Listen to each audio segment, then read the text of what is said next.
Okay, we'll go up there. A very good evening and welcome to our live transmission lórí ìkànnì wa tá à ń pè ní Koikimedia. Mo kí gbogbo wa pé ẹ kúrọ̀lẹ́ ní gbogbo ibi tí ẹ bá ti fẹ́ darapọ̀ mọ́ wa. Mo kí Professor Adébánjí Akíntóyè, bẹ́ẹ̀ ni mo kí bàbá mi Olóyè Sunday Adéyẹmọ Ìgbòho tí gbogbo wa mọ̀ sí Ìgbòho Òòṣà. Mo kí Ajagun, mo kí YSDM, mo kí gbogbo groups pátápátá pé Yoruba nation no going back. Mo kí gbogbo wa pé ẹ kálẹ́, ẹ kúrọ̀lẹ́, aago 6 ló fẹ́ lọ lù lọ́dọ̀ tèmi níbí báyìí. And I say good evening and welcome to our live transmission. Bẹ́ ṣe ń wọlé, ẹ bá wa pín ètò so that ká lè educate, ká lè enlighten àwọn èèyàn wa, ká dẹ̀ lè bára wa sọ òdodo ọ̀rọ̀, that the only solution kan náà tó ṣì kù ta ní òun náà ni pé kíran Yorùbá kó dá dúró gẹ́gẹ́ bí orílẹ̀-èdè. So mo kí gbogbo Ìgbòho Iron Lady, mo kí Àwòrò Ṣàṣà, mo kí Ìfẹ́lódùn, mo kí ẹni tó máa wò live, mo kí ẹni tó máa tún wò nígbà tí ẹ bá máa tún wò. Ẹ wá máa rántí pé fundraising wa ó ṣì wà on air. I need tọ́lọ́n bá bùkún ẹ̀yin tí ẹ wà ní diaspora, kọ́lọ́n kó túbọ̀ bá mi fún yín ní strength àti ọ̀pọ̀lọpọ̀ làákàyè fẹ́yìn tẹ́ ń tẹ̀lé wa lórí ìkànnì yìí. I need 200 diaspora. Tó bá jù bẹ́ẹ̀ lọ, fine. But I need 200 diaspora to support this media with minimum of $100. Minimum of $100 at least. 200. And those 200, I will list all your names and I will archive it. Pé níjọba ìta béèrè fún support lórí platform wa fún fundraising. Ẹ̀yin náà wà lára àwọn tí ó dá sí. 200. Tabari more, that's fine. But I need 200 diaspora. Tàbá wá ráhùn tó wà Nàìjíríà náà tí Ọlọ́run bá fún yín ní strength, tí ẹ dẹ̀ rí pé platform yìí is now needed more lórí ìrìn àjò Yorùbá nation láti fi support iléeṣẹ́ yìí. Mo bẹ̀ wá, mo rọ̀ wá, ẹ reach out sí mi, kẹ́yìn náà lè contribute. Tàbá wá ráhùn tó ò ní $100, that's fine. I would also put your name down. But this is the time that we need not to lose the focus in the midst of all the storms. There's a lot of storms out there, and I don't want us to lose focus. I want us to remain absolute focus. Torí pé a lot of things will still happen àfi tá bá exit Nigeria. If we do not exit Nigeria, a lot of things will happen. Èmi máa kàn wá léwu, èmi ní bother, èmi máa wà concern, èmi ariwo ló kàn máa jẹ́. After a couple of days and weeks and months, it will vaporize. But according to my topic today, in the midst, láàrin gbogbo awuyewuye tó ń lọ nínú Nàìjíríà, nílẹ̀ Yorùbá, lágbàáyé, láfíríkà, ní Asia, ní Europe, àwa tí a pera wa ní ọmọ Yorùbá tí a dẹ̀ fẹ́ pé kí ìran wa bọ́ nínú pain tí gbogbo wa ń go through on a daily basis. Ẹni tó wà ní diaspora ń go through pain. Ẹni tó wà ní Africa ń go through pain. Ẹni tó wà nílé náà ń go through pain. And a lot of us in the diaspora, pain wa náà kò ń ṣe pé ó pọ̀ ju ẹ̀yin tẹ́ wà nílé lọ. Gbogbo wa náà la jọ ń go through pain. Ẹ má jẹ́ kí diaspora sọ fún yín pé àwọn nìkan ni ọ̀rọ̀ Yorùbá nation ó mú nígbà àyà. bó ṣe mú èyí tẹ́ wà nílé nígbà àyà bẹ́ẹ̀ náà ló mú àwa nígbà àyà. So it is everybody is affected. And I pray that all the storms that is happening will stop. But that prayer is very difficult to say amen to.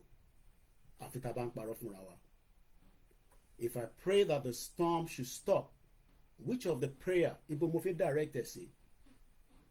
Is it the insecurity in the land? Is it the poverty in the land?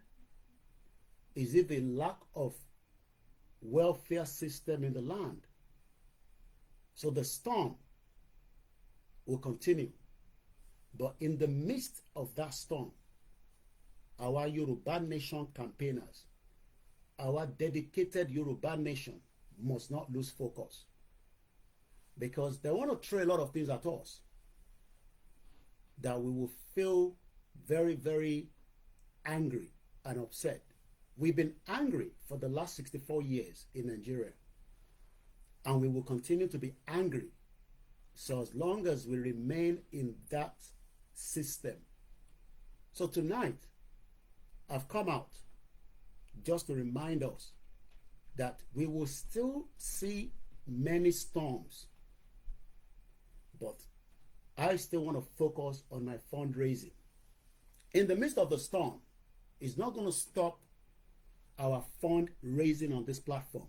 Like I said a week ago, it is exactly 1 week that I spoke here in this same vicinity and appeal to thousands of you and millions of you out there to support this platform. That we need that support. When I was calling for that support, nobody saw the storms that will be coming across us. And just this week, a lot of us have seen the storm, regardless of whether I talked about it or not. But on this platform, I'm begging, I am pleading, I need the first 200 people within the next couple of days, maximum 2 weeks, maximum a month, to contribute that $100 so that we can do what we need to do on this platform from the media perspective of Koikimedia. So Moki, let's sit back and let's enjoy the program. There's nothing much I'm going to say. I am not here to question anybody about the storms that is out there because I don't want to lose focus. My priority, as I was reading this at about 4 o'clock in the morning, when I released the audio version, the video version is already on our YouTube and Facebook. And when I was going through that good news path to prosperity, it still gives me hope and joy that Tabagba Yoruba nation, within the space of 20 years, maximum 40 years, we can have a system that works for everybody.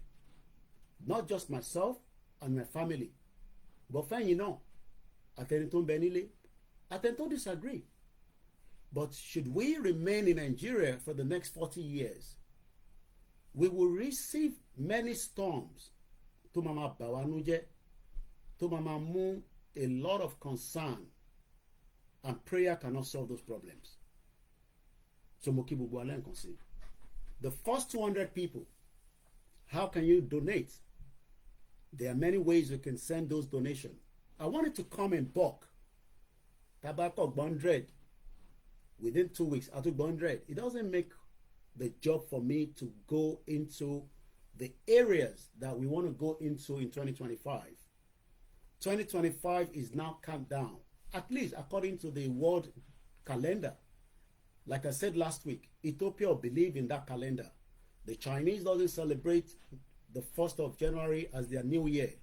But for argument's sake, so if I'm going to be able to do some of the plans that I have for this media to support my own movement as part of my contribution, I need that 200 people to come quickly and rescue this platform. Financially, there is not much of talk ta lè sọ láti èní títí dọ̀la. We have talked and talked and talked since January. A dẹ̀ ṣì máa sọ̀rọ̀. Kódà tá bá gba government, a ṣì máa sọ̀rọ̀. But while we don't have other means to raise our fund, we can only come to the public and ask and plead.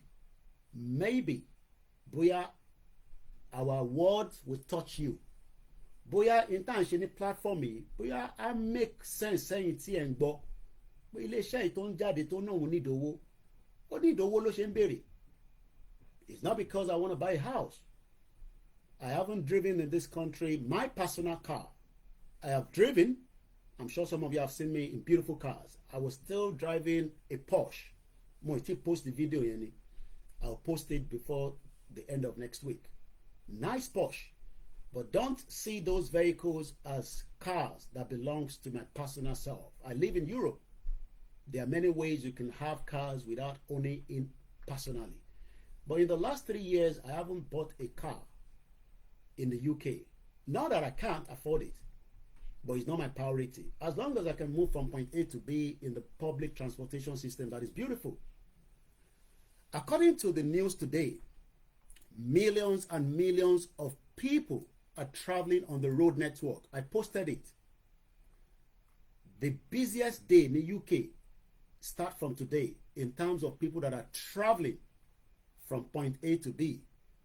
You can rent a car, you can lease a car, or you can borrow a car from somebody as long as you are insured. So don't think that we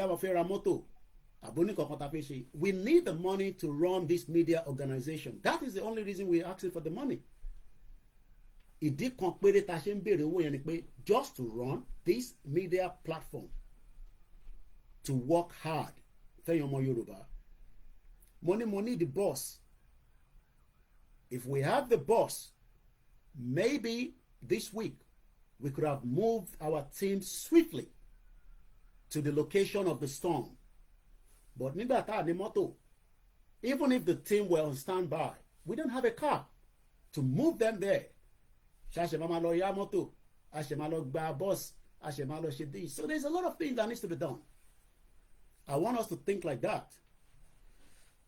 I looked at the international side of what people were saying about the storm tó ṣẹlẹ̀ ní ilẹ̀ wa ní ọ̀sẹ̀ yìí. A lot of them talked about it, but not to my satisfaction. Tí ẹ̀mí kan bá jábọ́ nílùú yìí, the whole world will talk about it as if it is 1 million people that die. The numbers of people that have been confirmed dead could concern Europe, because as far as they're concerned, problem tí yín ni ẹ lọ solve it out. Ṣèbẹ́ ní media tí yín tó lè bá yín sọ̀rọ̀ lé lórí. Ṣèbẹ́ láwọn bloggers yín ẹ jẹ́ kó máa pariwo. But ṣé ẹ̀mí èyí tó ń ṣẹlẹ̀ lọ́dọ̀ tiwa yẹn ṣé kò ní value bí ẹ̀mí ti bíbà? Because I know the value of human lives after my 25 years of living in the UK. Bí ẹ̀mí kan bá bọ́ nílùú yìí, the amount of the coverage tó máa fún, the amount of media that will have traveled down to that location. Ask yourself, láti almost 72 hours, how many international media ló ti sọ̀kalẹ̀ láti wá cover storm tó ṣẹlẹ̀ ní ilẹ̀ Yorùbá? Just like we saw ní January 16, tí a pariwo títí pé there's a bomb threat in Ibadan. People say there was no bomb threat. I can make it up ni. And we saw what happened after the attack in Ibadan. This was the beginning of the year. And we are also seeing another end of the year with storm. Do not lose focus. Gbogbo nǹkan àsọpọ̀ yí Elédùmarè. Yes, but we all have a work to do. Good evening, sit back and let's just enjoy the program. I am not here to point finger. My job here is to raise money for people that wants to support the platform. Tẹ́ bá ń wá bí tó ti fẹ́ ṣe analysis n tó ṣẹlẹ̀. There are many bloggers, there are many platforms that are talking about it. Èyí tẹ́mi gbé dání, Yoruba Nation ni. Do I have human feelings? Yes, I do. But the human feelings will continue until we get Yoruba nation, there will be more people that will die.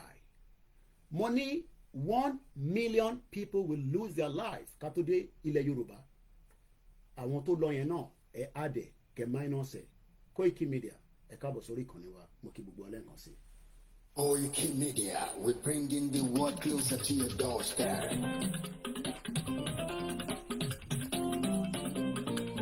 Koikimedia, Koikimedia, Koikimedia, we bringing the world closer to your doorstep. Koikimedia, Koikimedia, Koikimedia, we bringing the world closer to your doorstep. I was a àwọn ló lágbá àti èdè ìgbéde lárugẹ nílẹ̀ Oòduà o àwa dandan ni bàbá. Koikimedia, Koikimedia, Koikimedia, ìbílẹ̀ wọn ló ń tẹ̀sí ọjọ́ sẹ́. They never sabi wetin we carry for her. But e dey move closer before dem go sabi. I said they never know wetin we carry for body. But e dey move closer before dem go sabi. Ọ̀kìn lọ lọ́jà ẹyẹ, ìhun ló ló lajú. Ẹyẹ tó lórí kòtò bí àdó, àgbẹ̀jẹ̀ lẹ́nu. Ká ṣiṣẹ́ fún ilẹ̀ bàbá wa. Ká ṣiṣẹ́ fún ìlú bàbá wa. Kájúmọ́ tó wọ́pọ̀ ká lè tó dúdú àga. Òdúdú ọkọ̀ bá lè gbé wá. Ọmọ òdúdú á ṣe kiri. Ẹ dìde fún ẹ̀kọ́ adúláwọ̀. Ká lè jọ jùmọ̀ dé. Délẹ̀ ilé rí. Káwa lè gba ògo ilé wa. Ká ṣiṣẹ́ ká lè jọ gbàdé. Ká lè gbàdé adé adúláwọ̀. Àwa ni mọ̀lẹ́ tí yóò tàn káàkiri. Koikimedia, àwa là ń gbé tó lárugẹ. Ẹ̀ka tó gbójú owó tí wàá máa ní. Kásá. Ẹgbẹ́ polówó ọjà wà kájé gbúgbà yín jẹ. Ẹ̀ka tó gbójú owó tí wàá máa ní. À ń gbé tó lárugẹ, à ń gbàgbà lárugẹ. Ẹ̀ka tó gbójú owó tí wàá máa ní. News and sports. Ẹ máa rí gbọ́. Ẹ̀ka tó gbójú owó ni wàá máa ní. Ọmọ Ìjẹ̀bú alárẹ̀ mi ló ní kí n máa ké dandan. Koikimedia ọ̀rọ̀ lágbájúmọ̀ mi. Má bá ṣẹ̀rẹ̀ lọ. Ọmọ Yorùbá nìyẹn, ọmọ Yorùbá tata o. Àwùjádùn rẹ̀, ọmọ Ìjẹ̀bú alárẹ̀ mi. Kẹ́yìn lọ máa fi dìbò ọ̀tẹ̀ mọ́lẹ̀. Ẹ̀yin lọ́mọ onígbò máa ń dé mádémádé. Ẹ̀yin lọ́mọ onígbò máa wọ̀ o. Igbó máa wọ̀ gbàjọ́jì ò gbọ́dọ̀ wọ. Àjòjì tó bá wọ bẹ̀ á tẹ̀lé ní bọ́ra. Ẹ̀yin lọ́ máa náwó kóyìnbó tó dé. Ìgbà tó yìnbó dé o, owó náà dẹ́kun pọ̀ sí o. Koikimedia sáwà ní bàbá. Koikimedia, àwọn ni bàbá. Koikimedia, àwọn ni bàbá.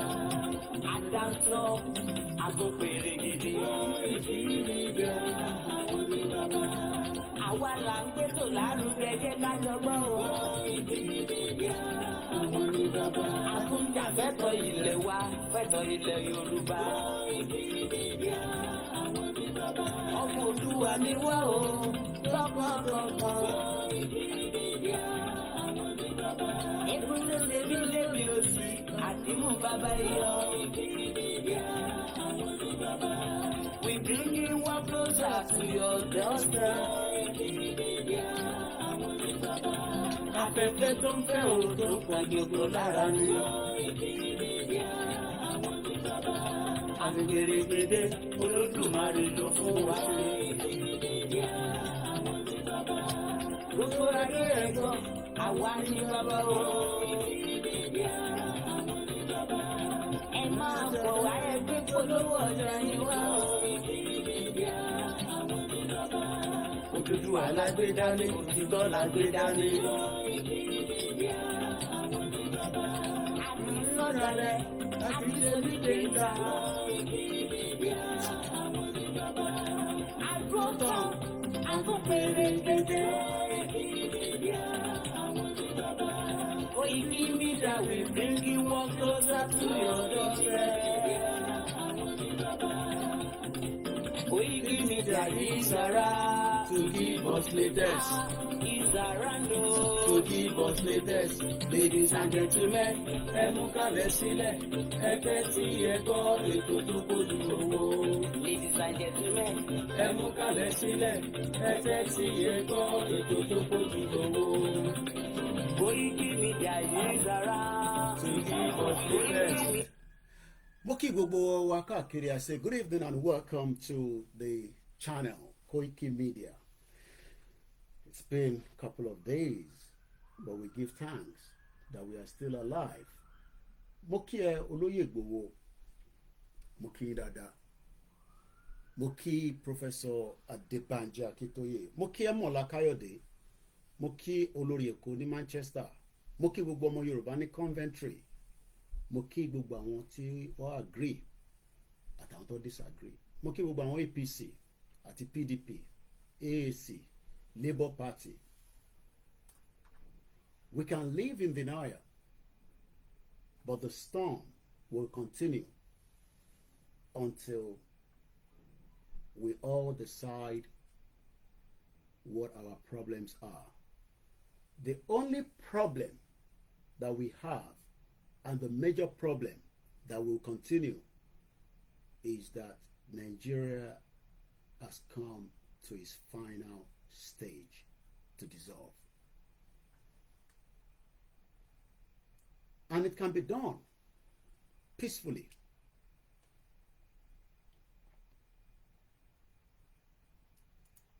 It is not too late yet.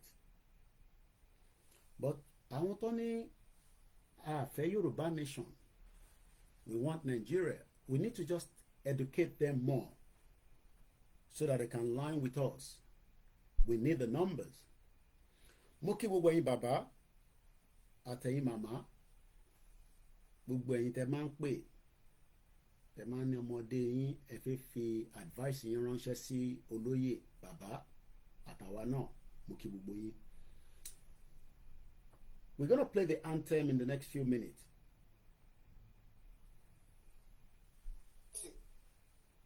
Àtúrọ̀mọ́ pure water báyìí pé kó lọ ra pure water wa.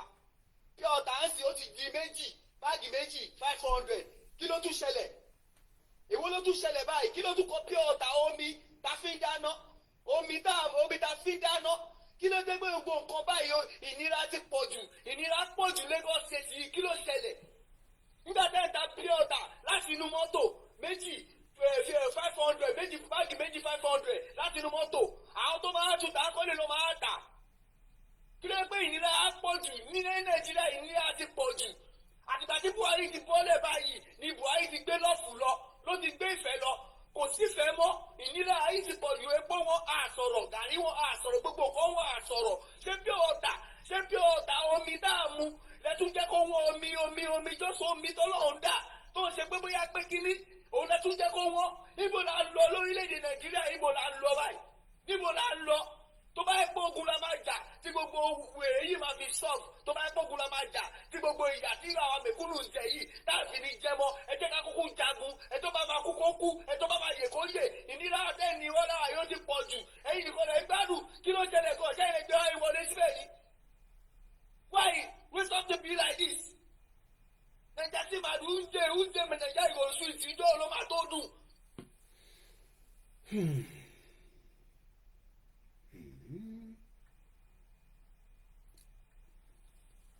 As you say, olú ti sú wa, eku òkè bí eku mọ́, ẹyẹ òkè bí ẹyẹ mọ́, gàrí là ń mu sá èmi àtàwọn abí mi àlè jẹ ráìsì mọ́, ẹ̀wà náà ti wọ́n, gàrí ọ̀gá ti di 1-2, ó ti sú mi, orílẹ̀-èdè ti sú mi, báyìí kọ́ ni wọ́n bá tẹ́lẹ̀, gbogbo àwọn tí wọ́n ní ọ̀la yìí ẹ̀kọ́ ọ̀fẹ́ ni wọ́n ká o, ẹ̀kọ́ Awólọ́wọ̀ wọn ká àlè rán mọ́ sùkúù mọ́, ayé yín ò dáa, ó ti sú wa o. wọ́n bá wá nǹkan sí àti pólítì ẹ rí pé orí mi gan ti pa ó ti sú a o orílẹ̀-èdè wọ́n bá wá nǹkan ṣe sí o ráìsì ti gàrí ti wá ń kù mo tún gbọ́ pé ráìsì ti di 80,000 àpò wọ́n bá wá nǹkan ṣe sí i tá a bá tún wá bẹ́ẹ̀ epo báyìí epo 580 680 700 là ń rà kí ló dé kí la ṣe àwa akórópè gbogbo ẹ̀pọ̀n ní òmò gbóná lálẹ́ tá a mọ̀ fomi wẹ́ẹ̀tì ẹ̀ pẹ́pẹ́ kan òmò lànà àní rí kankan epo náà ní ń gbà lọ owó skul bí sàmà mi wò rí san báyìí.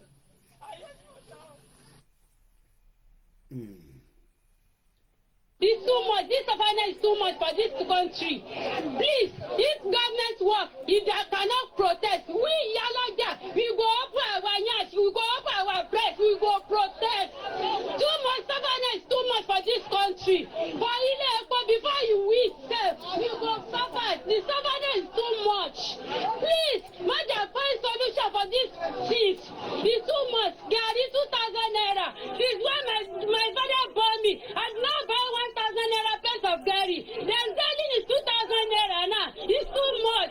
The savannah is too much. Even the rice, the river one rice up to 1,200 naira for what reason? It's too much, oh. To buy meat, with the even the commercial dry rice up. It's too big for Chicago, 1,200 naira, 3 pieces of.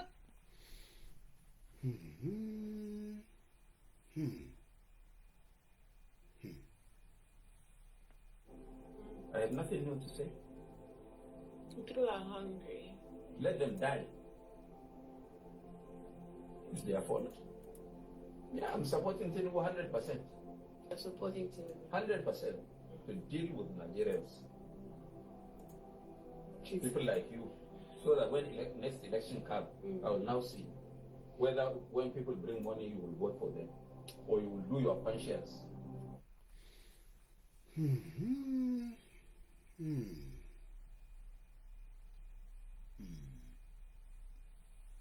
Very clear.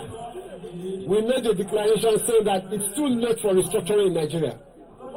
You will remember in 1962 there was a massive problem in Nigeria when Awolowo was arrested. Our people talked to us. There was crisis for over 4 years that led to the coup. There was a Yoruba meeting of elders called the Yoruba Leaders of Thought. We relented. The thing continued. Yoruba has continued to lose ground since that time. In 1993, there was the annulment of the June 10 election. Shiju Ade, the former Oni, spoke and said Yoruba should go ahead and contest an election. We did. It led to nothing. The same thing happened in 1998, just before the handover to the democratic elected government.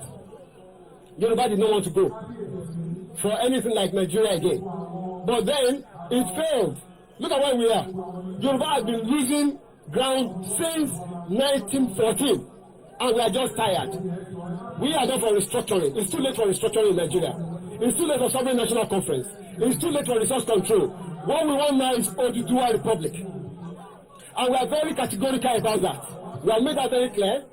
We have made declarations, and we are very serious about our demands. Every region just go to its own tent. Yoruba wants to be on its own because the problem that Yoruba has is Nigeria. Nigeria is the problem, is the impediment to Yoruba development. Is the impediment to Yoruba development. Without Nigeria, we won't be where we are. 1962, we were far ahead of South Korea and North Korea. We were far ahead of China even. We had television before France. We had radio before South Africa. Now look at where we are today. I think it's a shame that even any Yoruba man can be talking about restructuring at this point in time. What are we restructuring? This country that is already shot to pieces? I don't think that's what we want. But they are always talking about giving Nigeria a chance. The patience of Yoruba with Nigeria has come to an end. And I believe that is where we would now kickstart.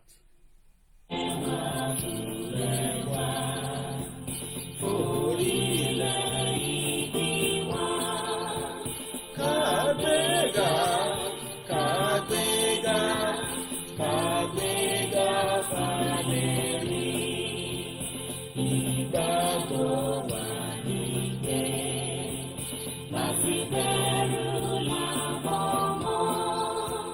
Ká ṣiṣẹ́, ká ṣiṣẹ́, ká ṣiṣẹ́ ká jọlá. Ìṣọ̀kan àtòmìnira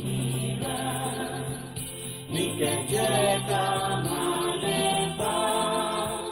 Tẹ̀síwájú gbogbo ire àtòhun tó dára.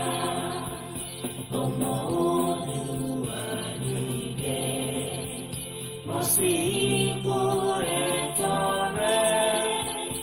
Ìwọ ni ìmọ́lẹ̀ gbogbo adúláwọ̀. Àwọn ni ìmọ́lẹ̀ gbogbo adúláwọ̀. And I say good evening and welcome once again. It is just coming up to 6:25 p.m. local time in London. 5 days from now, those that believe in Christmas will be celebrating around the world. And those that doesn't believe still celebrate, depending on what part of the world you are. I live in Europe, and as a Muslim, I will be celebrating Christmas. As a traditionalist, I will also be celebrating Christmas. And that is the kind of society that I have lived, and I believe many people will understand the importance of tolerance in religion. But the current state of things in Nigeria right now will not give you the room for religion tolerance.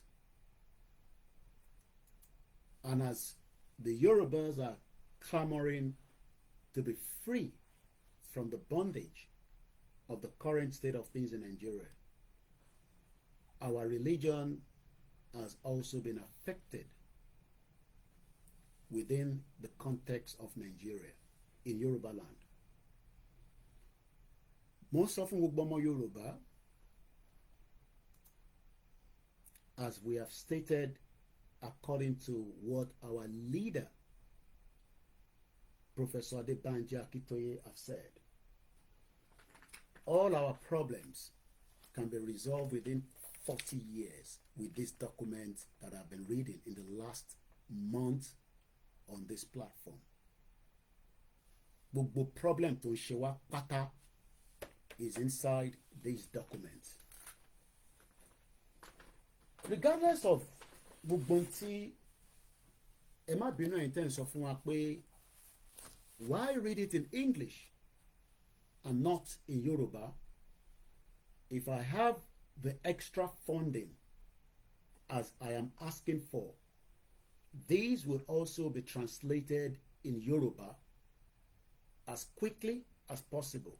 But for now, lack of fund means lack of resources to work with. I am not the only Koikimedia. We have dedicated team that are working night and day, but with little resources, very minimal resources. But in 4 years, this channel has proven to millions of people that it is capable to handle the storms, whether the one that we saw 4 years ago, àbí ìta ṣe ń rí tó ṣe ń dé. We have looked at all the storms, but the good thing is pé a ní bàbá kan tọ́lọ́run fi kẹ́ wa tí a dẹ̀ ń bẹ Elédùmarè pé kí ọlá ẹ̀mí bàbá náà gùn fún wa. Professor spoke to me almost every other day, if not daily. We are having conversation. It's a privilege that millions of you will love to have access to. kò ń ṣe tíyàn lè abuse, kò dẹ̀ ń ṣe tíyàn lè fọwọ́ rẹ́ pé olórí movement ń báyàn sọ̀rọ̀. It's a privilege. Each time he calls me, I feel so excited. Inú mi máa ń dùn gan. Gbogbo tí bá ń ṣe ní moment yẹn, mo máa ń feel 200 times happier after the call. Because kò ń ṣe bàbá Akíntóyè nìkan ni àgbàlagbà nílẹ̀ Yorùbá. Bàbá yìí dẹ̀ rí the future nígbà kan nínú Nigeria during the Second Republic, when they were working hard, extremely hard, to turn Nigeria into where millions of us will never have the privilege to travel outside. Any privilege here, because we will be too busy in our country called Nigeria that we will not have any reason to travel outside the country. And the same bàbá yìí tí wá jáde fún wa pé their hope was dashed away in the storm. Kò ń ṣe lẹ́ni láti rí storm. Kí ló ń pè ní storm? Ẹ bá mi kọ́ lédè Yorùbá. I won't start calling names on the broadcast, but I can pick your comment at random. Not that pé àfojú pa yín rẹ́. When we are sitting here, and I'm sure many of you want to listen and gain something. Wọ́n ní ìjì, ẹ ṣé gan bàbá wa Waris Chinadu. Èjì kò ń ṣe léni ló ti ń jà nílẹ̀ Yorùbá. Ta lèmi tí mo fi wá máa ṣe analysis fún yín pé èjì tá rí ní ọ̀sẹ̀ yìí àìtí rírú ẹ̀ rí àbí àní rírú ẹ̀ mọ́. Irọ́ là ń pa fúnra wa, a sì máa rírú ẹ̀. Ọ̀nà tí a lè jẹ́ kí èjì kó má jà púpọ̀ mọ́ nílẹ̀ Yorùbá òun ni pé ká listen sí bàbá Akíntóyè at this time, ká ràn án lọ́wọ́ pẹ̀lú gbogbo ntólúkálukú wa bá ní, ká succumb fún, ká gbà fún. Wọ́n lè má ti fún wa ní Yorùbá nation. I am privileged, but I am not going to abuse my privilege. But one thing I know is that in 2021, I bought a ticket láti lọ rí bàbá nílé. Many of you have money more than me. Ẹ ní got pé kẹ́tẹ̀ lọ bá bàbá yẹn ní Benin Republic. Pé bàbá in tí ẹ gbé dání, ṣé a máa rí ọ̀nà àbáyọ nínú ẹ̀? Àbí ọ̀nà wà nínú ẹ̀?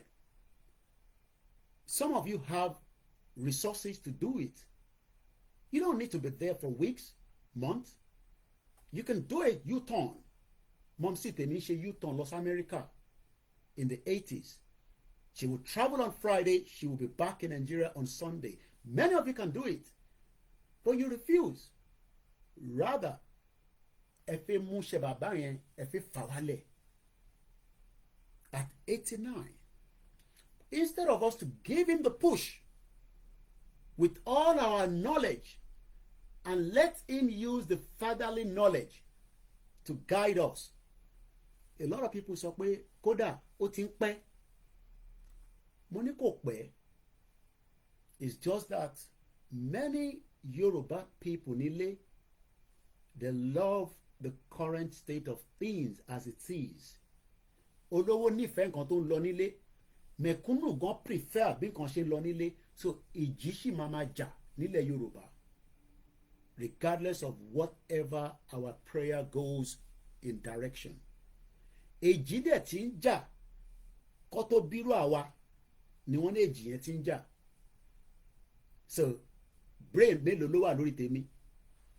Ariwo mélòó ni mo fi máa pa tí mo fi sọ fún yín pé in tó ń ṣẹlẹ̀, the storm, èjì tó ń jà will continue until we all make ourselves ready to stop it. Kò ń ṣolóyè Ìgbòho nìkan ló máa stop it. But he is the figure that we know that is prepared to make it happen if we give him the support. And what support are we talking about? Gbogbo support tó kù nísìn is financial. Anything less than that is not going to make any impact in this movement. Ẹni mi ni mo sọ bẹ́ẹ̀. Gbogbo tó ń dá ìrìn àjò ìdúró nísìn is financial support. Ẹni Koiki ló sọ bẹ́ẹ̀. Gbogbo tó kù tó ń dá wa dúró nísìn is the financial support.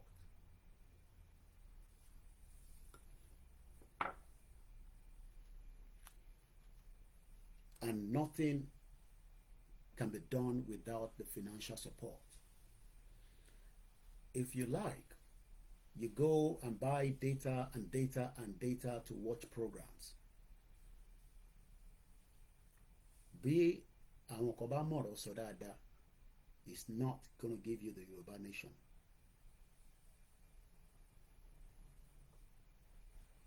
That is where we are right now. And you've got the fact from me. Owó ló kù tó ń dá dúró. Owó ló kù tó ń dá ìrìn àjò ìdúró. Without the money, we can't move to the next stage quickly. And that stage is very important. The stage to create the publicity. The stage to work with our international partners. The stage to continue to tell the world in our own language ìdí tá a ṣe fẹ́ kúrò ní Nigeria. And that is where we are right now. But I greet many of you that don't have. But lọ́kàn yín ẹ̀ ń wò pé, but àwọn kan ní now, why are they not going to help? Because they are not interested in the èjì. Ṣé èjì ni àbí ìjì tó ń jà lọ́wọ́lọ́wọ́ nílẹ̀ Yorùbá?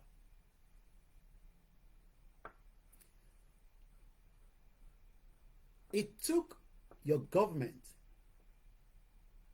approximately 24 hours to respond to the ìjì tó ṣẹlẹ̀ nílẹ̀ Yorùbá because kò ń ṣe government wa. And I'm trying not to go into that ìjì. So I'll use the word ìjì because ìjì kò ń ṣe bẹ́yẹn nìkan ló ti ń ṣẹlẹ̀. Èyí tẹ́ rí ní gbogbo yín ṣe ń react. I am not reacting in that way. Because multiple millions of our people are going through the same ìjì tó ṣẹlẹ̀ ní ọ̀sẹ̀ yìí. But ààrí physically, àdẹ̀gbọ́ sétí torí ààrẹ ni sọ fún wa. But àwa mọ̀, ẹ̀yin náà dẹ̀ mọ̀. So don't overreact.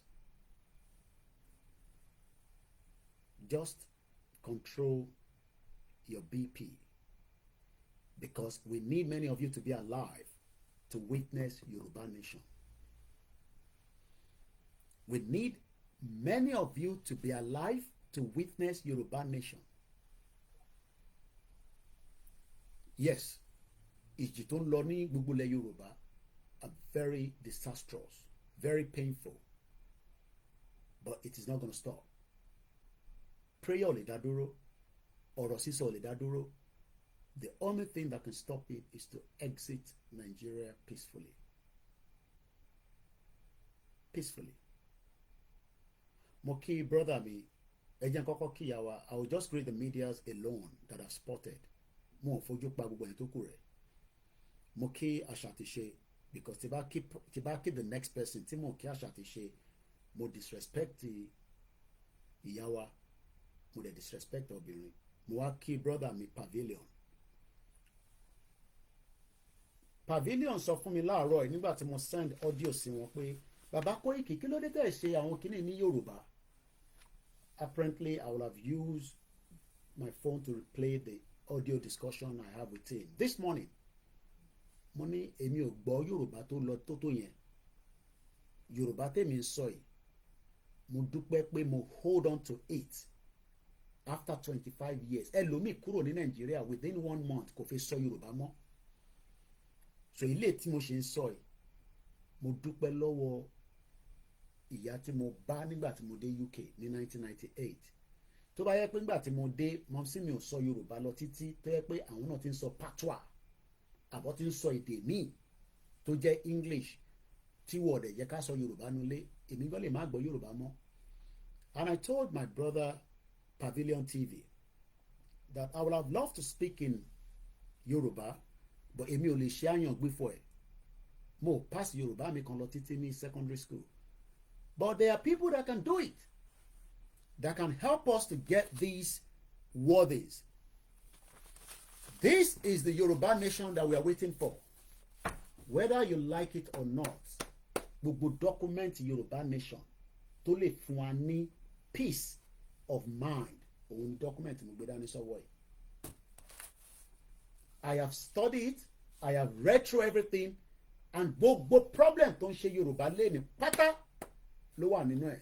Every details of the problem that can be resolved within 40 years. And that is what we have been dissecting and been reading. Ṣé mi ò fẹ́ wà in the storm tó ń lọ lọ́wọ́lọ́wọ́? I don't want to get carried away because my focus is Yoruba nation. Because yes, many people are going to talk about it. But about after 3 weeks, it goes quiet until another one starts again. But on a daily basis in Yoruba land, we are losing nothing less than 200 children. Ẹni Koiki ló sọ bẹ́ẹ̀. Nílẹ̀ Yorùbá lẹ́ni o, ní gbogbo Southwest, we are losing nothing less than 200 children on a daily basis. So kí ló wá ń fún wa ní this, that something happened and then we're all going cuckoo. I am not going cuckoo. Èmi ò go cuckoo. Because the one that is happening on a daily basis, we should make sure that we resolve it by pulling out of the structure. Don't put in Nigeria. And that will minimize major problem that we are facing. Do you know how many childbirths that is taking place in Yoruba land? Tó jẹ́ àwọn ọmọ Yorùbá tó ń ṣàwọn ẹ̀yà mi o ní gbogbo ilé ìwòsàn wa kankan tí ẹni tó fẹ́ bímọ débẹ̀ tí kò rọ́mọ bí. Nigeria is number 1 in the world. Death during the birth. Péyàn fi lọ bímọ guarantee yẹn ó wà 0. Ìyẹn kan. Do you know how many people are giving birth in Yoruba land on a daily basis tí kò succeed? Ǹjẹ́ mọyì àwọn ọmọ tó ń lọ ní ẹ̀mí wọn ń lọ lójoojúmọ́ látara pé wọ́n rí jẹ iná ni, that just died and nobody talks about that. Do you know how many people die in the motor accidents? I was giving you the statistics. People die in the UK. Don't get me wrong, like I always say.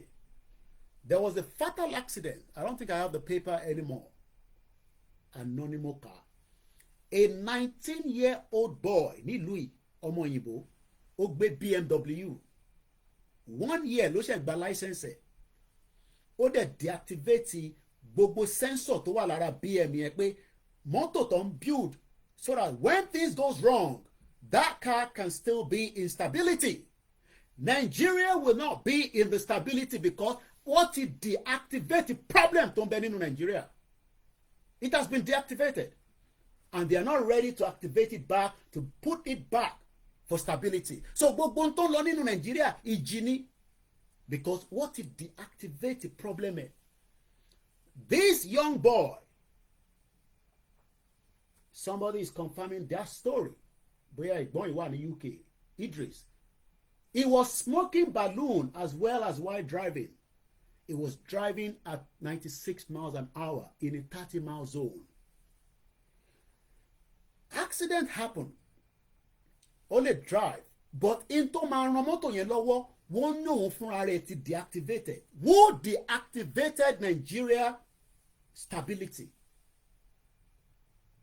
Ta ló yọ intí ẹ̀mí Nigeria tó jẹ́ kó dúró, tó yẹ kó stable, kó lúkàlùkù máa gbádùn, ká ná àlàáfíà, kí ilé ayé rọrùn fún gbogbo wa? Ta ló deactivated? Who deactivated? And why did they deactivate it?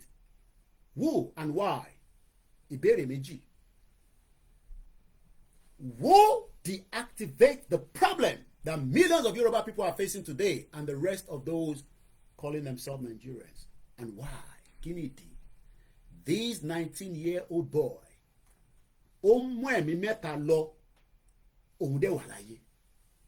he survived it. He has been sentenced to 9 years in the prison.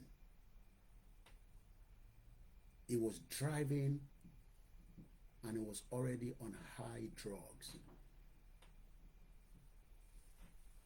So when most of us are here sitting back and following Professor Adebanji Akintoye, because we saw something in Inti Baba Yinso, but the future in Nigeria is no longer there. It has been deactivated. And there is no amount of effort that we put in it. Kò sí gbogbo brain power Yoruba tó lè wọnú Nigeria tó lè revive it. Tinubu cannot do nothing. Even if he wants to, and I use the word if, even if he has the intention to rectify the problem, that problem of Nigeria has already been deactivated. And that is the reason why this is the document. It can be amended. It can be reviewed. But gbogbo problem tó ń ṣe Yorùbá pátá látòkè délẹ̀ is inside this document prepared by Professor Akintoye. Ó wá dùn mí pé òyìnbó lèmi fi ń ṣe tèmi. Àwọn platforms tó gbọ́ Yorùbá dáadáa tí bàbá Akintoye bẹ̀ gbogbo wa pé ká lọ máa ka kínní fún gbogbo ọmọ Yorùbá, they didn't talk about it. Everybody kept quiet. I am not here to question all other media. But mo fẹ́ kí gbogbo ọmọ Yorùbá mọ̀ pé gbogbo wa ni bàbá Akintoye bẹ̀ pé ká lọ máa ka kínní sí létí. Bóyá á wọnú etí ẹlòmíì báwọn bá ṣe ń gbé kalẹ̀, because bẹ́ẹ̀ mi ṣe gbé kalẹ̀ ó lè yàtọ̀. Majority of them maybe forgot, or maybe they were too busy with other things that was relevant. But the only thing to relevant as at the time tí bàbá ìgbé kínní ilé wa lọ́wọ́ òun ni pé ká lọ máa ka the good news path to prosperity in our orílẹ̀-èdè Yorùbá, in tó lè fún wa ní ìdùnnú, tó lè fún wa ní peace, pé tabatẹ pull out kúrò nínú country, we would have the prosperity that we can see. But nígbà táwọn èèyàn gbọ́ ní bó ṣe lè gbọ́ dáadáa, torí òyìnbó lèmi fi ń ṣàtẹ̀mí, àdèmọ̀ pé nílẹ̀ Yorùbá majority àwọn ìyàwó ọ̀gbọ́n òyìnbó. But like I said, I am not here to question any other platform. But èmi ò fẹ́ jẹ́ kó question platform tèmi, whether we are doing it for doing it sake or showcase, or bóyá torí pé èmi wà ní UK, or bóyá torí pé mo gbọ́yìnbó tátàtà, or bóyá torí pé mo fẹ́ kẹ́ feel pé mi ni mo. I told you that I will be the last man standing. Kò tí sẹ́ni náà. When the time comes, I will be in the front. I have told you that. My wife is already aware. My children are aware of that. Ìyẹn ṣe tí mo ṣe máa sọ fún wọn. Mo ti prepare mind wọn pé nígbàkígbà tó bá ti lu aago, I, your father, must be in the forefront. Mo ti sọ yẹn fáwọn ọmọ tèmi bí. Because it is important that they know the reason why you're fighting for this cause. So tonight, I am only here to tell us to remain focused and calm and donate, not to me alone, but towards the movement. Because owó nìkan ló ń dárin àjò ìdúró nísìn. I know that because I am behind the scene. Mo kí gbogbo èèyàn ọmọ Yorùbá,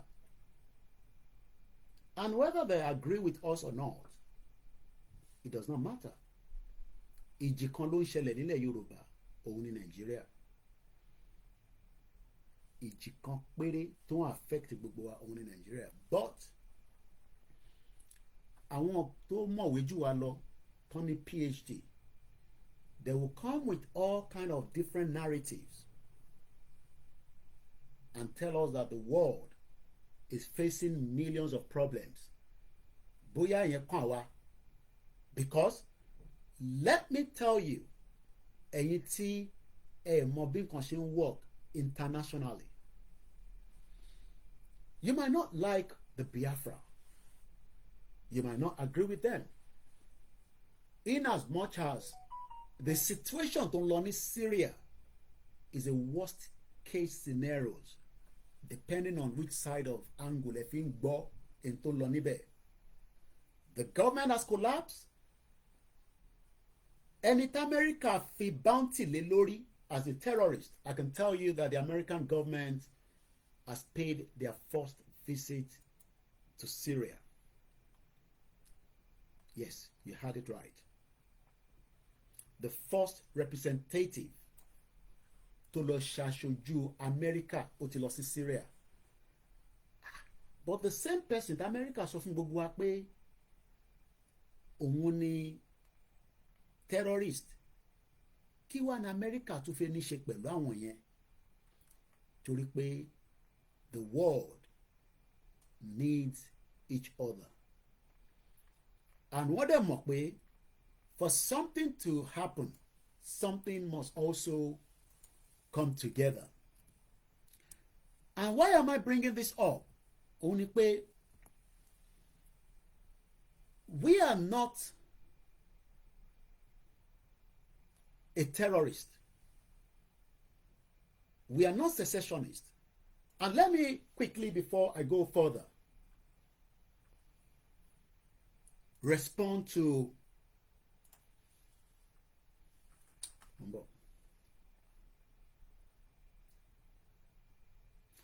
Okoya. I want you to take a screenshot of this or video recording, and send it to me as quickly as possible.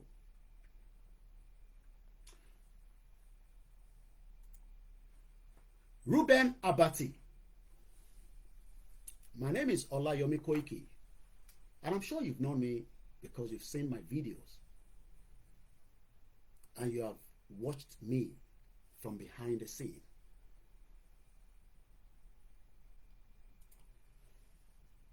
I'm talking about Ruben Abati, one of the anchor on the Arise TV. You've used your mouth to again call Igboho an illiterate after Igboho wrote a press release regarding the attack by Shetima, the VP, on Kemi Badenoch. Let me tell you, Ruben Abati, that we know where you stand as many of the criminal politicians, because you're one of them, another criminal politicians that decided to start what we called anchor program on a daily news or daily morning program called Arise, Sunrise, that you anchor with the rest of the team. We are not surprised because you are part of the problem, and you know that very well, that you are one out of many problems by deceiving innocent Nigerians that there is still a country called Nigeria. You are well read because I know that, but you are a very stupid, idiotic, bomb bastard Yoruba man, which I still doubt whether you are. Because tó bá jẹ́ pé ọmọ Yorùbá àtàtà ni wọ́ tó ń ṣe olórí burúkú bomb bastard ọmọ àlè tí kò ní da fáwọn tó bí ẹ tó bá dẹ̀ ṣì wà láyé, because you know definitely that Igboho is not fighting more than a justice fight for the millions of the people tí Boko Haram and terrorists don't pa lójoojúmọ́ that the VP is aware of, but you decided to play to the hands of your dirty politics, and you think that politics is what we are playing here. Let me tell you again, Reuben Abati, tread carefully, because history will remember every single one of us. If you are eating out of Nigeria today, does not mean that Nigeria will not end. I, OLAYOMI KOIKI, telling you by the will and the power of the creator of Yoruba land, by the mothers of Yoruba land, by the fathers of Yoruba land, that Nigeria will dissolve while you are alive. And I want you to take note of today's date, which is the 20th 12 2024. This message is for Reuben Abati. Because tó bá jẹ́ pé èèyàn tó ní làákàyè níwọ, ìwọ máa gbẹ́nu ṣùkùnù, ẹnu wèrè ẹ, ẹnu jàǹfààní ẹ, ẹnu tó dàbí ẹnu fùrọ̀ adìyẹ, wàá lanu sílẹ̀, wàá sọ pé Ìgbòho pé lẹ́tà tó kọ, statement tó kọ síta, àbí bẹ́ẹ̀ kọ́, wàá lanu gbàgàdà síta, wàá máa sọ yẹn lẹ́nu tó bá jẹ́ pé ẹni tó ní làákàyè tó ń ṣe pé ó ti ní àrùn ọpọlọ. Torí pé ẹni tó bá ní àrùn ọpọlọ gan sẹ̀, ó gbọ́dọ̀ mọ̀ pé ẹni tí olóyè Ìgbòho ń béèrè fún, ẹni tó ń jà fún ẹ̀tọ́ ìní, and which you know very well, because self-determination is an inalienable right, and we know, ó mọ̀ dájú pé àwọn tó ń ṣe jàǹbá fúnlẹ̀ Yorùbá ilẹ̀ north ló ti wá. Mo wá ń bi Reuben Abati, ẹ bá mi bí ẹ̀yin tẹ́ bá mọ̀, tẹ́ bá súnmọ́ lórí burúkú ẹ̀, pé ṣé Elédùmarè Ọlọ́run ló dá Nàìjíríà ni? A ní Ọlọ́run kọ́ ló dá Nàìjíríà. Tẹ́yin bá ń jẹ nínú Nàìjíríà, it is fine.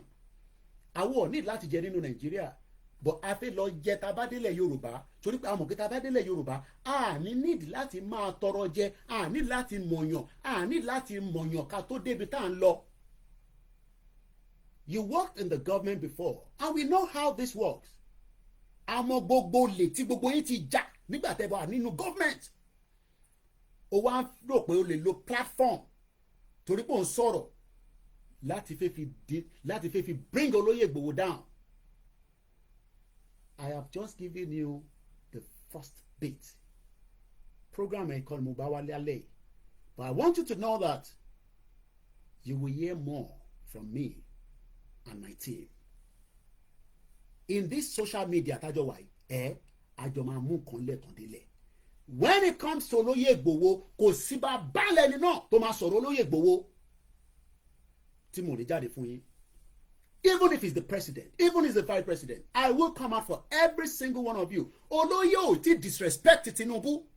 Ó ń wọ̀n ní Tinubu pé kó bá òun sọ fún Shettima kò tí pọ̀ jù. I can tell Kistama, I can call him out at any time, the Prime Minister of the United Kingdom, and tell him that into Sheyi, into Shoyi, it is wrong. So ìwọ wá ń jáde, ó ń sọ pé olóyè ò mọ tó ń sọ, olórí burúkú ààrẹ ìwọ ló mọ tó ń sọ. And I'll just leave it like that for now. Olayomi Koiki ló ń pè mí, wò mí dáadáa. Koikimedia, bomb bastard. Let's come back to the program. Ẹ má bínú ẹ̀yin èèyàn wa pé we have to go like that. Mo kí gbogbo ẹ̀yin èèyàn wa tẹ́ ń gbọ́ wa. The only problem tí a fi ní experience ìjì, ṣé I hope I'm pronouncing it very well, tí n bá pronounce ẹ bá mi correct ẹ, ìjì, IGI, ẹ ṣé gan Mr. Rahim Abbas, is for us now to look quickly. Olóyè àti Tinubu ò bára wọn jà. Ìntólóyè gbé dání àti bàbá Kítóyè ó yàtọ̀ sí ti Tinubu gbé dání. Ìntí Tinubu gbé dání ni pé òun fẹ́ run government tóun dẹ̀ fi run, òun fẹ́ fi ṣàánú mẹ̀kúnnù, òun fẹ́ fi ṣàánú Nigerians, òun dẹ̀ fẹ́ fi make Nigeria to be a better place. I do not agree with that, because I know that there is no amount of effort that President Tinubu can put in place to stop and resolve the problems of Nigeria, because ìjì tó ń jà nínú Nigeria is not going to end anytime soon. And this is the reason why we are calling out every sons and daughters of Yoruba land and those outside to please let us look inwards. Pẹ̀lú gbogbo problem tá à ń experience lẹ́nìí. It is not one problem. And I'm going to read the content of these Babakitoye, the good news path to prosperity in our orílẹ̀-èdè Yorùbá. Mo wá fẹ́ jẹ́ kẹ́yìn tẹ́ ní làákàyè tí mo mọ̀ pé gbogbo yín ní, torí Ọlọ́run ló fún wa lẹ́bùn yẹn. Depending on what sector you work, depending on which part of Yoruba land or outside you are, we are the most sophisticated human being tọ́lọ́dúnmarè kó create. Mo dẹ̀ dúpẹ́ fọ́lọ́run pé ó fún gbogbo wa ní làákàyè, inner knowledge, whether you are educated or you are not. When I'm going to read all this content out, it's 35. I want us to listen to it, but not number wo ni wọ́n fi pé ó ń affect ilẹ̀ Yorùbá in the reverse. Number wo, when I start reading it, which of the numbers would you or do you think that Koiki, some of these things tó kà yìí ó dà pé number 5 yìí, number 10 yìí òun gangan ló affect wa. I believe that every single one of this content in reverse to the current Nigeria ni mo sọ is affecting us. But you can disagree with me. But the reason why we are still on the program tonight is fundraising. I don't want to lose focus, because ìjì tó ń jà nílẹ̀ Yorùbá, ìjì tí kò ní tán àfi tá bá kúrò ní Nigeria. And we pray that gbogbo ẹ̀mí tí ó ti lọ àti tó máa lọ lọ́la àti tó máa lọ lálẹ́ torí Nàìjíríà, kí Elédùmarè kó jẹ́ káwọn ẹ̀mí yẹn dìde kó béèrè ẹ̀tọ́ wọn lọ́wọ́ àwọn tó jẹ́ kí ẹ̀mí yẹn kó jáde. Mo kí gbogbo ẹ̀yin, the fathers that pray, the mothers that pray in all our religion, because ilẹ̀ Yorùbá, we are peaceful religious people, and I want us to remain peaceful. Mo dẹ̀ fẹ́ ká gbọ́ra wa in the reverse pé à ń tàwọn síra wa. I know a lot of people are talking about religion today. Some of them will not live in Europe. Wọ́n lè náà wọ́n gbé ní Europe. But most of you tẹ́ ń gbé ní Europe, ẹ máa rántí pé there is what they call religious tolerance. Ẹ má jẹ́ kí storm, ìjì tó ń lọ lọ́wọ́lọ́wọ́, ẹ má jẹ́ kó sọ fún yín pé ìṣẹ̀ṣe wọ́n máa abandon ẹ̀. Muslim ò ní sí nílẹ̀ Yorùbá, Christian ò ní sí nílẹ̀ Yorùbá. Those three religions, you cannot eradicate them out of Yoruba land. Fact lẹ́gbọ́n yẹn, olúkálùkù máa ṣe tiẹ̀ ni. Bí wọ́n ṣe lọ ń bá pastor fàdúrà, bẹ́ẹ̀ ni ẹni tó ní right láti lọ bá babaláwo pé kó báwọn náà ṣe àdúrà. Ẹni tó ní àfà lọ́wọ́ ó ní right. Religion is not our problem now. Our major obstacle is the ìjì tí àwọn tí bí ṣe sọ lẹ́ẹ̀kan, it has been deactivated. The reason why Nigeria is not working, it has been deactivated. Like I said in the accident, tí mo ní àwọn ọmọ mẹ́ta kan ṣaláìsí ní last year. Ẹni tó drive mọ́tò yẹn, ó deactivate the beam that has the stability to take control during an accident. So gbogbo tó ń fa accident tá à ń rí nílẹ̀ Yorùbá lénìí, gbogbo tó ń mú accident jáde is because people or countries or individuals, groups of people purposely deactivate Nigeria to work. And we understand. They don't want it to work, ẹ jẹ́ káwa release ẹ̀ fún wọn, káwa jẹ́ kí Nigeria máa lọ. And like I said again, 200 people. If I have more, it's fine. But I need àwọn tí wọ́n ń gbọ́ mi níbí báyìí tó jẹ́ pé ẹ mọ̀ pé tẹ́ ẹ báyìí tẹ́ ẹ ti gbọ́ Koiki gan sef. Grandma kan pè mí láti Canada pé Koiki àgbúrò ẹ̀ mo ní yes, I've been busy. and I'm busy. Only as long as I hey, the mama gbúrò me because I am online 24/7. The only thing is I was not live like this physically. I was releasing my audio at 4 o'clock this morning. That shows that even though you didn't see me, my wordings, my audio were still traveling on a daily basis on all the social media because EBT power award is in here, the social media. If you are not following me on Twitter, which is known as X, the handle is Koikimedia. If you are not following me on Instagram, I don't make money out of all these channels. So you are not going there just because you think that we are begging you to go there and follow us. We only want you to follow us there so that you can keep up with everything that we are saying and we are discussing in all our platforms. Lẹ́ẹ̀kan sí, ẹ̀yin tẹ́ bá mọ Ruben Abati, ẹ sọ fún pé kó ṣọ́ra pẹ̀lú ọ̀rọ̀ olóyè Ìgbòho torí olóyè Ìgbòho ò ṣẹ́ kó má fẹnu ara ẹ̀ já wáyà. But one thing is, we are coming again to discuss about Ruben Abati in some other programs. Now, let's go swiftly to the content. All these are the problems of Yoruba land today. And all these can be resolved if Taba decide that we want to go. So 200 dedicated Koikimedia members. I want you to reach out to me and say, Koiki, this is my own 200. Don't mention my name. I'm not going to mention anybody's name on the line.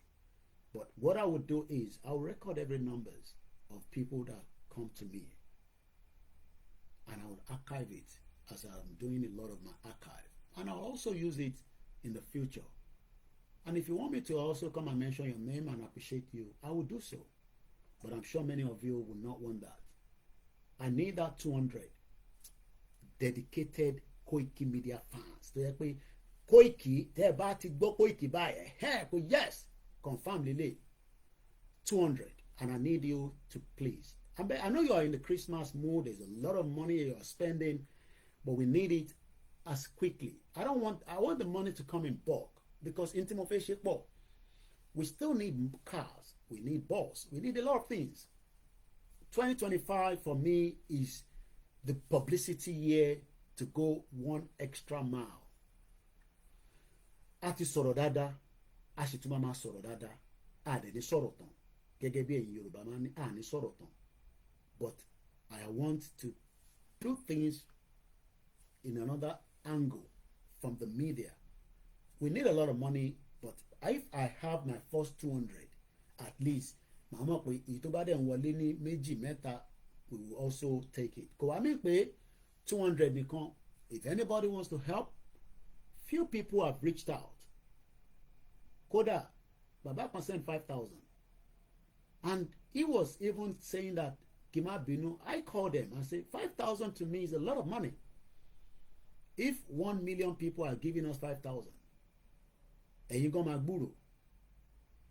Kí ni mo sọ? Ẹ̀yin gan máa gbúrò. Ẹ̀yin gan máa gbúrò. Ẹ jẹ́ ká dẹ̀ mọ́ bẹ́ẹ̀. Àjà o. Tẹ́lẹ̀ mo sọ pé a máa jà, àjà mọ́ rárá. Torí pé mo rí pé ọ̀rọ̀ ìjà ò tí ì sí nínú nǹkan tó wà ńlẹ̀ nísìn.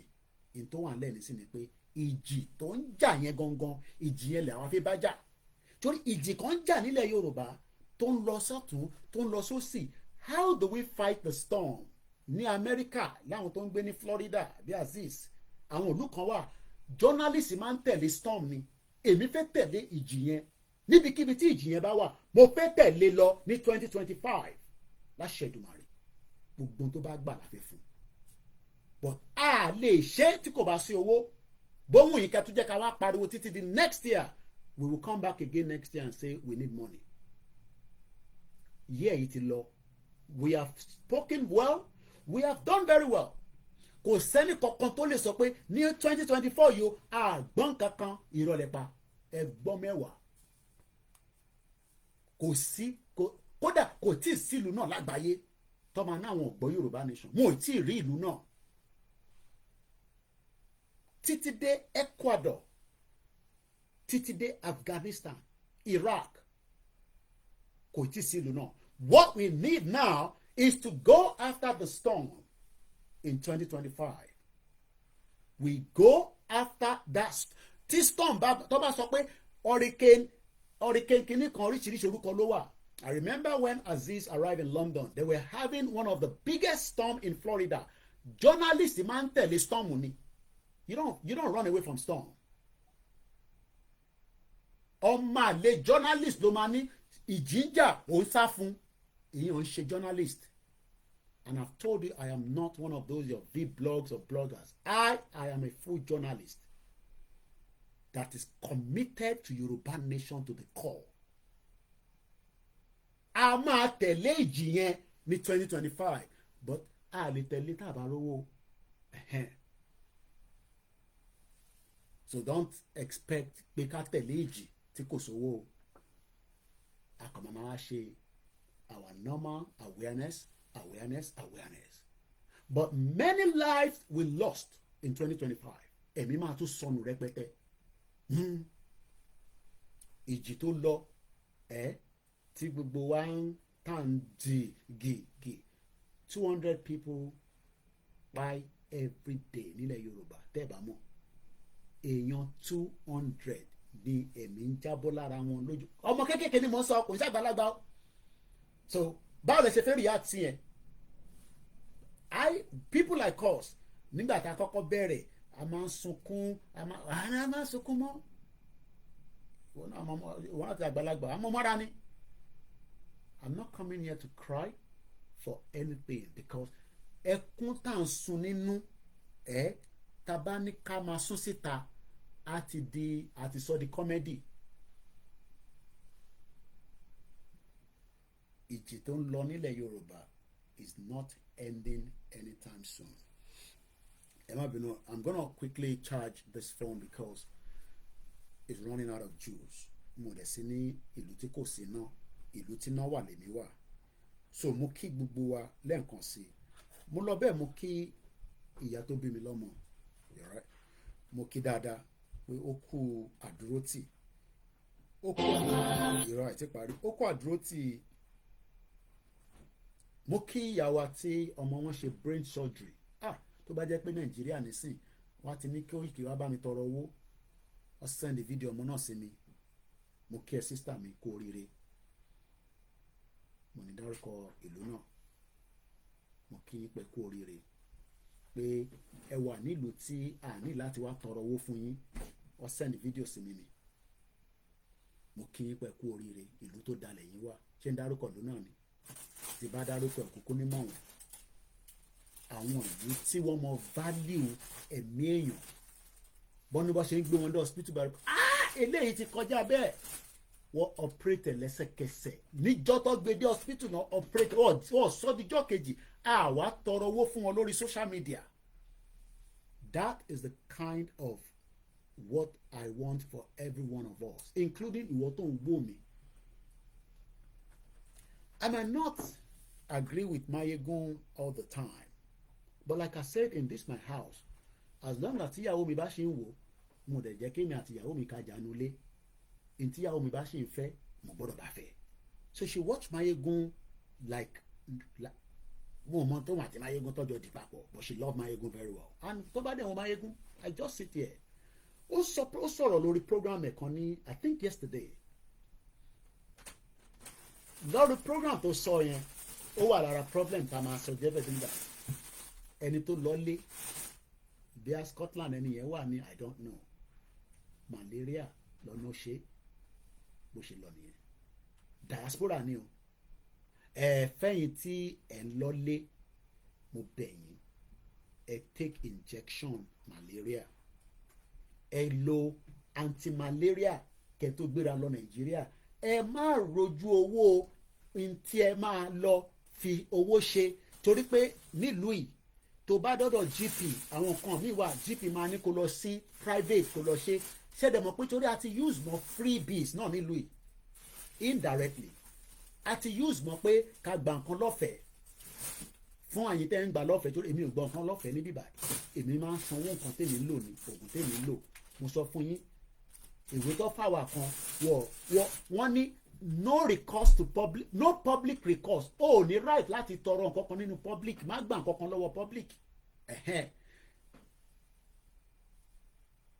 ó wá ń sọ nínú show ẹ̀ yẹn pé bí ọ̀rẹ́ ẹni bí apàdé ẹ̀ iná ẹ̀ṣẹ́ àkókò ọkọ̀ gbogbo náà ní kúkú ní pàdé la jẹ́ ẹ̀gbọ́n àtàbúrò ó ní ẹ̀gbọ́n yẹn lọ Nàìjíríà ó lọ ní bí April ó tún padà lọ sí ó lọ ní May wọ́n ní òtútù ikọ̀ dé ni òtútù ẹ̀mọ àwọn òtútù kan kókò máa dé ọmọ ó gbàbẹ lọ ní o kọ́lọ̀ ń foríjì ẹ̀gbọ́n náà àtàwọn fámìlì wọn tó filẹ̀ akànfẹ́lẹ́ tún ṣe awareness fẹ́yìí tẹ̀ ń lọ́lé èmi ò ní kéèyàn kankan máa ti lọ Nàìjíríà o but please ẹ má fi ṣòfò Amẹ́ríkà lè ti fi gbéra ẹ lọ yọjú sí private clinic yẹn kọ́ fún yín ní gbogbo prescription tó jẹ́ kẹ́ ẹ ní lọ́wọ́ kó má jẹ́ pé orúkọ yín la máa wá fi ṣe program níbí báyìí o ìjì kan nìyẹn o the system is not working ẹ má lo ọmọbọ́lájà Abdullahi ní kí n rán yín létí pé ẹ má lo amoxicillin o mo ti ṣe program lé lórí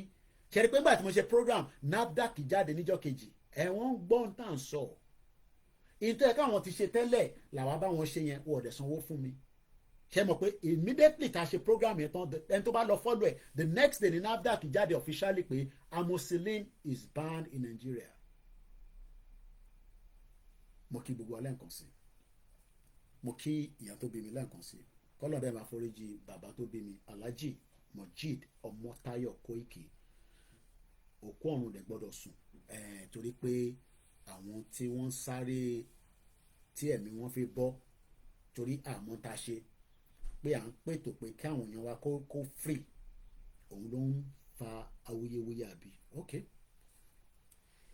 wọn ẹni tó bá máa bá kinní kan jẹun síbi ẹ̀ máa gùn ni ẹnu ẹni gbogbo àjọ wà yẹn but ẹ̀yin tí ẹ jẹ́ 200 tẹ́ jẹ́ ti tèmi 200 mo bẹ̀ yín ni mo mọ̀ pé ní expenses tó pọ̀ gan-an máa send owó sílé but ẹ bọ́jẹ̀tì $100 tèmi mọ́ ìtẹ̀fínà between now and the end of next month ó pẹ́ jù nìyẹn ká tẹ̀lé rí substantial amount of figure kan ká tẹ̀ fi ṣe nǹkan kan ká fi bẹ̀rẹ̀ so that in the quarter of March a lè máa sọ pé a ti ń ṣe nǹkan kan lọ díẹ̀díẹ̀ o àwọn awareness kan ni o nǹkan kan la fẹ́ ṣe ni o pẹ̀lú mídíà wa eléyìí ń ṣòwò Yorùbá nation no for the Koikimedia to operate with I need that budget so mo bẹ̀ wá 200 mo dẹ̀ mọ̀ pé you are there Canada Australia America Cyprus kódà ẹ̀yin tẹ́ wà Nàìjíríà náà mo mọ̀ pé ẹ tó bẹ́ẹ̀ ẹ̀yin tẹ́ bá ní the $100 ẹ fún wa ní ìtọ́lọ́mbà bùkún yín okay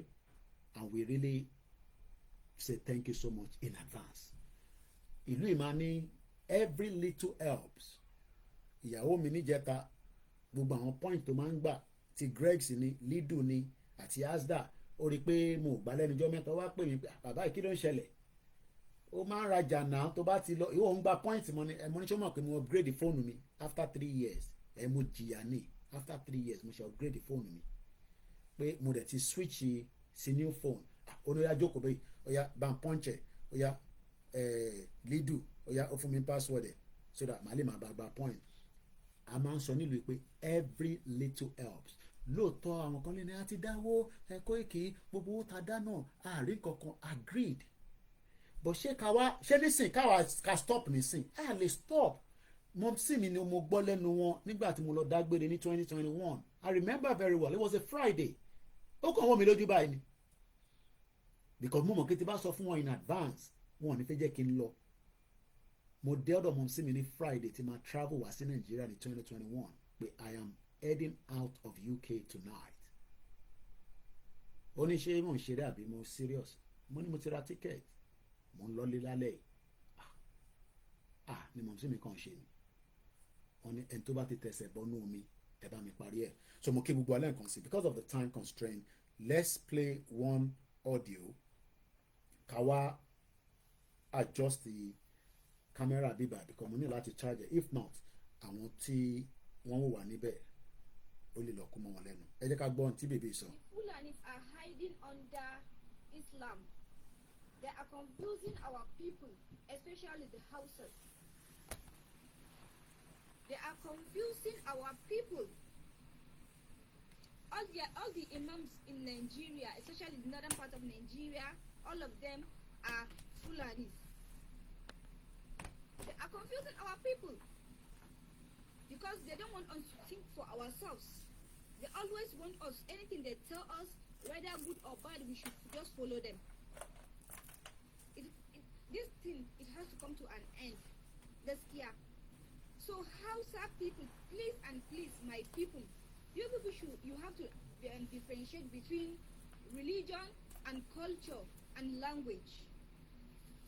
You have to differentiate that because we mix everything together. We mix Islam, we mix everything, we mix religion, not matter of Islam, because they even put hate on us. Anybody that is not Muslim, we should not like him, especially the people that are Christian or any religion that are Hausas. They call us Maguzawa, non-religionists, and it's a lie. It's a propaganda because they want to rule us every day. We are like a slave to them. It's not that enough. Now they are killing our people each and every day. They are killing our people each and every day. And their people are not talking. Minister, everything has to do with politics. They are the one. Katsina is Hausa land. The people that are doing governor, like the one I know since I grew up, all of them are Fulanis. The 4 governors are Fulanis. Why? Kano is only one Hausa. All of them are Fulani. Even vice governor is Fulani. Wá òun lẹ ti gbọ́ tí arábìnrin yẹn tó fẹnu rẹ̀ sọ pé àwọn Fúlàní yẹn tí èyí rò pé wọ́n ní wà strong, they will become strong after President Tinubu has completed his tenure and power return back to the north. Power will never go to the southeast. There's no doubt that anybody, should think that power will return to the southeast. Even Yoruba people will not give them power, not to talk about Fulanis. So let's quickly read through this. The good news path to prosperity in our Orílẹ̀-èdè Yoruba by Professor Adebanji Akitoye. Introduction. I'll just read the introduction, then the content, then ẹ̀wá mú nọ́mbà tí ẹ̀yin bá fi pé òun affect wa lọ́wọ́lọ́wọ́ in the current EG tó ń lọ nínú ilẹ̀ Yorùbá. In the following pages, this is Professor Banji Akitoye now speaking. I try to present the glorious picture, ohun mèremère, of our soon-to-come country in tí a máa lè máa emphasize pé so in tá à ń retí lélẹ́yìí tá a bá máa gbà kínní in tí ó máa dé bá wa lélẹ́yìí. Àwọn tó ń bèrè bank Tide, I think the account details don post here. Tide, ẹ bá mi adjust the back end thing please. Ẹ bá mi add the Tide mọ́ because Koikimedia Limited yẹn kọ́ lórúkọ account. Mo rò pé lọ́jọ́ iwájú àwa náà máa ní iléeṣẹ́ tó ń pè ní báǹkì tiwa náà tí a máa pè ní Koikimedia, but for now àìtí nìyẹn. So ó ń confuse àwọn èèyàn tẹ́ ẹ bá fi orúkọ account yẹn sí. Tide ni account náà. Tó bá dẹ̀ pé ẹ̀yin tẹ́ fẹ́ san pounds náà ní £100. I need owó yẹn in bulk so that ká tẹ̀ rí revenue to start operation láti fi ṣiṣẹ́ media wa in the new year, because we are not financially good. We have not made much this year, but gbogbo yín ò mọ̀ ni we manage. And tẹ́ bá dẹ̀ rí pé before, in between the last 3 weeks, I'm sure pé you're gonna rí changes díẹ̀díẹ̀ pẹ̀lú àwọn team wa. Àbí ṣé mo parọ́? À ń bọ̀ lórí yẹn. Gbogbo náà lè ṣáà ń rá àwọn team wa díẹ̀díẹ̀. Àwa náà ń push wọn, but a gbọ́dọ̀ fi wọ́n ní ìfọ̀kànbalẹ̀ láti lè jẹ́ kí iṣẹ́ yẹn kó erupt dáadáa, because àwa fẹ́ Koikimedia team àwa fẹ́ tẹ̀lé ìjì yẹn ní 2025. Ìjì tó fi ń hold àwọn ọmọ wa, tó fi ń hold àwọn ìyá yẹn, àwa fẹ́ lọ bá wọn pé báyìí ni. Gbogbo ẹ̀ náà dẹ̀ kọ́ la fẹ́ sọ lórí social media. Mo kí gbogbo alẹ́ kan ṣe ṣe gan-an èyí tẹ́ ń béèrè ẹni tó bá need account, the first 200 people, èyí tó kù náà máa kọ orúkọ yín sílẹ̀ o, àtẹni tó fún wa ní 5,000 but mo mọ̀ pé àwọn 200 kan wà tó yẹ pé bí ṣe sọ yìí ní tí ì bá sọ gbà tó òbí wa ní Koiki Ọlọ́run bless àwọn ni $100 is not big deal for them but gbà tí mo béèrè but I'm asking now and I'm pleading so that the first quarter kí ló ń pè ní quarter the first 3 months káwa náà ti ṣe nǹkan kan tó yẹ pé there's a lot of things that can be done in the media publicity for media publicity of the movement. We'll come back. We open the phone line towards the end of the program, and we are running our full broadcast today. We might even go a little bit extra. You better miss me. You may not miss me, but iṣẹ́ lọ ní background. Tí bá sọ pé iṣẹ́ lọ ní background, ó lọ ní background. Bishop máa bá wa sọ̀rọ̀ within the next 30 minutes. A fẹ́ sọ̀rọ̀ nípa àwọn globalist. Ẹ má sá lọ. Ẹ̀yin tẹ́ ní data. Bí a máa download fídíò yìí tá a bá ṣe tán ni o. Ṣẹ̀rẹ́ ẹ̀yin tẹ́ ní data. Ẹ gbé nǹkan sẹ́gbẹ̀ẹ́. Friday ni kò síbi kankan tá à ń lọ. Àwọn ọmọ òdu ọ̀rẹ́ tí wọlé tó bá wọlé náà èmi mo ní pálọ̀ for now. Wà lọ sókè pẹ̀lú ìyá wọn ni. In the following pages, I try to present the glorious picture of our soon-to-come country, our orílẹ̀-èdè Yorùbá. Bàbá lẹ́kìtì. Ẹ̀gbọ́n mi Azeez Gbadéṣeré ó ní kí n máa kí ẹ dáadáa. Ó ní kí n máa kí ẹ. Ó láwọn kankan tó tún sọ mo gbọ́dọ̀ sọ yẹn níbí báyìí. Á dàbí pé Koiki ìwọ náà bá má sọ yẹn màá bá yín sọ yẹn lẹ́yìn. Florida ló wà. Òun ló wá bá mi ní London tájọ́ ń jẹ oúnjẹ níbí báyìí. Ó ní máa kí bàbá lẹ́kìtì fún iṣẹ́ takuntakun tẹ̀ ń ṣe. Àwọn kan tó kù màá pè yín lẹ́yìn màá sọ fún yín. Ẹ ṣé gan bàbá mi. Ẹ má kó sun yín o bàbá lẹ́kìtì. Ẹ má kó rẹ̀yìn. Mo mọ̀ pé ọ̀pọ̀lọpọ̀ àwọn tó ń wò yín nílé mo rẹ̀ fẹ́ kẹ́ máa sọ pé ẹ ní ìdòwó. Ẹ ní mi ni mo sọ bẹ́ẹ̀. Ẹ má tijú pé ẹ máa sọ fún àwọn diaspora pé kó fọ́ǹdì yín. Ṣé rá àwọn diaspora kan wà wọ́n wọ òkè olúkálùkù àtàwà ní Europe wọ́n mọ tí mo mean by that. Kò ń ṣe pé wùn mí láìtàláì súnmọ́ bí láìláìlá wà tí Muslim bá sọ yẹn in tó fi sọ yẹn kò ń ṣe pé ó fi ń ṣeré o. Chinchin tí mo rà sínú ilé láti bí ọ̀sẹ̀ 3 ìyàwó mi nítorí pé ó ní coconut nínú àwọn ọmọ yẹn ò jẹ́ ta ni máa fún jẹ nílùú òyìnbó bí mo máa ń ní kg ni bí 2 kg ó tà tó ìṣá alẹ́ yìí ni mo ṣe dá síta pé táàárọ̀ la bá mọ́ àwọn ẹyẹ àjẹ́ wàláì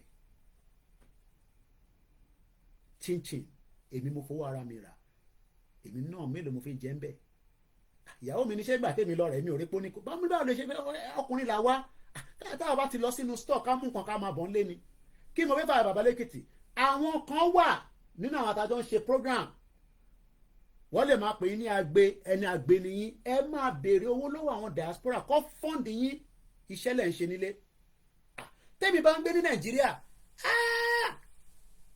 mama arábàbà bẹ́yìn diaspora ni o it's not easy fẹ́ni tó wà nílé bàbá lẹ́kìtì ò kúrò nínú ibi tó wà yẹn ó ní tá bá fẹ́ wá gbé òun Ọlọ́run ní jẹ́ kó gbé o ó ní kó wá gbé òun it's not easy ṣèbẹ́ lè sọ pé torí èmi wà níta lèmi ṣe ń dẹnu tàtàtàtà bàbá lẹ́kìtì tó wà ní ńkọ́ àtàwọn tó kù náà bẹ́ẹ̀ it's not easy it's not easy mo dẹ̀ mọ̀ pé ojú ló ń kán ìbòjì òun máa dé bẹ́ẹ̀ tábà gbogbo adábẹ́ níbi tá à ń lọ we won't have to be coming on kódà tẹ bá fún wa lówó gan sẹ àtẹnumọ̀ pé fún wa lówó torí àwa náà máa ní lọ́wọ́ àwa náà máa ní lọ́wọ́ kò ń ṣe pé kò ń wà wá náà pé ká lọ ṣiṣẹ́ ká lọ máa rówó ká lọ there is no time dedicated time ta ní òun náà la fi ń ṣe gbogbo tá à ń ṣe brother mi kan ó fi fún bí ṣe tan fóònù mi báyìí ó bẹ̀rẹ̀ sí pè mí láti Ecuador ọ̀rọ̀ tó pè mí fún ọ̀rọ̀ tó heavy gan ni kò ń ṣe tí mo lè sọ lórí social media ó ń bá àwọn fa sùúrùtù kan ní Ecuador lọ́wọ́lọ́wọ́ nísìn Yorùbá ń bẹ ní Ecuador in tó ń fà yẹn kò ń ṣe ta lè gbé jáde lórí social media bí ṣe tan fóònù mi báyìí ó pè kí ló dé ìwọ nìyàwó mi ni ó ní mo fẹ́ bẹ́ẹ̀ sọ̀rọ̀ ni ó ní ìyèbí èyí lẹgbẹ́ Yorùbá nation dání ẹ̀ríran ṣẹ̀rí bá ti wọ wàhálà báyìí bàbá tan fóònù wa wàhálà tàbá pa wàhálà torí pé iṣẹ́ tàgbé dání ni I dey complain nígbà tó wá ṣàlàyé ó ti pè mí ní last year náà àṣà sọ̀rọ̀ mọ̀nàdà in tó gbé wáyé ó ṣe díẹ̀ ó dà mo tún fún ní nọ́mbà ẹlòmíì ó yà pẹ́ nìyẹn. This is what we are dealing with on a daily basis but we are happy because ẹlòmíì náà fẹ́ ṣe kò ní opportunity ẹ̀ so bàbá lẹ́kìtì ọlọ́run bá ń dúró tì í pẹ̀lú àwọn tíìmù àtọ́kù náà pẹ̀lú gbogbo yín nílé. I try to present the glorious picture of our soon to come country our orílẹ̀-èdè Yorùbá èmi kọ́ ni mo kọ́ kíní yìí bàbá Akíntóyè ni o màá ṣe àyàngbífọ̀ ẹ̀ jẹ́ kí n kàdélẹ̀ ẹ̀ pé Yorùbá mi ò lọ títí náà bí tàwọn tó wà nílé. I try to describe the dreams that impelling millions of Yoruba people and the women in our countries of the world to engage seriously in Yoruba self-determination. Bàbá Akíntóyè ní ká engage seriously. Kò ṣe pé tẹnu bàbá yìí wà nínú meeting fún 3 hours àwa la máa ń bẹ bàbá pé ó ti tó bàbá ní no tàbá tún kọ ìrọ́dẹ̀ ni o bàbá bá kúrò ní meeting ó tún lọ sínú meeting mi tẹ bá tún pàdé wọn nínú meeting mi á tún jókòó síbẹ̀ kò easy. So bàbá ní every Yorùbá ṣẹ́rẹ́ àwọn tẹ̀yìn sọ fún tán ní ìrọ́lẹ̀ ń pa yẹn ẹ má jẹ́ kó sun yín ẹ̀yin ẹ máa tẹ̀ mọ́ wọn létí pé òun nìkan lọ́nà àbáyọ òun ní ìjì tó ń jà.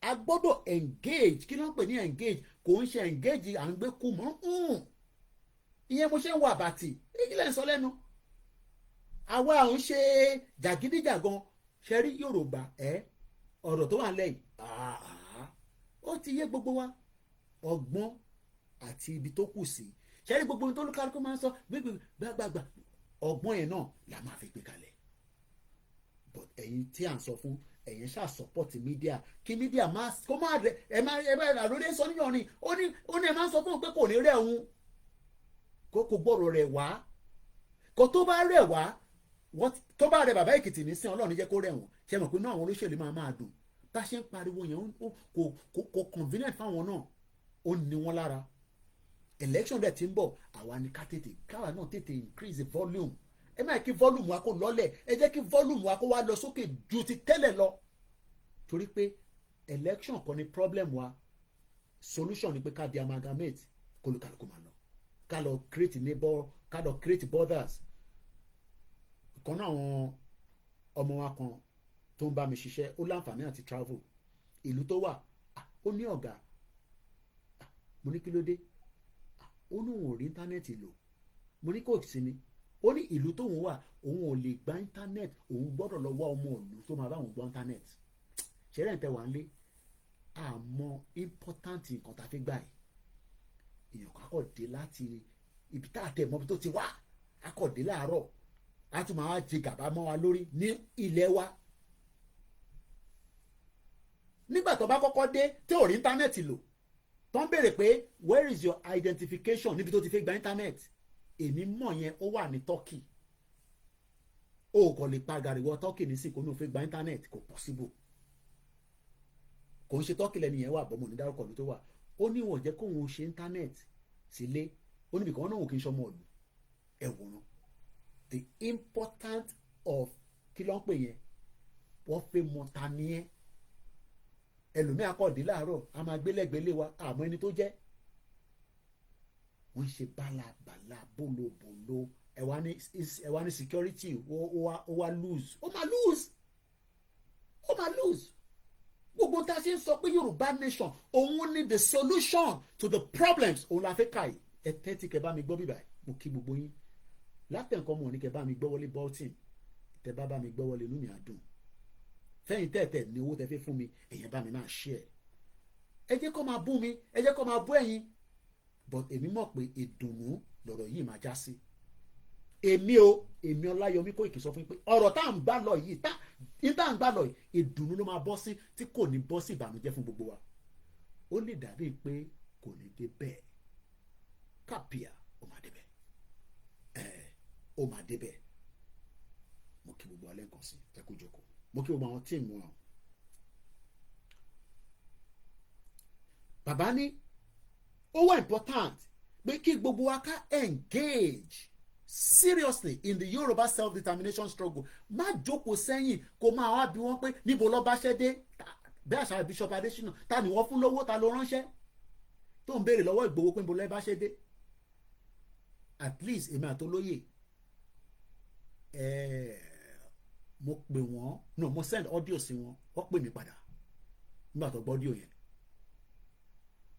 wọ́n ní màá pè padà wọ́n tún drop wọ́n tún pè padà wọ́n ní kí n jáde wọ́n máa ti jáde nísìn ó yẹ kí n ti àbá ti release audio kan ní síta wọ́n ní no every day là ń dé pẹ̀lú problem gbogbo ẹ̀yin tẹ̀dẹ̀ ń forúkọ lóyè tẹ̀ fi ń ṣe oríṣiríṣi jàǹbá ọmọ olóyè ni mí mo mọ olóyè rí olóyè ò mọ ẹnìkankan rí o ẹ má fi orúkọ olóyè fi ṣe jàǹbá o.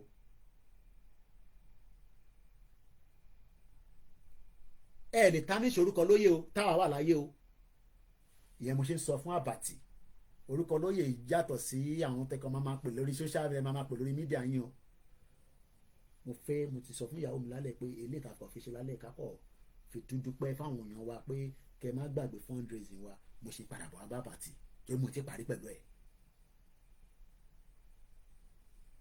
ẹ má lo orúkọ lóyè anyhow ẹ lò in the direction láti fi propagate Yorùbá nation má forúkọ lóyè jalè o má forúkọ lóyè lọ gba àwìn o má forúkọ lóyè lọ gba anything o we will come out for you gbogbo mídíà pátápátá kò ṣe mí nìkan bẹ́ẹ̀ ni bá ṣe ń pariwo níbi ọmọ nùkà máa pariwo must be ma kódà màá ní kó lo headline tí máa sọ fún pé mi ni mo kó fẹ́ kó headline o that name is very precious to us orúkọ tó precious sí wa ni o Ìgbòho yẹn ó precious gan àdẹ̀ fi ṣeré rárá ẹ má bínú pé n tẹ́ ẹ kàkà yìí because sometimes bí nǹkan bá ṣe ń wá a gbọ́dọ̀ máa ẹ̀ràn pé I've been off èní ló pọ́sẹ̀ kan tá a ṣe program gbẹ̀yìn tẹ́ bá rántí mo wá okay kò sí nǹkan tó ṣe mí o but like I said I am working behind the scene and I can go like that for days weeks and come back again but one thing is platform one is ṣòfò because àwọn team mi tí mo ní wọ́n dúró dáadáa oríṣiríṣi program wọn máa ṣe fún yín tá a máa bá yín sọ̀rọ̀ kò kọ́ ní pẹ́ ni torí à ní enough internet láti jẹ́ kó born ìyẹn la ṣe ní 40 minutes 1 hour kọ́kọ́ ṣe program mo dẹ̀ kí gbogbo wọn ní ibikíbi tó wà nílé àti lóko. Bàbá Kító yìí ni we must keep awake for many hours of night after night and àsìkò tá à ń sùn kọ́ lélẹ́yìí mo nígbà ní sùn àsìkò kí wọn náà máa ronú pé gúrùpù tí mo ní kí ni gúrùpù yìí lè deliver fún Yorùbá nation iṣẹ́ wo ni gúrùpù yìí máa ṣe iṣẹ́ wo lèmi máa ṣe independently fún Yorùbá nation o dẹ̀ ní need láti mọ anybody ní abádébi tá à ń lọ kó tó di pé o máa dèèyàn ọ̀rọ̀ Nàìjíríà nìyẹn Bàbá Kító tá a bá ń ṣe meeting báyìí tó bá dárúkọ Nàìjíríà Bàbá Kító Nàìjíríà wo bẹ́ẹ̀ni Ìgbòho is our leader we don't joke with that name Mr. Gbadamosi Ismaila àjọ pẹ̀lú orúkọ Ìgbòho orúkọ yẹn precious gan-an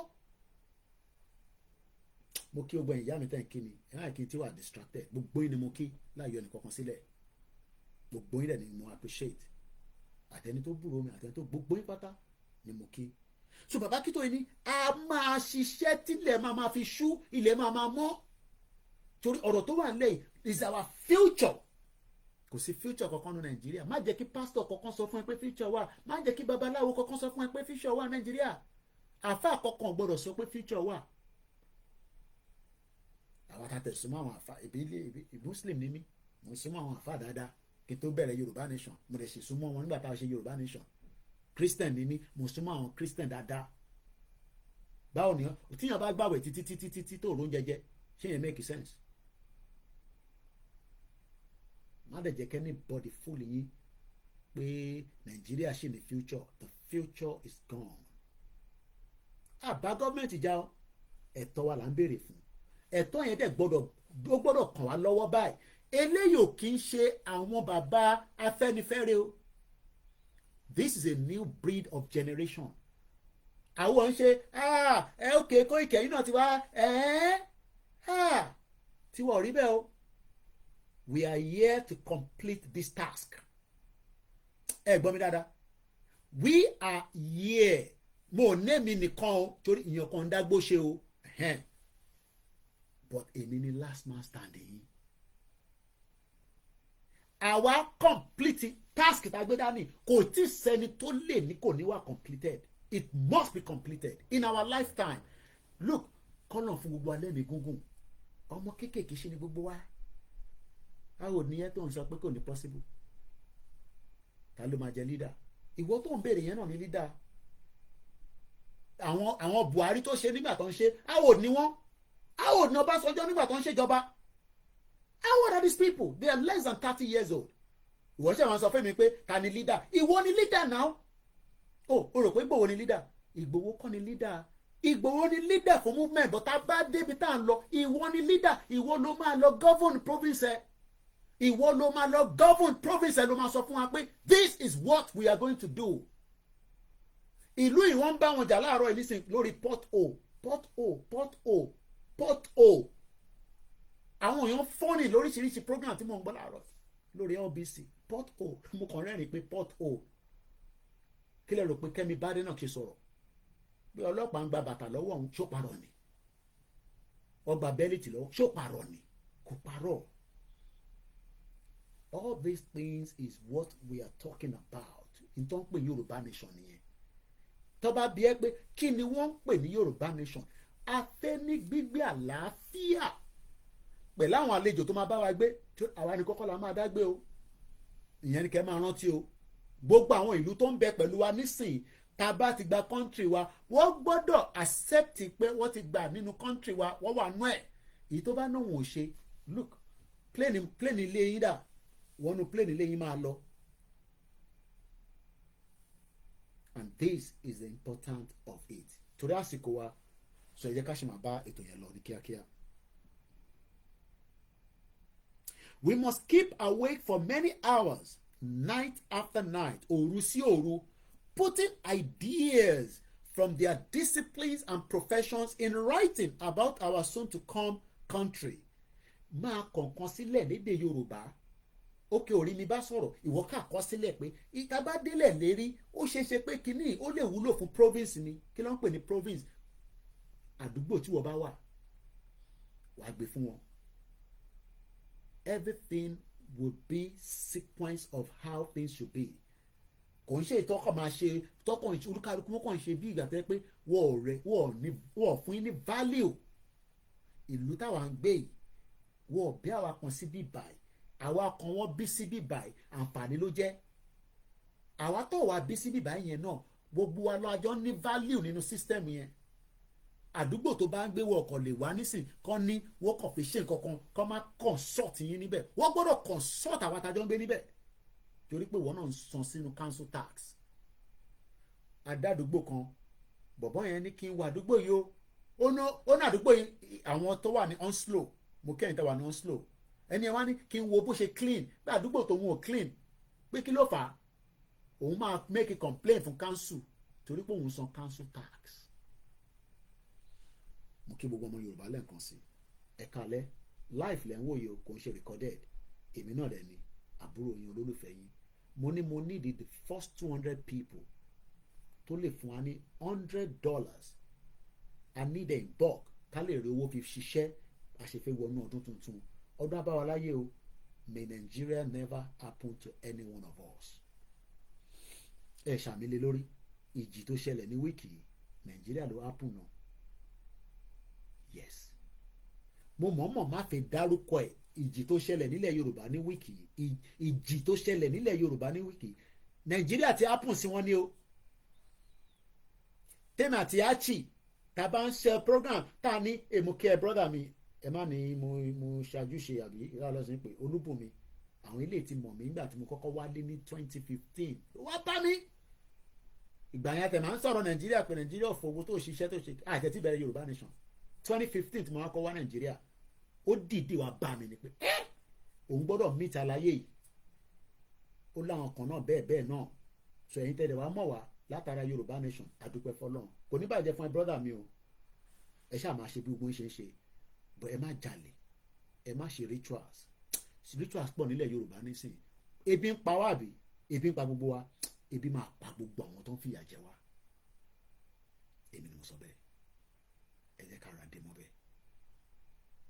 Bọ́ ṣe ń fi ebi pa wá yẹn, ẹ má bínú pé mo tún fẹ́ pín ní kankan. Ṣé mọ̀ pé ní wíìkì tí ó lọ ní Saturday €5 million cash ni wọ́n intercept ní Benin Republic. €5 million, that's 14 billion naira. Ṣápàbí ò ló lówó, ta ló lówó yẹn? Níbo lówó yẹn ti ń bọ̀ nínú Nàìjíríà, níbo ló ń lọ? Bẹ́ẹ̀ni, nígbà tí mo lọ report election, mo tún lọ report election ní 2017 ṣe àbẹ̀wò ni mo tẹ̀ lọ ṣe mi tẹ̀ rántí, ṣé 2017 election tá a wá report nígbà yẹn, no 2019. Ní mo bọ́ ṣe ń ṣe election Nàìjíríà, kákọ̀ lọ witness election. Mo lọ gba gbogbo táàgì mi ní Yaba, mo pàdé ṣé wọn kí n bọ lóye gbogbo ni mo ní nọ́mbà wọn.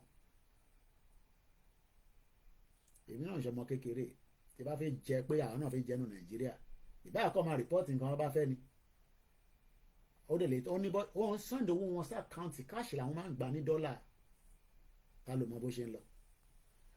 Bá dúpẹ́ pé Ọlọ́run ó preserve ra wà báyìí, àdẹ̀wá láti ilé ìdọ̀tí, a dúpẹ́ fọlọ́run. Mo wá pé ńgbà tá a wá cover election pé nítorí ebi ń pa mí, ẹ má kí n divert lọ síbẹ̀.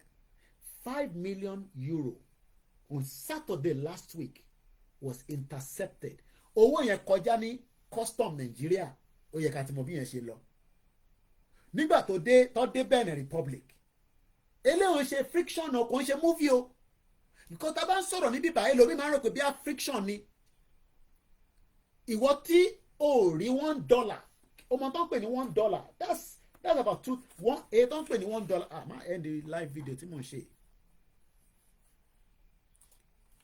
This is $1. $1 nísìnyí, wọ́n ní wọ́n pẹ́gì dọ́là sí 1,500 ní next year according to the budget tí Tinubu gbé lọ sí Senate. But as it is right now, $1 yìí ó máa fún ẹ ní 1,600 thereabout. Èèyàn kan wá ń gbé €5 million.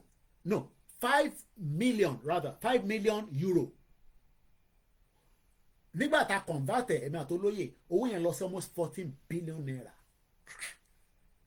láti inú Nàìjíríà. Wọ́n fi gbégbá Benin. Owó yẹn ti kọjá ní custom Nàìjíríà. Nígbà tó dé inú Benin Republic lọ intercept ẹ̀ pé ẹjọ́ ìbolówó yìí ti ń bọ̀ tó ló ń lọ. Wọ́n ti mẹ́ni ẹ̀ mọ́lẹ̀ nísìn, ó wà nínú prison Benin. Wọ́n bẹ̀rẹ̀ case lórí ẹ̀. Eléyìí ṣẹlẹ̀, mo kí ẹ Yoruba Space TV, brother mi dáadáa, kò ní bàjẹ́ fún ẹ. Báńkì gbogbo ẹ̀yin tọ̀dọ̀ yín lọ́hùn, máa kí n dárúkọ ló tó wà, ó ń ṣiṣẹ́ takuntakun. Brother mi dáadáa ni. Àwọn èèyàn máa ń wo program mi lọ́dọ̀ ẹ̀ dáadáa, mo like ẹ̀. Báńkì àwọn fans ẹ̀.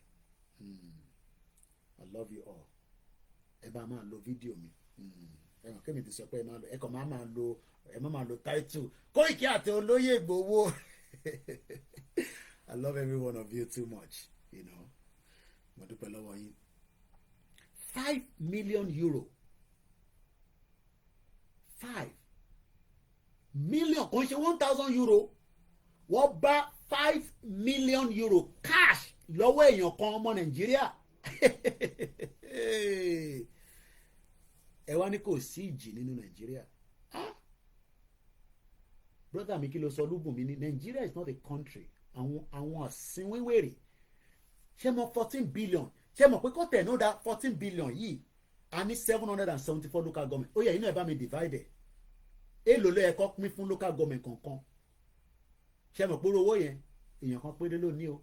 Okay, ṣówó politics ni, ṣówó drug ni, because owó drug náà máa ń pọ̀ bẹ́ẹ̀ yẹn. Má get ara involved in drugs o. Wọ́n pa ọmọ 24 years old. Platform yìí máa jókòó máa farabalẹ̀ gbọ́n tá à ń sọ bẹ́ẹ̀. Ọmọ 24 years old rapper kan wọ́n pa sí Sweden lẹ́nìí. Ó ń bẹ̀bẹ̀ fún ẹ̀mí ẹ̀. Ẹni tó pa àríṣò fídíò yẹn tó bá ń tẹ̀lé mi lórí Twitter, ó dà pé mo retweet ẹ̀. If not, lọ type in Gololo, kò ń ṣe Gololo Galus o, Gabolo ni bọ̀bọ̀ náà ń jẹ́. Ọmọ 24 rapper ni. Èní lọ pàdánù. but wọ́n náà involve drugs. So gbogbo àwọn olórin yín tá ń ṣe kinní yẹn èmi ò dárúkọ wọn gbogbo wọn pátá. Bẹ́ẹ̀ ni bàbá lẹ́kìtì ni we stand for Yoruba nation independent. Ẹ jẹ́ ká sáré máa tẹ̀síwájú torí àsìkò mo lè fi gbé bishop wọlé ẹ̀yin náà máa láǹfààní àti pè tẹ́ bá wá pè èmi ò fẹ́ gbọ́ èèyàn kan ní ká blame ìjì tó ń lọ lọ́wọ́lọ́wọ́ nílẹ̀ Nàìjíríà nísìn nílẹ̀ Yorùbá ìjì yẹn tá a bá end the problem tá à ń sọ yìí ká gba independent country wa ìjì yẹn so ti bá open phone line mo fẹ́ restrict yín olórí kò ṣe rí gbogbo yẹn for me distraction ni èmi máa ń wo nǹkan from a bigger picture because if 200 people are dying tó ń kú lójoojúmọ́ nílẹ̀ Yorùbá tó jẹ́ ọmọ kéékèèké torí pé ààrí la ṣe react but yìí tá a rí yẹn la ṣe ń react àwọn tó ń kú lójú bá ṣe ń sọ̀rọ̀ yìí èèyàn 200 ti kú nílẹ̀ Yorùbá lẹ́nu bẹ́ẹ̀ lẹ gbọ́ lẹ́nu mi èèyàn 200 kí ló pa wọ́n ebi insecurity kò sí welfare bàbá arúgbó kan mo ṣe lọ ra drinks láìpẹ́ kí n tó wọlé láti wá ṣe program yìí mo ṣàrí bàbá yẹn tó ń fa basket wọ́n á sọ fún ìyàwó mi lórí fún pé bàbá arúgbó yìí nísìn wọ́n ti sanwó bí a pension ẹ̀ fún ni o definitely o pension ni bàbá yẹn ó ṣàbùn potato mo wọnú basket ẹ̀ràn ká ìlú gbéborun pọ̀ o a máa ń gbéborun gan nílùú òyìnbó níṣẹ́ inú fọ́kànnà nulẹ̀ wa la wà tó bá gbọ́ gbúrúgbúrú wàá ra sí window ò ní ṣe púpọ̀ o wàá dẹ̀ paná torí ó lè jẹ́ bó ṣe ń ṣi yẹn nísìn bẹ́ẹ̀ wọ́n hijack mọ́tò kan ni wàá pọlọ́pàá gbéborun la máa ń ṣe nílùú òyìnbó níṣẹ́ mo ṣàwọn bàbá yẹn mo wá ń wo lọ́kàn mi pé bí bàbá yẹn bá wà Nàìjíríà nísìn á ṣẹ̀ wá sórí social irú bàbá yẹn á ti gbẹ ebi á ti pa ẹni tẹ́bí bá dẹ̀ ń parẹ́ máa gbọ̀n oríṣiríṣi máa ṣe kódà tẹ́ bá ní kó bú Kóìkì nísìn kó gba 10,000 ó lè wá bẹ́ẹ̀ mi lọ́la pé Kóìkì má bínú ebi yẹn pa mí ni. That is the state of the problem in Nigeria. Brother mi Olúbùnmi ni the country where the judge they sentenced a young boy to death for stealing chicken. Okay, èmi tún wá wo from another angle irú story yẹn nísìn lóòótọ́ ẹni tó jalè náà ṣe é kó jalè ẹ jẹ́ ká kọ́kọ́ wà factual okay ẹni tó jalè kò jẹ́ kó jalè ìlú yìí náà tó bá jí chicken wọ́n ní sọ pé wọ́n máa sentence ẹ̀ o mo wá mọ́rú sentence tọ́kọ̀ wá lè fún yàn bó mo rò pé wọ́n máa sentence yàn to death fún ẹni tó jí adìyẹ nílùú yìí ni mò ń sọ o tí bá wọnú store nísìn tí bá lọ fọwọ́ fẹ́ adìyẹ tó bá gbé mi dé court wọ́n máa wo oríṣiríṣi nǹkan kí ló lè fà ṣé first timer ni wọ́n lè lóda kọ́ lọ fún mi ní 120 èmi Ọlọ́run jẹ́ kémi lọ jí adìyẹ o tó ti bá lò wọ́n nísìnyí o mo máa bínú kó ṣe jẹ́ mi ló dárúkọ Kóìkì o ṣe dárúkọ ara ẹ ìyẹn mo ṣe dárúkọ ara mi bọ́ pé mo wá jí adìyẹ èyí tó ti pa ni èyí tó ti pa ni wọ́n wá ní kọ́ lọ sentence me to death kò ní ṣẹlẹ̀ ní UK o and the UK abolish mo sì rí yẹn nínú pépà ẹ̀wọ̀n pé mi ìtorí pa àṣẹ program lẹ́jọ́ mẹ́ta the history death sentence was cancelled inú oṣù yìí ni tí bá google ẹ ọ máa sọ exact ìjọ tó bọ́ sí gangan láàrin ọ̀sẹ̀ yìí ni lọ abolish death sentence now kátẹ̀wá agree pé ẹnìyẹn jí adìyẹ yẹn lóòótọ́ ó jí right ṣé ẹ̀sùn yẹn death sentence yẹn òun ni òṣùwọ̀n in tó ṣe yẹn òun ni question tèmi wá ń béèrè now tó bá wá sọ pé ó jí adìyẹ yes kí ló lọ jáde yẹn fún ebi ń pa ìyẹn ṣe skills okay wọ́n ní wọ́n bá ìbọn lọ́wọ́ ẹ mọ̀ pa kàn ń gbọ́ story yẹn èmi wà lọ ka article kan ẹ mọ̀ pé journalist là wa pé kí ló ṣẹlẹ̀ gangan a kàn ń gbọ́ adìyẹ wọ́n ní ó ní ìbọn lọ́wọ́ kò bá wa jẹ́ local made ìbọn náà ni ìbọn tó lè pààyàn because bó ṣe wọlé ẹ̀ nísìnyí tó bá yìnbọn fẹ́ nìyẹn tó bá kún kọ́ now ó ti wá serve 10 years ó tún ti wá lọ another 4 years ó di 14 ìyẹn ti wá di nǹkan míì ibi tí problem yẹn ti jáde nìyẹn pé ó bá jáde yẹn náà ó ti serve sentence tó pọ̀ náà kò wá ṣe òun nìkan brother mi kan ẹ mọ̀ pé gbogbo wọn Yorùbá brother òun mọ̀ mọ́ rí o ó wà ní prison kan ní Èkó nísìn ó ní kí n bá òun wá very dark man bí ó lè dá sí kéèsì tòun náà wọ́n pọ̀ bẹ́ẹ̀ injustice is just too much torí àsìkò ẹ jẹ́ kí n lọ straight sí content torí inú content mo fẹ́ kẹ́ bá mi mú nọ́mbà ẹ bá mi mú nọ́mbà pé Koiki lè tó kà yìí òun gangan ní problem Nàìjíríà tí Yorùbá face tí a dẹ̀ má tètè kúrò nínú ẹ̀ òun lè mímú ẹ jẹ́ ká jọ kà. Number 1, we are a nation with proud roots and a proud history.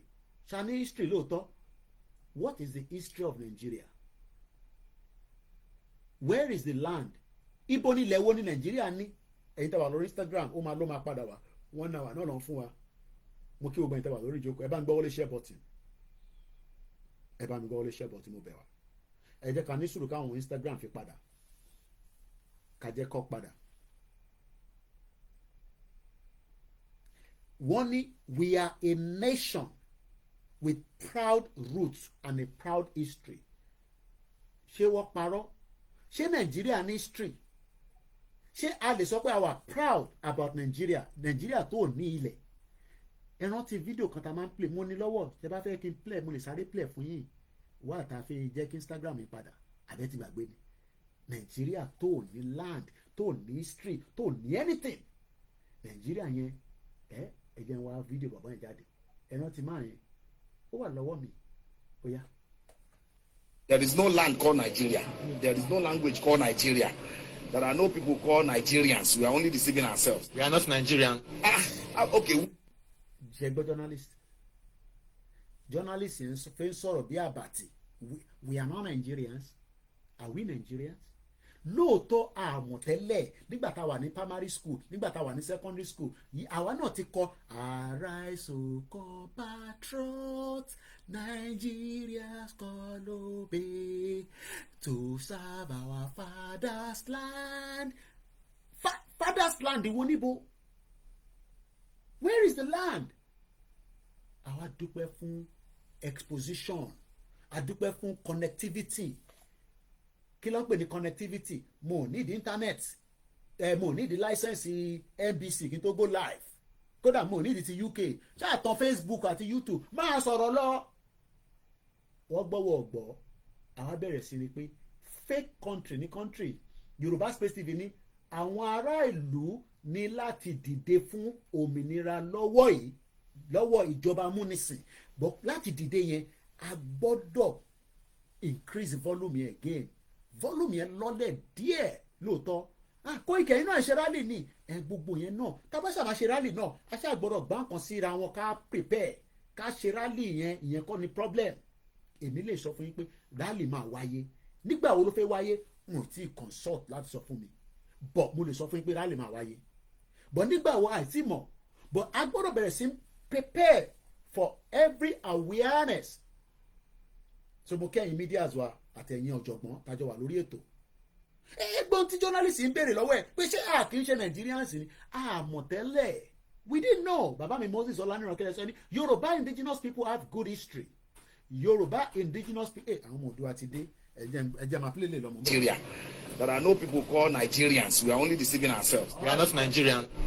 Okay, where is Nigeria? Where is the land called Nigeria? What is the Nigerian language? We are nations that had been forced together to live in one pathetic country. So anybody who goes there today to say pray for Nigeria, that person is just pray. Before we don't know with the pray mocking Pastor Mo. When we talk about of history, it has to do with indigenous people. Our own indigenous. Hausas are indigenous peoples.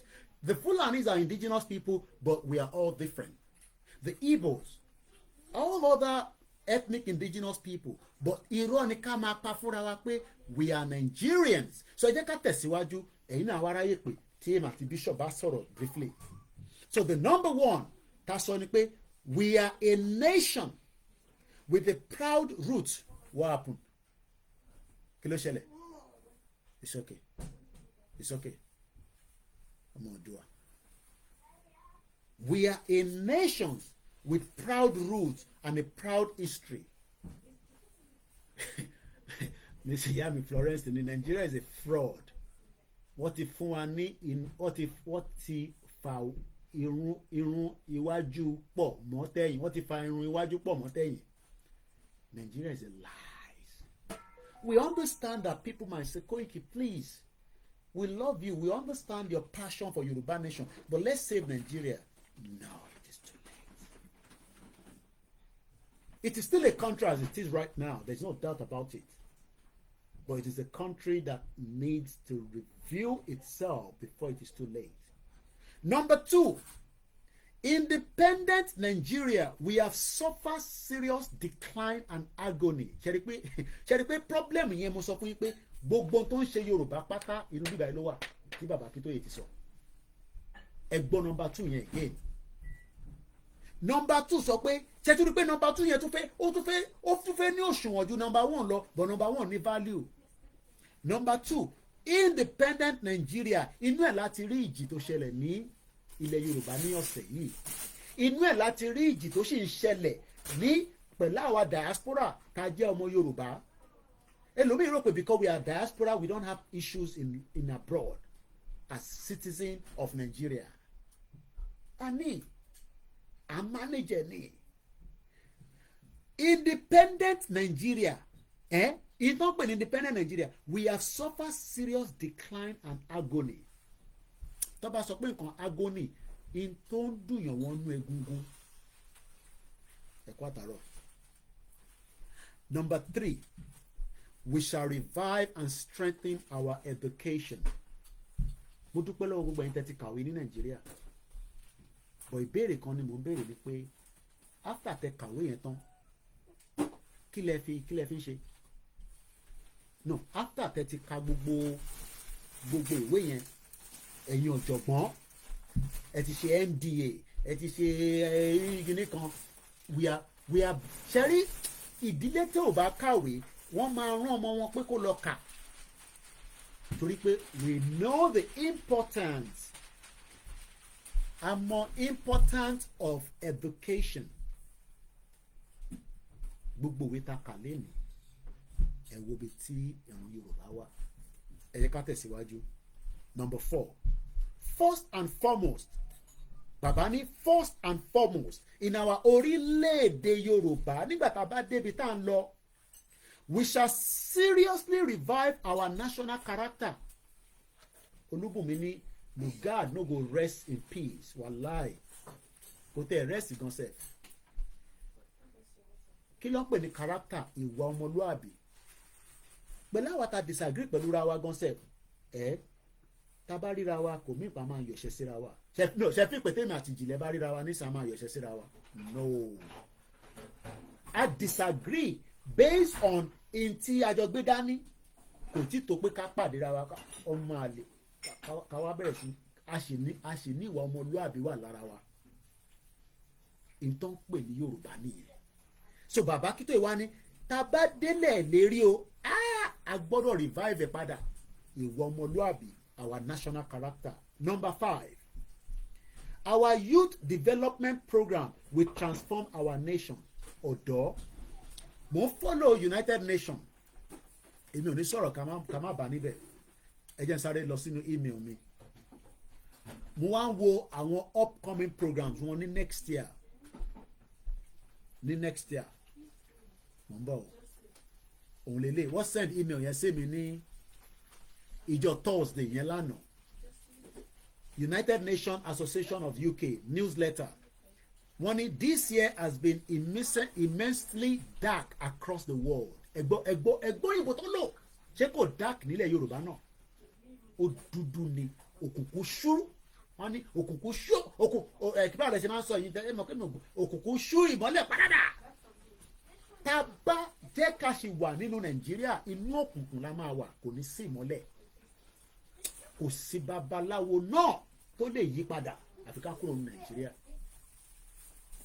Àwọn tó ń tẹ̀lé Tinubu mọ̀ but níbi tó ti ń jẹ lọ́wọ́lọ́wọ́ nísìn kò sí ń tẹ́lẹ̀ sọ fún wọn tó máa dá yín lóhùn àfi tí Tinubu bá ṣèjọba ẹ̀ tán. Láolú Àkàndé dà nísìn ṣé mo fún wà lórí channels òun náà ṣe bí àbàtì. Irú program tá àbàtì ń ṣe ni Láolú Àkàndé ló ẹlòmíràn tẹ̀ rántí ẹ̀ mọ́ ó ti jẹ mùlẹ̀ ó ti yó bẹ́m. Ẹ̀gbọ́n mi dáadáa kí ni kan òun ló ń kọ̀ọ̀kan fún Yẹmí Ọ̀sínbàjò.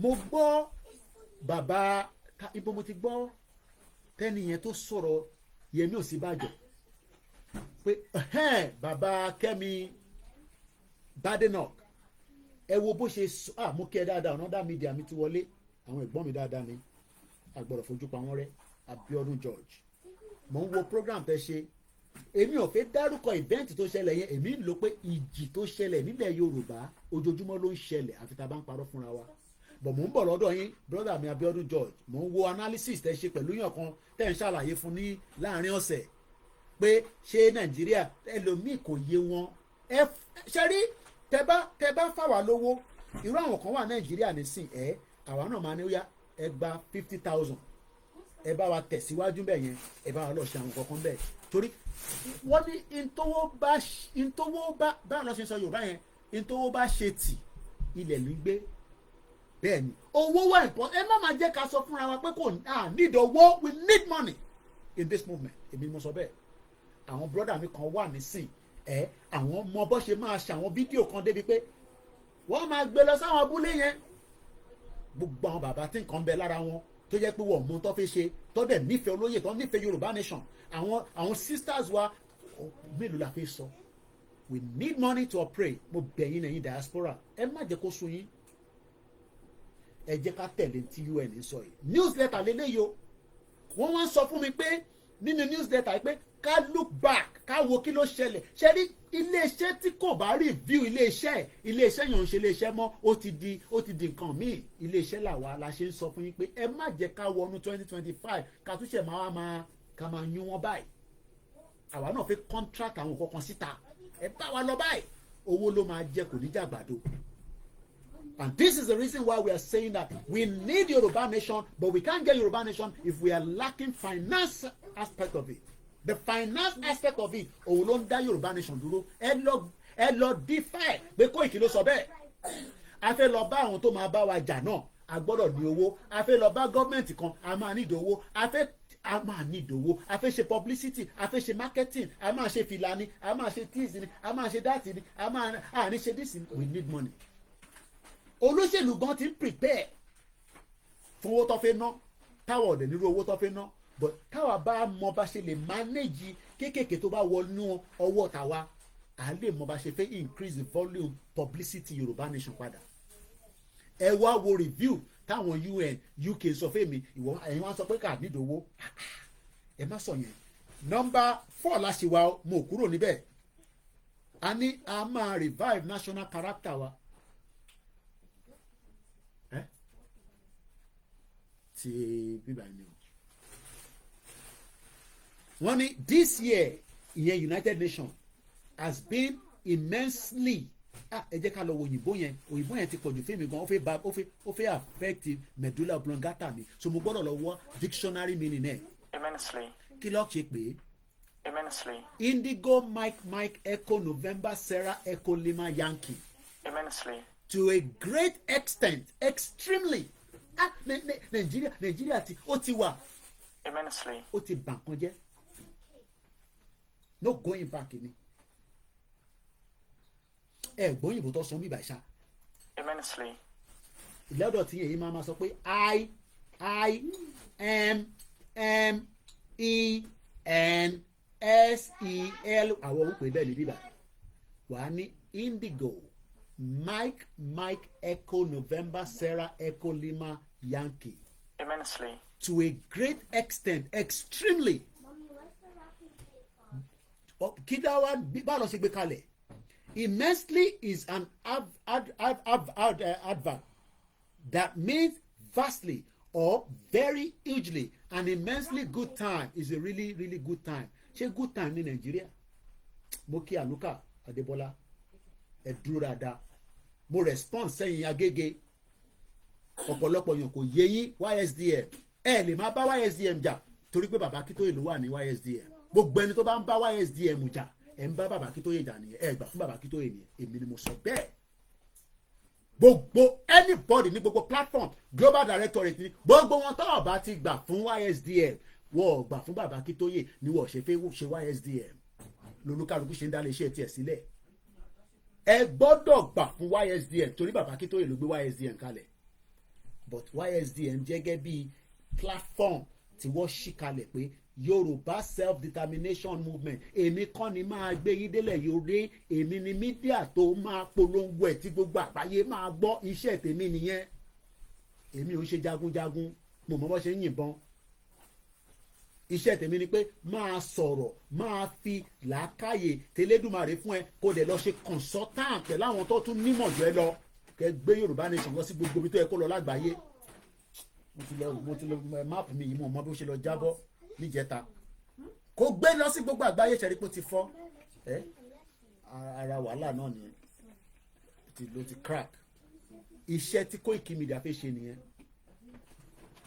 ẹ jẹ́ ká tẹ̀lé ohun tí UN sọ fún mi ní 2024 this year has been immensely adẹ̀tìmọ̀ meaning immensely dark across the world wọ́n ló dark ṣé kò dark ní Nàìjíríà mò ń béèrè ni o ṣé Nàìjíríà ò dark kò dark la rí darkness níjọ́ Wednesday ìjì tó ṣẹlẹ̀ gbogbo àná la rí àti sunkún tó bá máa fi di weekend nísìn àti máa sàn kan míì mo kí gbogbo ilé nǹkan sí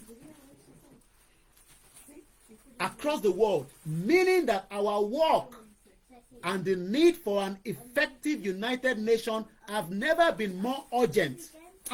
Ẹni tó bá gbé abroad tó o bá follow àwọn international platform ò ní lè mọ bó ṣe fẹ́ gbé ọ̀rọ̀ kalẹ̀ èmi ṣe sọ fún yín pé international lèmi bá gbé àwọn òyìnbó tó kó wa lẹ́rú lèmi wà láàrin wọn kékeré rẹ̀ sì rí bàbá tí mo lọ interview yẹn ọ̀rọ̀ ń bẹ lẹ́nu bàbá yẹn gbogbo fídíò wà lọ́wọ́ mi mọ̀ tí release ẹ̀ ni bàbá yẹn ní àwọn ọ̀rọ̀ tó ọ̀rọ̀ lẹ́nu gbogbo ilẹ̀ ti gbọ́dọ̀ yẹn part 2 ó máa jáde ṣẹ́rí fídíò yẹn gangan a máa release ẹ̀ ní weekend yìí lágbára Elédùmarè ẹ mọ̀ pé Ọlọ́run fún Yorùbá ní làákàyè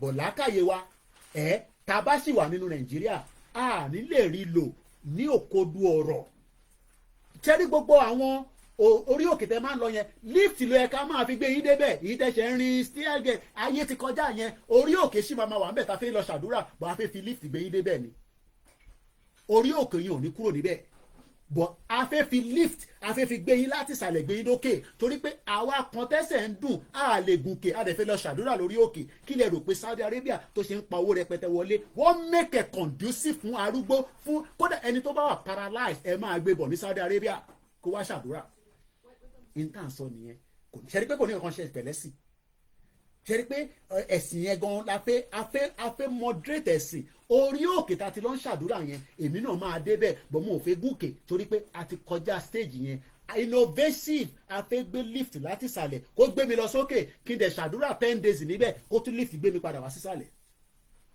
ẹ wá wo bá ṣe wà ṣé a lè ṣe lift síbi tí kò sí ná níbi tí ilé ayé dé nísìn.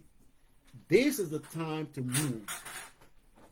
Yorùbá àsìkò eré mo gbádùn gbogbo yes 40 years in stage ó dà bẹ́ẹ̀ lóòótọ́ ẹ bá wa sọ fún gbogbo àwọn artist wa pé àsìkò tó gbọ́dọ̀ bá wa change ringtone wọn kọ́ fún wa láwọn orin inspiration nípa self determination ní 2025 gbogbo ala nífẹ̀ẹ́ Pasuma gbogbo ala nífẹ̀ẹ́ Obesere Àyìndé Kollington àti wèrè olórin ní gbogbo ala nífẹ̀ẹ́ wọn bọ̀ kọ́ sọ̀rọ̀ nípa Yorùbá ẹgbẹ́ ọ̀rọ̀ Yorùbá ẹgbẹ́ ní òkòkòdùn Nàìjíríà ti tán kẹ má lọ lose out torí pé everybody will be questioned nìkan tó ń bọ̀ àtolórin o àti artist o ok Jennifer make 500 million ok ṣèbó Nàìjíríà ṣì ń dá ló make àbí tí Nàìjíríà bá di gbòs Jennifer Fúnkẹ́ Akíndélé ó máa wádìí kò ní rántí kó wẹ̀ nínú ilé ṣé stage lẹ fẹ́ kó dé káwọn Fúlàní wọlé kó bẹ̀rẹ̀ sí í ṣe jàǹbá wọ́n ní plan láti ṣe jàǹbá tó ń ṣe kékeré ẹ sọ fún Fúnkẹ́ Akíndélé pé kó rewrite another movie kó sọ̀rọ̀ nípa Yorùbá self determination bá ṣe máa kúrò ní Nàìjíríà ká lè bá polongo ẹ̀ gbogbo èyí tẹ́ ń ṣí ọyàn kalẹ̀ tẹ́ ń ṣe gbogbo nonsense yẹn ìyẹn ò lè gbé wa dé anywhere o. I want everybody of them to go back in their drawing table torí pé as long as tó bá jí ìjọ ọmọ Yorùbá it doesn't matter what state of Yorùbá land ló bá ti wá ìyà ń já àwọn èèyàn wa nílùú ẹ̀yin wà lẹ́kọ̀ọ́ ẹ̀ ń ṣe fàájì wọ́n ń bẹ orí àwọn èèyàn nílùú yìí ẹni ẹ̀ ń ṣe fàájì ẹ̀ ń ṣe movie premiere a wà nínú ogun ẹ̀ ń ṣe movie premiere oh my ẹ̀ mọ àwọn tó ń pè náà ẹ jẹ́ n sọ fún yín ẹ má bínú pé UN yẹn ṣì wà ń bẹ̀ o àìsí parí eléyìí o ẹ jẹ́ kí n tún sọ ohun tí Amẹ́ríkà ṣe Amẹ́ríkà máa ń lé terrorist ọ̀fẹ́ pamọ́ bí tó bá wà ní wọ́n pa terrorist kan mọ́ Syria lẹ́ni mo ní bíbélì tí máa gbọ́n tó bá ń lọ lágbàáyé ẹ jẹ́ n sáré gbé débẹ̀ òun dà wọ́n pàdánù ni torí pé wọ́n ò fẹ́ jẹ́ kí terrorist yẹn tún ní agbára kó wá ṣe jàǹbá ní Amẹ́ríkà àwa náà máa wọlé lọ pa gbogbo àwọn terrorist bí kíbi tó bá wà ní a máa pa wọ́n síbẹ̀ ni right wa ni ẹgbọ́n tí Amẹ́ríkà sọ the United States ìyẹn Amẹ́ríkà the powerful country tí kò fẹ́ ọ̀rọ̀ terrorist ṣeré wọ́n máa ń pa wọ́n ni má máa sọ pé terrorist yìí ń tàn èyí ṣe máa mú wọn ẹ̀ máa show fídíò kí la fẹ́ fi fídíò wọn ṣe gbọ́n tí Amẹ́ríkà ṣe fún terrorist lẹ́nìí èní ni ó ọ̀rọ̀ ẹni ni mò ń sọ kò ń sọ̀rọ̀ àná United States says it has killed Islamic State leader Abu Yusuf in Syria in airstrike wọ́n wọlé lọ pa sínú Syria bẹ́ẹ̀ ó ní kúure ìwọ fẹ́ ní agbára láti tún máa ṣe jàǹbá fáwọn ọmọ tiwa irọ́ a máa pẹ́ síbẹ̀ ni. United States Central Command Forces CENTCOM yẹn CENTCOM àwọn oríṣiríṣi organisation táwọn náà máa dálẹ̀ nígbà tá a bá gba country wa nìyẹn àwọn lè pè ní UCOM kìíní kan com máa wọlé tó bá jẹ́nu Amẹ́ríkà gan ló wà á máa lọ pa síbẹ̀ ni torí pé ó ń bọ̀ wá ṣe jàǹbá ìyẹn la ṣe ń sọ fáwọn European countries pé gbogbo àwọn tẹ́ ẹ̀ ń fi sílẹ̀ yìí wọ́n máa wá ṣe jàǹbá fún yín lọ́jọ́ iwájú tẹ́ ẹ̀ bá pín Nàìjíríà they will become your enemies àwa wá fa gbùrù nílùú yìí láti 25 years nísìn adi ló máa àfọmọ Yorùbá bí àwọn tó fẹ́ tọpa Lee Bridge ní Woolwich wọ́n fẹ́ gé orí sójà yẹn bọ́lẹ̀ wọ́n ti pa wọ́n wá fẹ́ yọ orí ẹ̀ bọ́lẹ̀ wọ́n ṣẹ̀wọ̀n lọ́wọ́ nísìn ọmọ Yorùbá méjì ni wọ́n lọ convert sí Islam ní máa pààyàn wọ́n wà lẹ́wọ̀n ní sí ní Belmarsh lẹ́yìn ìgbà yẹn mo gbọ́ pọ̀ ọmọ Yorùbá kan ó tún ṣe bíi terrorism nílùú yàtọ̀ sí tó bá ti lọ ń gbọ́ àwọn Islam tí ó wọnú etí wọn tí ẹ pé etí wọn tó wọ̀ yẹn jihadist ni wọ́n àwọn tó wà ní UK mọ story tí mò ń sọ yìí ẹ̀gbọ́n àtàbúrò ni wọ́n pa sójà kan sí Woolwich bí i 10 years ago wọ́n ṣẹ̀wọ̀n lọ́wọ́ báyìí US America wọ́n ní àwọn lọ pa ẹni tó jẹ́ leader kí wá lóde tí Nàìjíríà ò lọ pa àwọn tó ń pa wá kí lóde tí Nàìjíríà ò lọ pa wọ́n fẹ́ pa wọ́n but nígbà tí lágbájá lóòótọ́ kò ṣe tiwa wọ́n yanjú ẹ̀ they took him out wọ́n gbé yanu wọ́n yanjú ẹ̀ pé ìwọ ló fẹ́ máa ránṣẹ́ pa àwọn tiwa ìyẹn ló ṣe pa lágbájá o a máa padà sórí UN. The United States says it has killed Islamic State leader Abu Yusuf in Syria. The US Central Command Forces says it carried out an airstrike targeting Yusuf, who also goes by Mahmoud, in the eastern province of Deir ez-Zor. They said the area was previously controlled by the Syrian regime and Russia forces. Another ISIS operative was also killed in the airstrike, according to the US officials. CENTCOM Commander General Michael Eric Kurula said, as stated before the United States, working with the allies and partners in the region, we will not allow ISIS to take advantage of the current situation in Syria. Àwọn olóńpẹ̀ ní ISIS, àwọn yẹn burú ju Boko Haram lọ. ISIS dẹ̀ wà ní Nàìjíríà, ìyẹn lẹ́yìn wọn náà ń ṣe movie premiere. Ǹjẹ́ ẹ rántí pé movie premiere tẹ́ ń ṣe yẹn àwọn ISIS inú wọn dùn sí? Lóòótọ́ inú àwa dùn pé Fúnkẹ́ Akíndélé ń ṣe movie à ń gbádùn ẹ̀ àtàwọn bẹ́ẹ̀ lọ tí mo rántí I don't watch all their movies so òun nìkan mo rántí. Ẹ̀yin wọn náà ń ṣe movie premiere níbi tí ìlú tí kò ní stability tí kò ní security kò ń ṣe mọ̀ fáwọn obìnrin mẹ́fà nísìn láti 3 weeks ago nísìn lọ jí gbé ní Lagos State táwọn ibi tó wà. Do you know how many ìjì tó ń lọ nílẹ̀ Yorùbá? But nígbà tó o bá ti kàn wọ́n kò kan family ẹ̀ àwa tó ń kàn ìtorí pé family wa ni gbogbo ọmọ Yorùbá. Ẹ jẹ́ ká padà sí United Nations according to their newsletter rather tó send sí mi. This year has been immensely dark across the world, meaning that our work and the need for an effective United Nations have never been more urgent. Koikimedia is now needed more for 2025 láti ṣe ìgbésẹ̀ tó pọ̀ rẹpẹtẹ lórí propagate Yoruba nation. Let's go further. As we reflect on this year, bẹ́ẹ̀mi náà ṣe ń reflect bí ọdún yìí ti ń tán, we mourn the senseless killing of innocent civilians in Sudan, Ukraine, Gaza, and countless other conflicts across the globe. Wọ́n ti dárúkọ Nàìjíríà nítorí pé kò tí dórí M1. But many genocide ó ń lọ nílẹ̀ Yorùbá àti ilẹ̀ Igbo àti ilẹ̀ Hausa àti Middle Belt. 2024 has also been the deadliest year for aid workers. We remember all those killed while working to deliver humanitarian assistance, as well as journalists. Journalists on kú lójú ogun. As well as journalists who have died while working to report from conflict zones. Wọ́n pa Khashoggi, àwọn Saudi Arabia ló pa. Nígbà tó pa tán, wọ́n ṣàṣì wẹ́wẹ́, wọ́n dẹ̀ vaporize ẹ̀ pé kó má bàa rí. Wọ́n dẹ̀ wọṣọ ìjáde pé ó wọnú embassy ó jáde o, knowing fully well that he has been tied.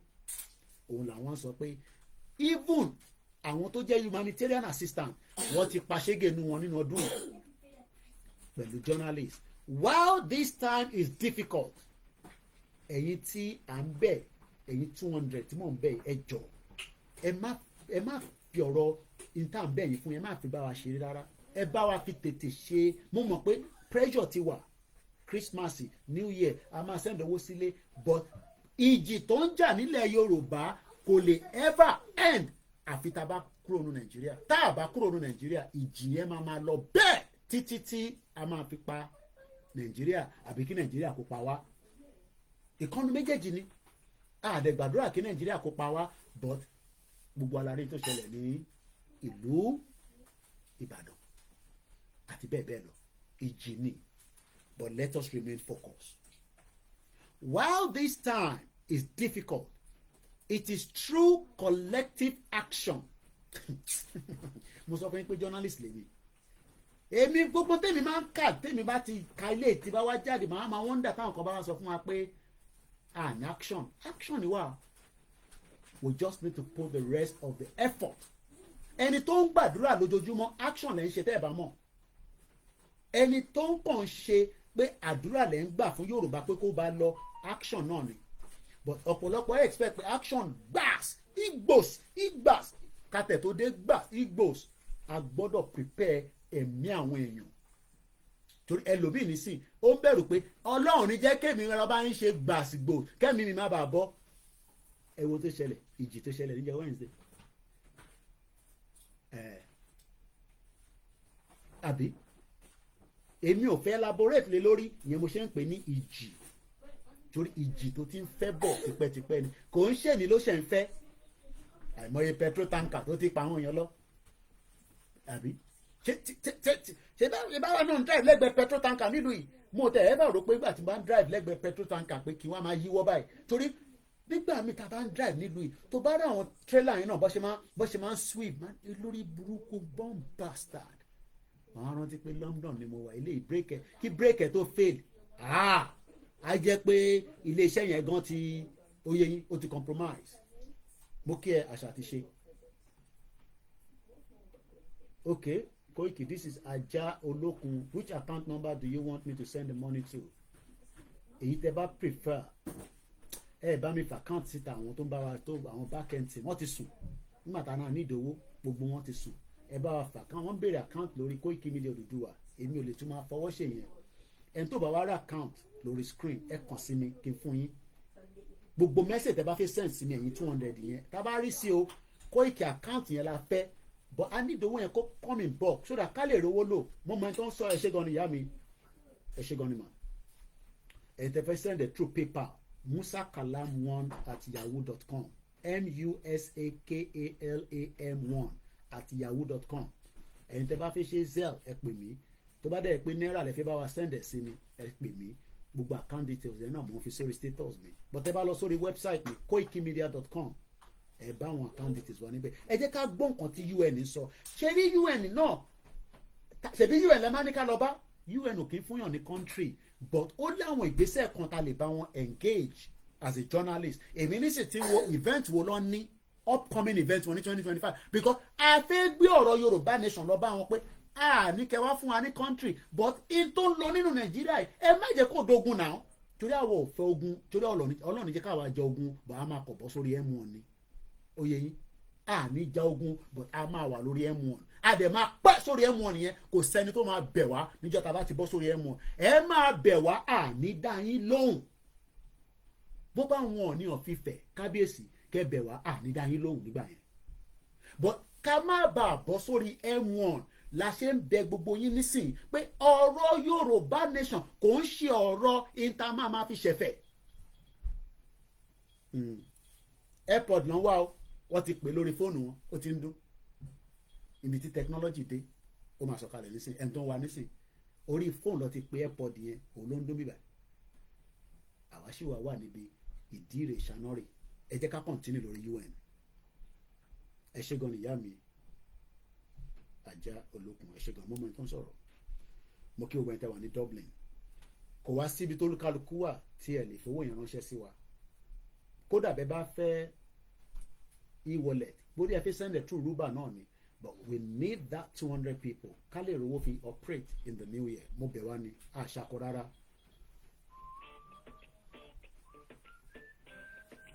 ẹ má ẹ̀ka tí ìgbé call a máa ní extra time okay àwọn backend team mi ni okay ó ń béèrè ó yẹ kẹ́ ti log okay èmi á post ẹ̀ nílé ṣe yẹn nísìnyí a lè máa ṣe yẹn nísìnyí a lè ṣe yẹn nísìnyí tàbá tí a lè ṣe yẹn nísìnyí bí akémi ṣe láti bíbẹ̀ máa send ẹ bá mi send ẹ wá máa send account details yẹn sórí orí Koikimedia Odùduwà máa send ẹ sí èmi máa send ẹ láti bíbẹ̀ àwọn backend team mi ló ń pè ẹ yẹ ká padà sórí United Nations. United Nations is not going to give us a country agbọ́dọ̀ gbé kọ́ọ̀lì bàá mi ló ń pè ní gbowó òòṣà fún rẹ̀ ẹ má bínú ẹ̀dá lórí Facebook o ẹ ó dàn bàá mi o ẹ ó dàn jẹ́ ń dìde ìgbowó òòṣà ń bọ̀ ẹ jẹ́ ń dìde wọ́n wà lórí program abẹ́fẹ́ ẹ níṣòro ẹ jẹ́ máa dìde níṣẹ́ jẹ́ nǹkan play nǹkan kan òòṣà fún rẹ̀ òòṣà mi òòṣà ọ̀yà mò ń bọ̀ ẹ máa sọ̀rọ̀ lọ.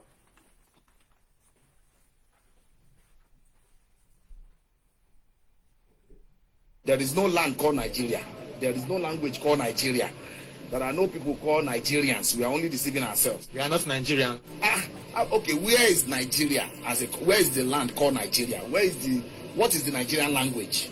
We are nations that had been forced together to live in one pathetic country. So anybody who goes there today to say, pray for Nigeria, that person is just deceiving himself because bínú ìgbowó gbọ́dọ̀ polówó ẹ náà ń jó ṣe program irú mọlẹ̀ ẹ má bínú ẹ ta àròrí program òòṣà mi òòṣà irú mọlẹ̀ mi nìyẹn bá mi bá pè ní lẹ́ẹ̀mẹ́ta ń gbọ́dọ̀ dìde lẹ́ẹ̀mẹ́rin ẹ má bínú we are back on the program ẹ jẹ́ ká sáré sọ̀rọ̀ nípa ti UN yẹn tán the importance of the United Nations ni mo fẹ́ sọ ni pé àwọn náà review the end of the year mo kí grandma tó wọlé Tolú aláṣẹ tẹ́ ń rí lórí YouTube nísìn ṣé máa pọ́ mọ́ wọn ẹ má bínú mọ́ mi ó wà lára àwọn ọmọ tó kú ní January 16 bí ṣe ń bá yín sọ̀rọ̀ báyìí Ṣèyí Mákindé ò tí ì pe màmá yẹn ìjì ni láti January 16 ọdún yìí ó ti pé 1 year gbáko ní December 16 àbí tàbá máa fi mọ́ ọ̀nà January nísìn ó ti pé 1 year bomb blast yẹn ọmọ grandma wọ́n sì sẹ́ndì owó sí ẹwà ọ̀ràn míyàn wọ́n sẹ́ndì rìsíìtì sí mi wọn nítorí pé ọmọ àwọn ṣaláìsì àwọn ṣe Yorùbá nation mọ́ the work must be completed the job must be done our effort must not go in vain ẹ̀wà wo di the governor kí ló fẹ́ kọ́ọ̀sì Ṣèyí Mákindé pé ó dá bó tẹ̀ jẹ́ pé màmá yìí pé kò lè wálé jẹ́ ń pè é mo lè wá London mọ́mì ṣèbí Ṣèyí Mákindé lọ sí Finland kí ló fẹ́ cost ẹ̀ kó ní stopover ní London kó kọ̀ yọjú sí màmá ẹ̀ kó dẹ̀ máa gbàbẹ̀ lọ tẹ̀dán tó bá jẹ́ pé girlfriend ẹ̀ ló fẹ́ wá rí ní London nísìn ó máa ní stopover but ṣé grandma mama fẹ́ Ṣèyí Mákindé ni. This is why we are saying that the system has failed every single one of us. Ṣé system yìí ò fail grandma nísìn ẹ má bínú grandma pé mo touch ibi tí kò dáa tí kò jẹ́ kí wọ́n máa sọ̀rọ̀ lọ but that's the fact.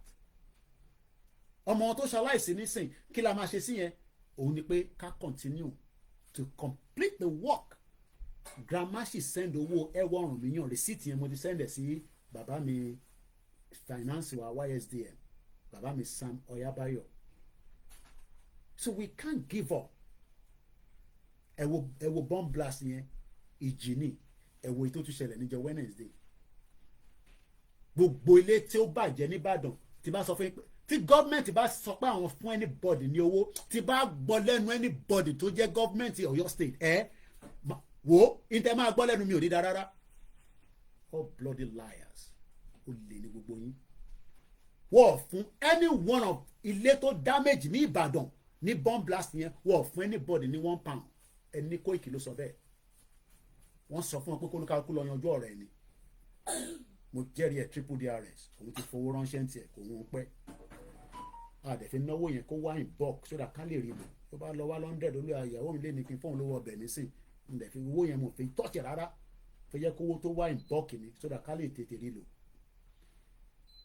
January 16 ìṣẹ̀lẹ̀ tó ṣẹlẹ̀ ní Ìbàdàn tó mì gbogbo Nàìjíríà tó mì ilẹ̀ Yorùbá gbogbo lé pátá ẹni kí Ṣèyí Mákindé jáde pé Kóìkì parọ́ mọ́ pé torí pé mo láìkẹ̀ mo mọ̀ rí ni kí ló dé ṣé kò sówó tẹ̀lé fi support àwọn ṣé àwọn tí wọ́n support nígbà yẹn lọ́ máa support àwọn tí ìjì ṣẹlẹ̀ ní Wednesday kájọ máa wọ ẹnu ẹ̀ ní gbogbo àjọ wà. Ẹ̀mí lọ náà nígbà January 16 ẹ̀mí lọ grandma nìyẹn lórí YouTube wọ́n ń wò mí báyìí Tolúwa làṣẹ màmá tẹ̀ ń rí yẹn tó kọ́mẹ́ǹtì yẹn ọmọ wọn ló ṣaláìsí tó ń pè ní Kẹ́hìndé ó níyàwó lọ́mọ British passport holder ibi ìbàyẹ̀ lọ bí sí kò sáré lọ́lé mo sọ fún yín pé èmi ò ń gbọ́ Máyégún mọ́ bọ̀ ìyàwó mi ṣì ń gbọ́ ní ìjẹta Máyégún níyàn kan lọ́lé èyí tẹ́ bá wà lórí ètò Máyégún èèyàn kan lọ́lé kò padà wá mọ́ malaria lọ́nà ní gbàbẹ̀ lọ ni èèyàn kú lóòótọ́ nílùú yìí but you must do everything to preserve lives. Nigeria preserve lives. Ẹja gbọ́ UN yẹn tán ká kó padà sí number 4 àwa ṣe ojú òpó ẹ má bínú pé ó lè extend díẹ̀ àfi tẹ́ bá fẹ́ ká end ẹ sọ sínú comment section pé ètò sọ ti tó Kóìkì máa lọ. Wọ́n jẹ́ kó yẹ pé we remember all those killed while working to deliver humanitarian assistance. Táwọn èèyàn deliver humanitarian assistance wọ́n ti kú sórí ìrìn àjò yìí ṣé ká máa dárúkọ bọ́ọ̀ tẹ́ ẹ pọ̀ ìyàwó Janet Fashakin humanitarian assistant she died. A lè má nífẹ̀ẹ́ Saheed Ọmọbọ̀tá he died as well on the course even though pé ìrìn àjò tó gbá lọ kò dáa. Ẹ tún dárúkọ mi how many of them have gone? Lóòótọ́ nǹkan kan ló máa pààyàn ta ló máa compensate gbogbo tó ṣẹlẹ̀ ní ìjì tó ṣẹlẹ̀ ní Ìbàdàn wọ́n ti compensate ti January àníwọ̀ sanwó fẹ́ ẹni káwọn tó ti bá parọ́ ẹ̀yin tẹ́ bá mọ̀yàn ní bí Ìbàdàn tó ṣẹlẹ̀ yẹn pé Kóìkì sọ̀rọ̀ lórí social media pé gọ́ọ̀mẹ̀ntì fún yín lówó ta ni gọ́ọ̀mẹ̀ntì fún lówó ṣé Tinubu release owó I don't know bọ̀ ṣé kò dá kí gọ́ọ̀mẹ̀ntì sọ pé dá ní tó pọ̀ ilé yìí 15 million àìrọ́ àlè fún 15 million ó yẹ gba 3 million yìí náà lọ wá kún wọ́n fún anybody lówó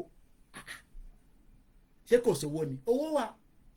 Ṣèyí Mákindé fẹ́ di president ní 2027 ẹlẹ́mi ni mo sọ bẹ́ẹ̀ ó fẹ́ contest ó ń tọ́jú owó pamọ́ nísìn torí kò ní ṣe nǹkan kan mọ́ ní Ìbàdàn nísìn last lap ló ń lò lọ yìí ó ń tọ́jú owó pamọ́ tó máa fi ṣe campaign ní 2027 òun lẹ́ ń gbọ́ lẹ́nu mi nísìn. All these people don't care about us. They have no human sympathy for lives. Àwọn tó kún January compensate wọn ẹ̀yin kan wá ti ń pariwo pé kọ́ wá compensate àwọn tí ìjì ṣẹlẹ̀ sí níjọ́ Wednesday they play. Kí ni mo sọ they play ẹnu ẹni gbogbo àjọ wà yẹn The only solution that is our problem right now is no more election. But èmi ò ní jáde sọ pé no election in 2027. Ṣe lẹ́ni ẹnu mi ẹlẹ́nu láyà. Ìbò sọ pé kò ní sí election in 2023. Ǹjẹ́ yìí tẹ̀lé mi gbà tá a ní kókó má ṣe election? Ìbẹ́ nínú àti olóyè Ìgbòho la fẹ́ gbógun wọlé. Pé Koiki shut up. Ìbẹ́ ilẹ̀ fẹ́ gbógun wá. Ẹ̀rọ ogun tó ń ṣẹlẹ̀ nílẹ̀ Yorùbá nísìn. Ogun míyàn méjì lọ, ogun múyàn mẹ́ta lọ. Do you know how many people have died in Nigeria within the last 1 year of Tinubu presidency?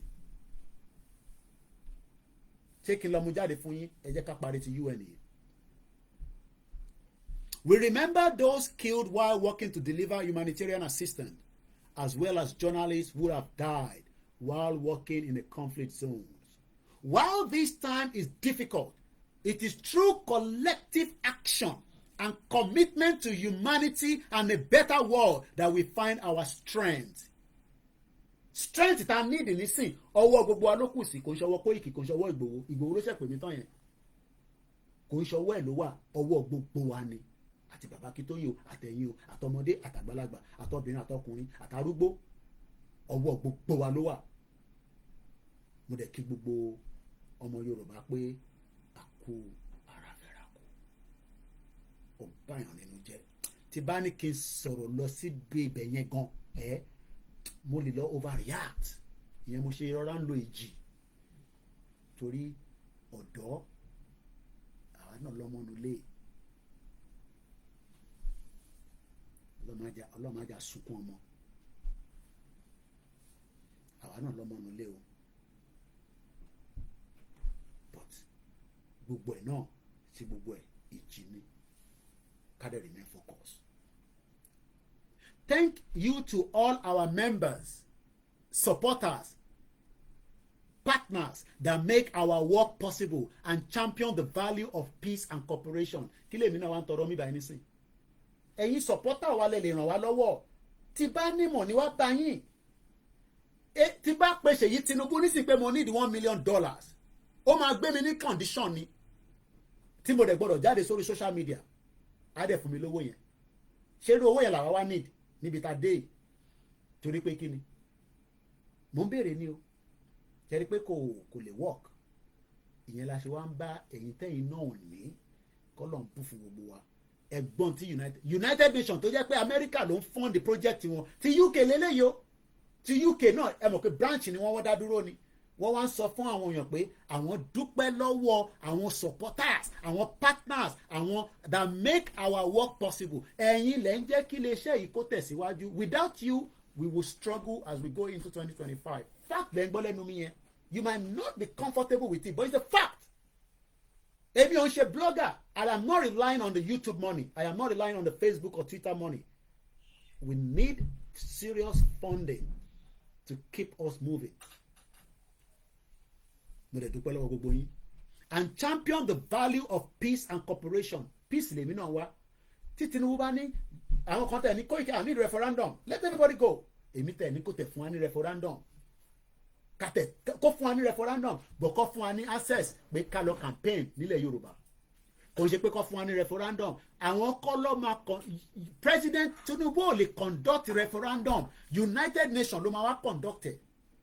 And United Nations only conduct referendum àfi tó bá ti di gbàsígbòsì wọ́n kì í lọ conduct referendum àfi tí country yẹn bá accept pé well due to the tension due to the situation ẹ̀ mọ àwọn òyìnbó ńláńláńlá tó máa sọ ní Security Council let us allow Nigeria to be given a referendum and Tinubu might say well the Yorubas are not ready but it seems that the Biafra are more ready. We give the Biafra referendum, but we keep Yoruba together. Ọmọ tí wọ́n ní rí bẹ́ẹ̀ o. Ṣàmì. Ó dà pa àwọn èèyàn ṣàmì o. The Biafra can be given a referendum to exit Nigeria and doesn't mean that àwa máa lọ. I'm talking from the international perspective nísìnyí o. Kò ṣe pé ẹ̀kọ́ máa ní Biafra is gone, Yoruba is gone. It doesn't work like that o. From the international level èmi sọ̀rọ̀ nísìnyí o. Tí wọ́n tó bá ti mú Biafra fẹ́ lọ àwa náà gbọ́dọ̀ máa prepare pa fẹ́ lọ ni o Ọlọ́run ní ṣe tiwa pé Biafra ń lọ àwa dúró sínú Nàìjíríà o look Nigeria can be carved into where Yoruba will remain in Nigeria, Hausa will remain in Nigeria, and they'll cut out the Biafra to go. Because already Biafra at the federal government in Jah, it might not have escalated, but there is a fight going on between the federal government and the Biafra government.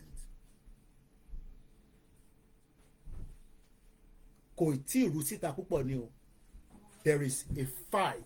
Government in Nigeria ò fi láòdẹ̀ kí international community má bàa ranjú sínú ẹ̀ pé kí ló ń ṣẹlẹ̀ ńbẹ̀ yẹn.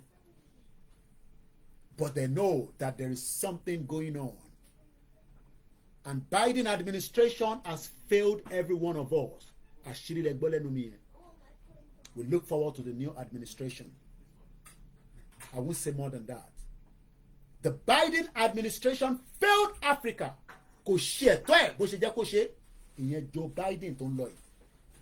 Gbogbo tó fẹ́ dá sílẹ̀ kí Trump tó wọlé tó fẹ́ dá ogun sílẹ̀ tó lọ ń pààyàn sínú Russia tó lọ pa general sínú Russia gbogbo yẹn wọ́n fẹ́ fi instigate Russia kó dá wàhálà sílẹ̀ kó jẹ́ pé tí wàhálà bá ti bẹ̀rẹ̀ nísìn Trump ò ní lè di president ní January 20 òun lẹ́ ń gbọ́ lẹ́nu mi yẹn tí ogun kan bá bẹ̀rẹ̀ ju bó ṣe yẹ lọ the current administration of American government will continue. America don't change their government tógun bá ti ṣẹlẹ̀. Àwọn tó fail wa Obama fail wa Joe Biden fail wa Joe Biden ló ní kó yọ Nàìjíríà kúrò kó dá padà síbi tó wà tẹ́lẹ̀ nígbà tí Trump sọ pé ìlú tí Christian ò fún tó fún Christian láyè ẹgbẹ́ ẹ lambast wọn kẹgbẹ́ stamp lé lórí Joe Biden ní kó lọ yọ. I hope people are thinking torí ẹ̀yin dúdú tẹ wà l'Amẹ́ríkà tẹ́ ń sọ pé ẹ̀ like Trump. I am not here to tell you to love Trump, but Joe Biden failed Africa. Òun lẹ gbọ́ lẹ́nu mi. Ẹ wá bá mi argue ẹ̀. Irọ́ ni mò ń pa pé torí mi ò gbé l'Amẹ́ríkà. Kí wọ́n sọ fún yín pé mo ò gbé l'Amẹ́ríkà but ẹ mọ kankan tí mo mọ̀ nípa Amẹ́ríkà. Torí àwa ń gbọ́ analysis tó deep pẹ̀lú àwọn tó jẹ́ journalist America. The biased media tẹ́yìn náà ní l'Amẹ́ríkà yẹn very biased media gbogbo ẹ̀ máa change tí Trump bá wọlé. Gbogbo nonsense táwọn media yìí àwọn NBC àwọn Fox News àwọn onírọ́ bíi BBC àwọn onírọ́ dálẹ̀ tó ń parọ́ fún everybody lágbàáyé gbogbo ẹ̀ pátá ló máa change tí Trump bá ti wọlé. I am not saying that Trump will be a good president but I deal pẹ̀lú Africa. So ẹ jẹ́ káwa tètè ṣẹ́rí tí Trump tó fẹ́ wọlé yìí ó wà lára ìdí tí Koikimedia ṣe gbọ́dọ̀ push a little bit more pẹ̀lú awareness ẹ̀. Mo fún yín ní clue kan nìyẹn torí Trump sọ pé gbogbo ibi tí wàhálà bá wà kò sí tó kàn ń ẹ lọ yanjú ẹ èyí tó bá dẹ̀ fi ṣe wọ́n bí Nàìjíríà dá kí Trump sọ̀rọ̀ pẹ́ẹ́pẹ́ pín Nàìjíríà fòwò wọ́n bí anybody dá wọ́n bí Tinubu dá ni mo sọ bẹ́ẹ̀ as much as I want to respect him kí Trump sọ pé ẹ lọ pín Nàìjíríà kí Tinubu wá sọ pé no ta ni Tinubu ta ni federal government. Ọ̀rọ̀ tó ń bọ̀ 2025 ẹ̀ dáwó fún Koikimedia káwa náà ṣiṣẹ́ díẹ̀ ká ṣe ìta máa ṣe lábẹ́lẹ̀ ká dẹ̀ ṣe tó máa hàn sí gbangba tó gbogbo ẹ̀kọ́ la máa gbé sí gbangba oyè yín ẹ̀ dáwó sí iléeṣẹ́ yìí ká rìnrìn àjò lọ sí Amẹ́ríkà ká lọ penetrate wọn náà ká lọ bá wọn sọ̀rọ̀ ní senate wọn torí government tó fẹ́ ṣẹlẹ̀ nísìn Republican ló ní house àwọn dẹ̀ lọ ní senate méjèèjì. Ẹ jẹ́ ká ṣe kíní ní kí ok mo fẹ́ lọ Amẹ́ríkà nísìnyí mo ṣe máa ń wá ọ̀ya ẹ bá mi mú wá $600 ìṣẹ́yìn làwọn máa jókòó ṣe lórí social media ní 2025 no tí bá fẹ́ lọ Amẹ́ríkà next year nísìnyí tí mo fẹ́ rìnrìn àjò pé ká lọ bá wọn ní Amẹ́ríkà ká lo platform Koikimedia ká penetrate wọn síbẹ̀ màá ṣe máa wá sórí social media mo ní di $200 àfẹ́ lọ Amẹ́ríkà ọlọ́mọ ẹ̀ka rí yẹn o ìyẹn la ṣe ń sọ pé there is a lot of work ahead lóòótọ́ gbogbo ẹ̀ bẹ́ẹ̀ náà ṣe sọ ẹni Koiki má jẹ́ ká sọ pé a máa jà múlẹ̀ náà jà mọ́ bọ́ a kàn máa bọ́ sórí ẹ̀mú ọ ni bọ́ ẹ jẹ́ kémi lọ rìpọ́tì Nàìjíríà síbi tó yẹ ká rìpọ́tì wọn fún torí Nàìjíríà ti ṣe àgbákò fún gbogbo wa tí a fẹ́ yọ àgbákò yẹn ìjì ní is a evil country ìlú tó dá ní Nàìjíríà. Olayomi Koikimedia would YVM you are all well done Professor Yoruba kí ni àwọn ẹ bá mi kọ́ tán délẹ̀ kí ni YWVM yẹn bá ń kọ́ dán délẹ̀ ẹ ṣe gan ni bàbá mi Síkírù. There is a lot of work ahead in 2025. Ó máa dùn gan. Ẹ jẹ́ àká ti UN tán. Now ẹ wá gbọ́n kan tí UN sọ. This is our final newsletter of the year. Ẹni tó ń pè yí àlè gbé kọ́ọ̀lì yìí o, àwa lórí ètò. Our final newsletter of the year looks back at what we are proud to have achieved in the last 12 months, offering a snapshot of the United Nations UK impact, as well as celebration of the partners, collaborators we are proud to count amongst our community. I am proud pé mo jẹ́ media tó ń pariwo Yorùbá nation. Inú mi dùn pé mo wà lára wọn. Báwo ni kò ti ṣe gbọ́ pé wọ́n ń jàjàgbara kan ní ọdún kan wọ́n wá ní ọ̀bárò àwa ń bẹ̀ ìyẹn mo ṣe wọ́n ń dà gbogbo àwọn tó wà nílé bẹ́ẹ̀ tẹ̀ ṣe Yorùbá nation ó ní ways tẹ̀yìn sì lè ṣe débi pé àwọn tó wà nílé wọ́n máa gbọ́ ọ̀rọ̀ Yorùbá nation. Ẹ má fi gbogbo ẹ̀ sọ pé kò kàn yín irú ìdábà tí ń ṣe yẹn ẹlẹ́nu jáwáyà ó dẹ̀ ní 2021 ló ń bẹ̀bẹ̀ fún interview pẹ̀lú Ìgbòho tó bá bí bàbá ẹ̀ dà kó wá bẹ̀bẹ̀ fún interview again gbẹ̀yìn wèrè burúkú yìí gbogbo wọn pátá ló ń bẹ̀bẹ̀ wọn kọ́ ẹ bá mi pé Kóìkì kó wá fẹ́ bá Ìgbòho sọ̀rọ̀ kó bá wa bá Ìgbòho sọ̀rọ̀. Thank you for support of our mission UN ló ń sọ yẹn ti UK to build an effective United Nations and champion global cooperation. We look forward to continue our work in the new year. Angel Pankania, interim CEO.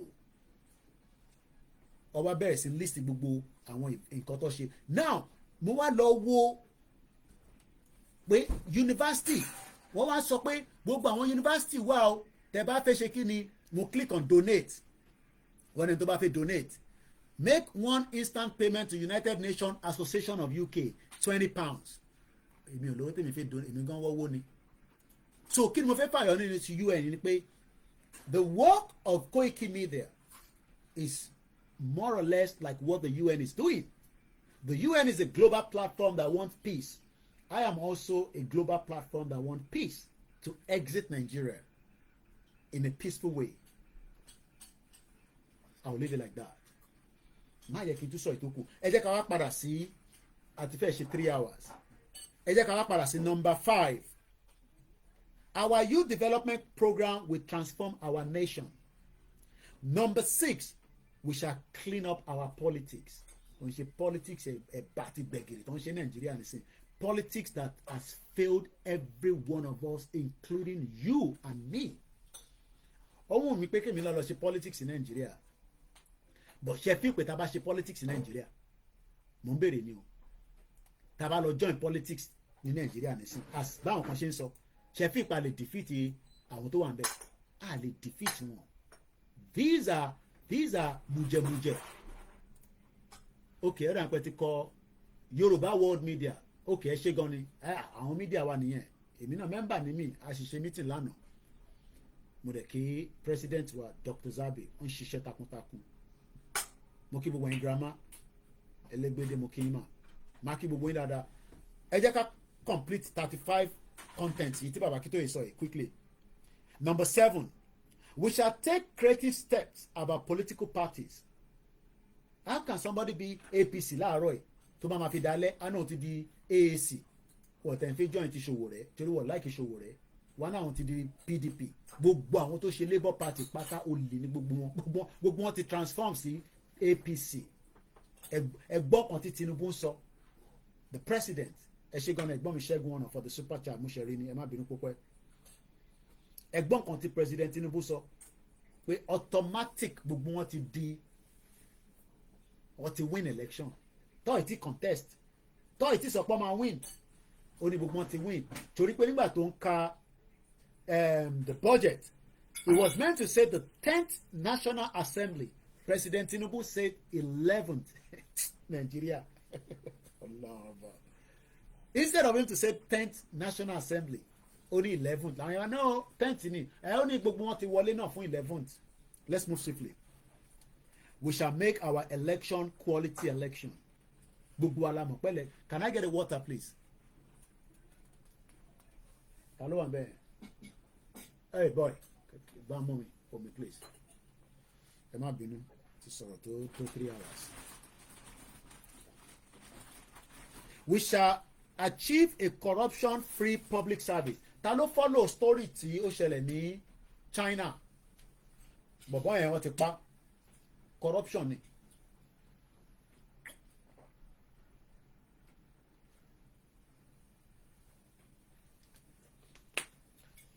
Ọ̀rọ̀ náà la máa sọ. Ẹ rántí pé bàbá tí mo lọ bá bàbá Prince wọ́n ní jọjọ say no to war. Bàbá àgbàlagbà bàbá ní jọjọ ẹ máa sọ̀rọ̀ ní orí Koiki ẹ máa sọ̀rọ̀ ní ẹ máa debate ẹ máa sọ̀ntẹ́fẹ́ but no war jọjọ ni ẹ máa fi ọ̀rọ̀ ẹ máa sọ̀rọ̀ ta ló rántí dáàdì yẹn gbogbo ìwà náà la gbọ́ fídíò yẹn àbí audio yẹn rather torí mo ti release video so bó kí gbogbo alẹ́ nǹkan sí pé a kú jókòó bẹ́ẹ̀ ni bàbá mi Idris so ibolawa a wà ní wọ́n pa bọ̀bọ́ yẹn wọ́n pa ni o wọ́n ní his name is Li Jianping ó tọwọ́ bọ owó òṣèlú wọ́n yanjú ẹ̀ dànù ní China àwọn èèyàn kí a má tọwọ́ bọ public money nítorí bá pè ní public money kò ń ṣòwò ẹ̀ public money is public money má tọwọ́ bọ public money mo ń bọ̀ o wọ́n yanjú ẹ̀ dànù mo fẹ́ lọ wo figure owó yẹn náà pọ̀ díẹ̀ owó tó ń bọ̀ pàtàlẹ́ tó ń gbé jáde kí ni spelling yẹn again Li Jianping wọ́n yanjú ẹ̀ dànù ní China wọ́n yanjú ẹ̀ dànù ní ẹni ẹ̀yẹ ká máa kàn títorí time wa. We shall create a true and respectable judiciary. Gbogbo tí mò ń ká yìí òun ló affect Nàìjíríà lọ́wọ́lọ́wọ́ yìí o. Okay, Li Jianping because bẹ́ẹ̀ ṣe spell ẹni mo ṣe lọ́wọ́ alẹ́ nǹkan mo ń bọ̀ Li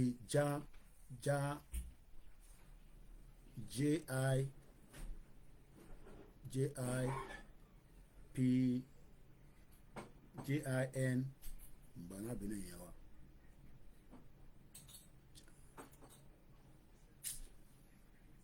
mbọ wọn yanjú ìdànù ni o mo rí rẹ́rì China yẹn ya wèrè gan killed in China corruption former Bank of China chairman sentenced to death on corruption charges. Ẹ ṣé gan ni bàbá mi Idris. Mo ń bọ̀ fẹ́ casto okay dáhùn lélẹ̀. The former chairman of the Bank of China, Liu Lan, was on Tuesday sentenced to death with a 2-year reprieve for corruption and illegal issuance of loans. He was found to have accepted bribes worth over 121 million yuan, $16.8 million, a court in Jinan City in China's eastern Shandong province said in its verdict.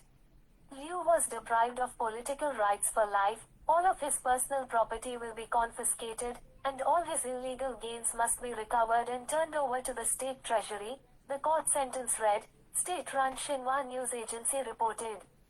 The court found that Liu had taken advantage of his various positions at the Export-Import Bank. He has taken advantage of pé òun ló wà ní import and export. Irú ìta Àtíkù fi lówó lọ́wọ́.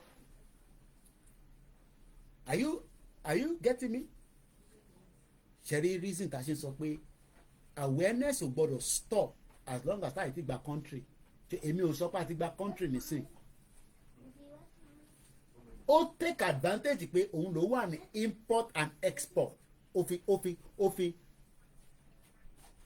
wọ́n máa free Yàyà Bello lè ní gbogbo wọn Yàyà Bello jí 80 billion wọ́n ní kó san 500 million ó sì ní 75.5 billion Yaya Bello. So ìyẹn ni wọ́n ṣe sọ pé we shall create a true and respectable judiciary. Ẹni tó bá jí adìyẹ kó sentence ẹ̀ bọ̀ ní ntí òfin sọ. Ẹni tó bá jí owó kó sentence ẹ̀ gẹ́gẹ́ bí ti constitution wa bá ṣe sọ. Constitution ló máa govern gbogbo wa nígbà tá a bá délẹ̀ lérí. Ẹ̀yin tẹ́ ń béèrè pé Koiki bọ̀ ṣe is it not the same set of people tẹ́ ń sọ pé ó wà ń bẹ̀ ní sí. No, it doesn't work like that. Ẹni tó bá jẹ́ olè ò gbọ́dọ̀ wá tí wàá ṣe ìjọba because a máa vẹ́tẹ̀. The system will be operating in the way that it works for you and it's gonna work for me. Kò ń ṣe èyí tó máa work fún wọ tí kò ní work fẹ́mi tí olówó máa jẹ gàba lórí mẹ̀kúnnù. It's not going to happen. Ìyẹn ni bàbá Akíntóyè ṣe ní làákàyè ju èyí tó wà níbẹ̀ náà tó ń pè rẹ̀ ní president lọ́wọ́lọ́wọ́ nísìn. Because bàbá Akíntóyè mọ̀ pé kò sí kankan tó lè ṣe láti reform judiciary. Kò sí okay àwọn tí mo ti kà nísìn kí ni ìjọba tèmi fẹ́ ṣe nísìn láti stop corruption. Ẹ bá mi ẹ dáhùn sínú comment section. Ọba ni Jésù mo kí gbogbo ẹ̀yin bàbá mi. Kí ni ìjọba fẹ́ ṣe nísìn láti make sure pé election tó bá tún máa ṣe ní 2027 ó wà quality kò dẹ̀ ní sí a máa lọ dìbò a máa pààyàn torí dìbò pààyàn ló ń ṣe Nàìjíríà gbogbo aláàrí náà ní 2023. Is that the kind of country? Okay, tí Tinubu bá tẹ̀ wá ṣe gbogbo tiẹ̀ tán torí pé ọmọ wa ni àti gbélẹ̀kẹ̀ sí díẹ̀ báyìí ilẹ̀kẹ̀ kan ti ń ṣo Tinubu báyìí. Let's even agree pé Tinubu bá parí ìjọba ẹ̀ for argument's sake ó parí 4 years ó tún rọ̀ another 4 years ṣe. Now what are we going to do with the next government? Because the next government náà máa manipulate rẹ̀ bí Tinubu náà ṣe ṣe tiẹ̀. Let's move further torí àsìkò mo kí gbogbo ẹ̀yin ló ṣe ẹwà lórí ìjókòó lẹ́ẹ̀kan sí the first 200 people will love you to support us please. Eléyìí wà very very important and unique. Ìlú tó o bá ti ní eléyìí tí a dẹ̀ agree kódà ìlú ìyẹn ó lè di jàgídí and èwo la fẹ́ sọ yìí ó wà very important. Mo fẹ́ wò bí a mo ní fídíò kan náà àwọn amòfin tó sọ̀rọ̀ ó kọ̀ ẹ́ pé gbogbo wọn náà Tinubu ti wà bẹ́ẹ̀ nísìn because bàbá Ọlánipẹ̀kun tí mo nífẹ̀ẹ́ yẹn I don't know how true it is bí ó tún wá ń defend Tinubu nísìn I don't know torí ti jẹ́ Yorùbá gbàtí Buhari wà ń bẹ gbogbo àwọn bàbá yẹn ló sọ̀rọ̀ because mo rí fídíò kan tó gbogbo àti eléyìí tí gbogbo ọ̀rọ̀ Délé Fárótìmí ṣẹlẹ̀ mo gbọ́ Ọlánipẹ̀kun yẹn pé I don't know I'm just confused pẹ̀lú ọ̀rọ̀ àwọn gbogbo àwọn lawyers yẹn nígbà míì ṣe rántí pé àwọn lọ́ọ̀yà yẹn náà jáde gbà yẹn tó ń sọ̀rọ̀ dáadáa tí wọ́n á ń dùn pé constitution yìí is a fraud is a okay mo ti rí tí mo fẹ́ lò eléyìí wà very important we shall craft the most appropriate constitution ẹja gbọ́n tí eré sọ àgbákòbá. President Tinubu needs to put his best foot forward to govern the country. If he does that, in 4 years, he can turn things around. But there are certain critical things he would need to do. The first thing is to say, what's the constitution? If, for instance, me and my wife Lillian don't agree in our marriage of 45 years, then we can't do anything. So the first thing that President Tinubu will need to do is to ensure that Nigerians all agree to be one country. You recall that Bola Ige asked those two questions. Do we want to be one? It's not by force. If we want to be one, how? Oh, no. We haven't answered those questions.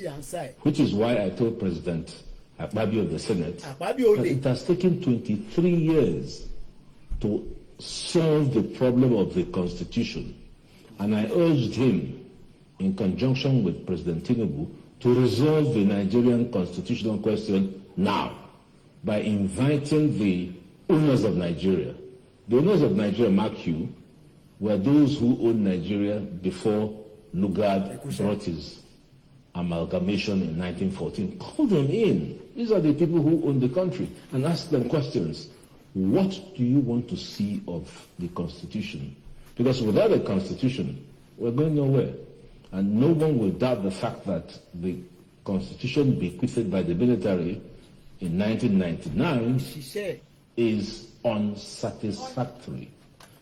You can't build anything. Ní sùúrù àgbákòbá mo kí bàbá mi ọba bẹ́ẹ̀ ni ẹni tó bá nídìí dọ́kúmẹ̀ntì mọ̀ ká yìí àti pin nígbà kan rí ẹ lọ sórí Koikimedia orí channel wa méjèèjì Koiki International News àbí koikimedia.com ẹ download ẹ níbẹ̀ ó kò jẹ́ pé English ni but gbogbo eléyìí nísìn tá bá ní enough owó ibi máa fúnyàn níṣẹ́ yẹn ni èlò lẹ máa gbà ẹ lọ bá mi translate gbogbo eléyìí sí Yorùbá àwa ṣẹ̀wọ̀ ẹni tó máa kà ní èdè Yorùbá kó lè tètè speed up so that gbogbo ìta ti gbọ́ ní English ṣé tó tún di 2025 ká tó máa kálẹ̀ ní English ẹ̀yin kan ní sọ pé Koiki ṣe ò ní nǹkan mi tó fẹ́ sọ ni but tá a bá gbé fáwọn tó gbọ́ Yorùbá dáadáa ó máa take wọn ní time wọ́n máa kò ní àlè lo Google fi translate lè kábàkàbà ni Google máa fún wa a gbọ́dọ̀ gbé fún teacher tó àfẹn tó bá fẹ́ ṣe voluntary bó ṣe èèyàn kan lè ṣe nǹkan ní voluntary pẹ̀lú nǹkan tó lọ Nàìjíríà yìí a gbọ́dọ̀ fún wọn ní nǹkan ẹ bá wa lọ ṣe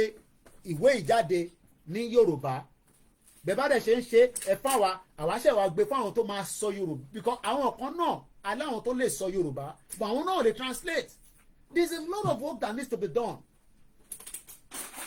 a lot of work so that we can start putting that pressure because àwọn tí ìjì mú ní Nàìjíríà nísìn yes wọn ní gbọ́ wa ebi ń pa wọn kò sí èmi ò rẹ̀ lówó tí mo fẹ́ fúnyàn ní rice mo fẹ́ fúnyàn ní ẹ̀bà mo níyẹn but a fẹ́ sọ̀rọ̀ fáwọn èèyàn kó lè gbọ́ òkodo ọ̀rọ̀ pé gbogbo ìjì tó ń ṣẹlẹ̀ ní Nàìjíríà dọ́kúmẹ́ǹtì ti sọ́ọ̀fẹ̀ ara ẹ̀ ní àgbákòbá orúkọ ẹ̀ lágbára díẹ̀ aago 9 ti lò láti ṣe 3 hours àgbákòbá sọ pé òun sọ fún Àpábíò the Senate President pé wọ́n á bí báyìí ẹ fi 23 years ẹ fi resolve constitution Ọlọ́run má jẹ́ kó lu ẹ̀dá àgbà kó darúgbó sínú Nàìjíríà nígbà tẹ́ bá náà ń wá constitution and everybody knows that the constitution is not working mo kí gbogbo ẹni tẹ́ ń kí mi ẹ má bínú pé mo dárúkọ but tẹ́ ẹ bá kúrò lórí ètò gbogbo ẹni máa appreciate ká tó kúrò lórí ètò yìí so why are we living in denial kí lè lè ní ṣe pé à ń bá Tinubu jà nísìn nobody is fighting Tinubu we are fighting for our right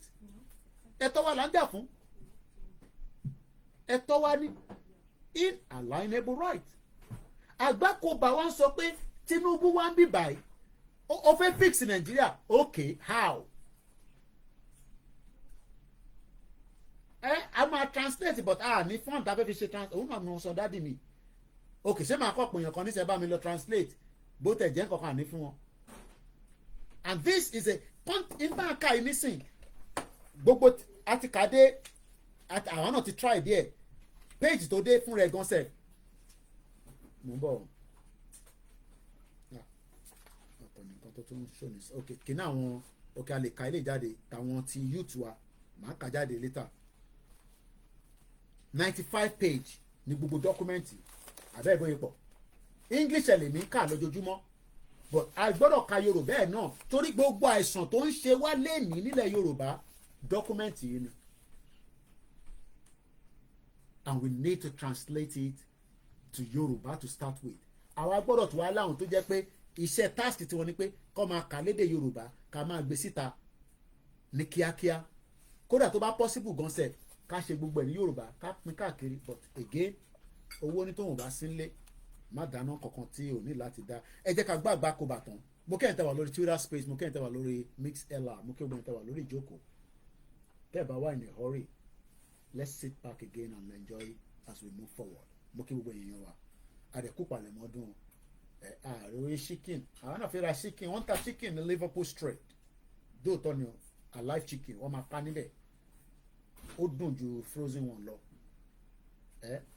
owó chicken ọ̀tọ̀ but the 200 people will appreciate it ẹni tó bá ní details account mi lọ ẹ pè mí màá fún yín ká lè pull structure yẹn together mo kí gbogbo ẹ̀yin olólùfẹ́ wa àti ẹ̀yin tí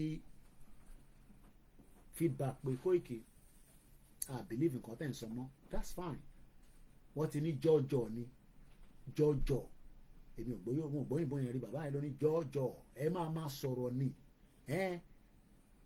wọ́ọ̀wọ̀ wọ́n ní kò dáa ní dáadé ẹ̀ ṣọ́ wọ́n ní no wọ́n ní no wọ́ọ̀wọ̀ ẹ̀dá gbọ́ kọ́tà gbà kò bá sọ.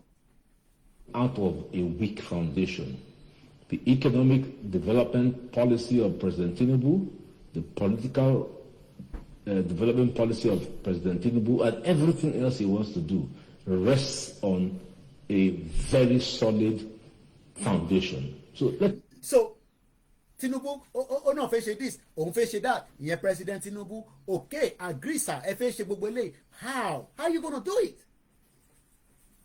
Tax reform lásán ni Tinubu fẹ́ ṣe ẹ wo báwọn mọ́là ṣe sọ pé wo àlàyé ìgbà wo ló fẹ́ ṣe tọ́nà Tinubu ní 2031 ó dà pa máa review ẹ o.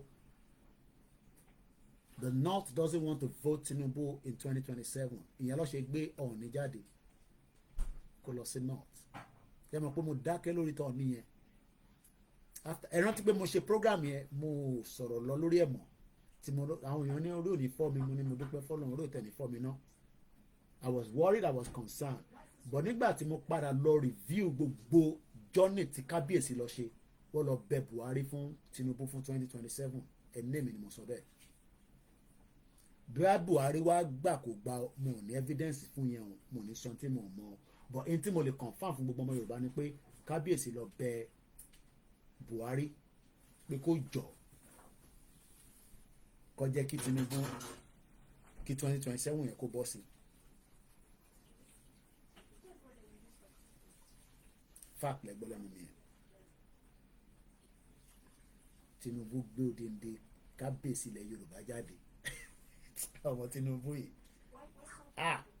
jagaba ni ẹ lóòótọ́ a máa pín Nàìjíríà lágbára Jésù Kristi òdìndé kábíyèsí orí adé Ilé Ifẹ̀ Odùduwà ó gbé bàbá wa dìde kábíyèsí ó gbé kábíyèsí dìde ọjà jáde sẹ́kọ̀ọ́ pé kí ló bẹ́ẹ̀ bẹ Buhari born bastard Buhari olórí burúkú àbí ṣé bàbá ìyàwó mi ló máa ń sọ pé ní wọ́n máa pe ṣé bàbá nu lé mi náà wọ́n ní ṣé bàbá Buhari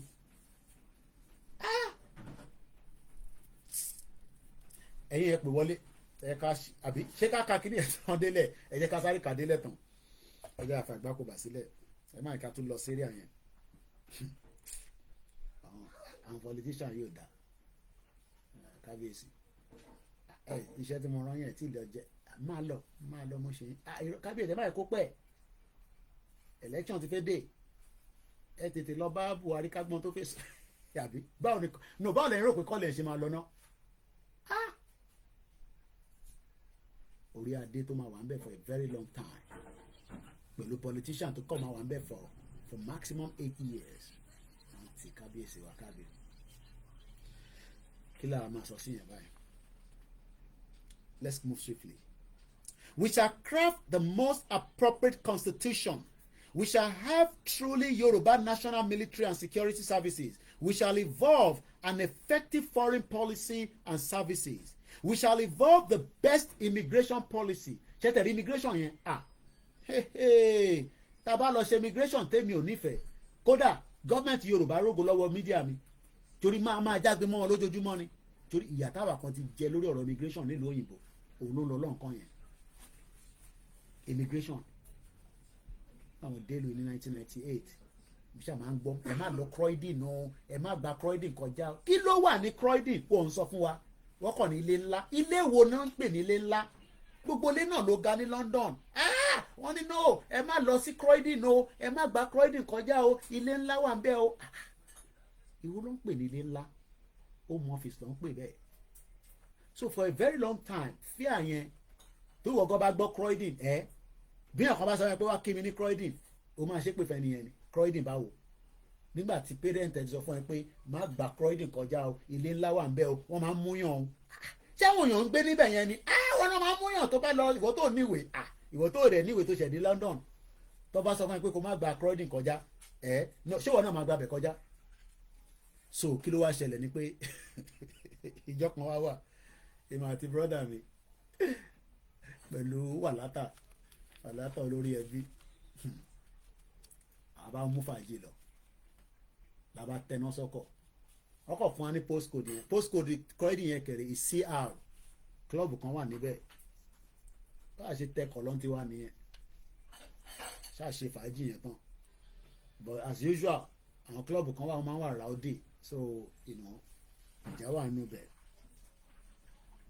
so wọn àtẹ̀mí wá tàṣà àdé àdúgbò padà wọn pe wọn sí pé àwa ṣe fàájì lọ síbì kan lánàá Croydon lọ pé bẹ́ẹ̀ ṣe bí mo ti ní kẹ́ máa lọ Croydon ilẹ̀ lọ ṣe ní Croydon mo wá ní bọ̀ àwọn èèyàn ń gbé níbẹ̀ yẹn àwọn èèyàn ń gbé àdúgbò ní wọ́n ní but ibẹ̀ ní home office wà bọ̀ ṣe bí building home office lè ti close níjọ́ Friday Saturday la wá lọ sẹ́yìn tẹ̀sẹ̀ dé London ẹ má jẹ́ kẹ́ni kankan sọ fún yín pé kẹ́ má wá sí UK bàbá irọ́ ni nobody should tell anybody not to come to this country ìwọ tó ń sọ pé kí ọ̀kan má wá sí country ìwọ ni kó padà lọ sí country tó ti wá don't ever kí lẹ́sẹ̀ gbọ́n mi triple down for a long time they beg these people so the people that say oh don't come to UK don't come to no na lie let everybody find their way to UK if they can find their way to the UK and if you're going to Croydon it's just like another community. A lot of black people live there and the other ethnic minorities as well. It's a lovely place. But I'm talking about 25 years ago. Lord, I mean, sorry. But things have changed. There's more exposition. The awareness and anything. So, tó bá wá dé, visa ló lò wọlé ni, student ló lò wọlé ni, COS ló lò wọlé ni, o ti gba full indefinite stay. But o kò ṣì wà láàrin UK. O dẹ̀ ní right. Ma abuse it will take a while but ìwé ẹ̀ máa jáde ó ṣe ìyàwó ní ó gbé wọlé ní ọ̀dẹ́ lóhùn máa tún dá padà ìlú ilé mi ti gbọ́ pé no case is good pẹ̀lú home office don't let anybody intimidate you lórí ọ̀rọ̀ immigration nílùú yìí àwọn kan wà ní church ní àsàlátù ní mọ́ṣáláṣí ní bíá palọ̀ ní salon iṣẹ́ tí wọ́n ní pé kọ́ máa kó ìjayà bá yín pé immigration no please ẹ jọ̀ọ́ èyí ti wà comfortable àwọn tó ṣẹ̀ ń dé tẹ́ ẹ̀ bá lè fi wọ́n lọ́kàn balẹ̀ ẹ fi wọ́n sílẹ̀ don't let anybody intimidate you lórí ọ̀rọ̀ immigration nílùú yìí gbogbo ọ̀rọ̀ kan ní máa sọ lórí social media but tó bá ní èmi ò ní kó wá fún mi lówó fún immigration but I will tell you what to do ó má àjọ nílùú yìí ní àjọ máa gbé nílùú yìí pa ni àfi tá a bá ti gba Yorùbá country tó olúkálukú bá fẹ́ máa padà lọ́lé oníwèé tó bá ti wà nulẹ̀ there is always a way around it ìwọ tó ti wọlé ni mo mọ bó ṣe fi wọlé o má bí mi pé báwo ló ṣe fi wọlé I have no clue mo ń ṣe immigration consultant but tó bá ti wà nínú ilé pè mí màá sọ tó máa ṣe fún ẹ don't let anybody intimidate you ẹ̀yin ti gbàwé tiyín ẹ̀mí wọn ń wa rọ́ọ̀fù ẹ̀yin lẹ wá mọ̀ pé ìyàn kan kò gbọ́dọ̀ gbábi kan lọ ẹ má ṣe bẹ́ẹ̀ bọ̀ nílẹ̀ Yorùbá tá a bá ti gba country wa ṣe rí immigration yẹn tó bá ti ń wọlé láti airport àbí borderline ni o bóun ẹ̀ kò fẹ́ fẹsẹ̀ rìn wọlé a máa pin ẹ̀ mọ́lẹ̀ a máa kọ́kọ́ gba ẹ̀ka ẹ̀ a máa gba facial ẹ̀ àwa mọ̀ orí èèyàn tó jẹ́ torí a fẹ́ terrorist tàbá délẹ̀ lérí wa torí a fẹ́ gbégbé a ti jìyà for too long ju pé ká délẹ̀ àdèmá débẹ̀ I am 40+ ìwọ tó ń sọ pé àní débẹ̀ ìwọ ló máa lọ bá wa lé wà lọ dúró dé wà lọ́dọ̀ bàbá God àwa máa débẹ̀ I am only 40 kò dé pẹ́ mọ́ lágbára Ọlọ́run 40 years ò ní mí tàbá fà ẹlẹ́dẹ̀ àdọ́yọ ni àdébẹ̀ àdèmá lọ ṣe ìtókù lọ́hùn tó bá ń wà ká má gba pension níbí báyìí á lọ máa ṣe ìtókù nílé yẹ àwa kan ẹ̀mí wá ti yọ ẹ̀yin kan ẹ̀mí yàn ti yọ níbí báyìí it's okay ẹ̀mí tàwa kan ti yọ finally ìyàwó mi wà ń bíbà ẹ̀mí tàwa kan ti yọ báwọn máa fi jókòó kan jókòó lọ́ọ́ jẹ̀bọ́ lọ́ọ́ máa jẹ kọ́rẹ́ àti ẹ̀bà tó tutù dáadáa mo fẹ́ wà níbi tí máa jẹ̀bà nínú ooru mo fi máa jẹ̀bà àti kọ́kọ́rẹ́ nínú air condition mo dẹ̀ fẹ́ jẹ̀bà yẹn tán kó di alẹ́ kí ni mo fẹ́ wọ̀ gbòòrò lọ àbí a fẹ́ ṣe fàájì lọ àbí a fẹ́ lọ sínú oko láàárọ̀ ọ̀la níjọ́ Saturday a fẹ́ lọ sínú àbá wa mo fẹ́ kí Fúlàní bá mi bẹ̀ pẹ̀lú màálù òfò wọn àwọn olórí burúkú lè ṣì that is the kind of tọ́gbà dẹ̀ máa dojú ìjọba ká ṣe fàájì kí mídíà wa polongo kí gbogbo abroad wá millions of people all over the world kò ṣe jágbajàgba jogbojogbo tá a máa lọ ṣe ojúde ọba after ojúde ọba gbogbo yín máa sá lọ sí Amẹ́ríkà ẹ sá lọ Canada ẹ wá fáwọn èèyàn sílẹ̀ wọ́n á tún dọdún kan tún máa bọ̀ again bẹ̀lẹ̀ màmá ní kọ́ bá yín clean mọ́tò yín sílẹ̀ kọ́ bá yín lọ tidy up inú ilé tẹ́ bá wá tó wá ṣetán ẹ̀ tó wá sá padà lọ sí abroad àwọn ọ̀fẹ́rù yẹn àwọn afẹ́ gbé níjẹ̀bú tó ṣiṣẹ́ fún gbogbo wa afẹ́ gbé lẹ́kìtì afẹ́ gbé lóńdó afẹ́ gbé ní kogi afẹ́ gbé ní system tó ń ṣiṣẹ́ mo ní 23 million vehicles àbí ẹ jẹ́ nǹkan dáadáa fún yín lórí sky the amount of people that are travelling on the road network were very busy lẹ́nìí one of the busiest day in the history of àwọn tó ń travel káàkiri mo ń bọ̀. Breaking news: Germany confirmed 2 people are dead. German chancellor to resign. Elon Musk calls on German chancellor to ṣẹlẹ̀ ní Germany. Mass casualty. Eléyìí máa ṣe ń ṣẹlẹ̀ ní kẹ́. Mass casualty, at least 2 people dead. German officials. Ogao. Medical hospital taking care of 10 to 20 patients. Kí ló ṣẹlẹ̀? Kí ló tún ṣẹlẹ̀ ní Germany? At least 2 people dead and 60 to 80 injured after a car attack in the city of Magdeburg. Police find suspected explosive in the vehicle. Arantan sọ lílé yìí. Gbogbo ilé tó ń ṣẹlẹ̀ lábúrò tá à ń sọ yìí. Can we imagine ilẹ̀ Yorùbá? Explosive. Kí ló ṣẹlẹ̀ nìbàdàn ní January 16? Sọ pé they play Koiki. No, má sọ pé they play.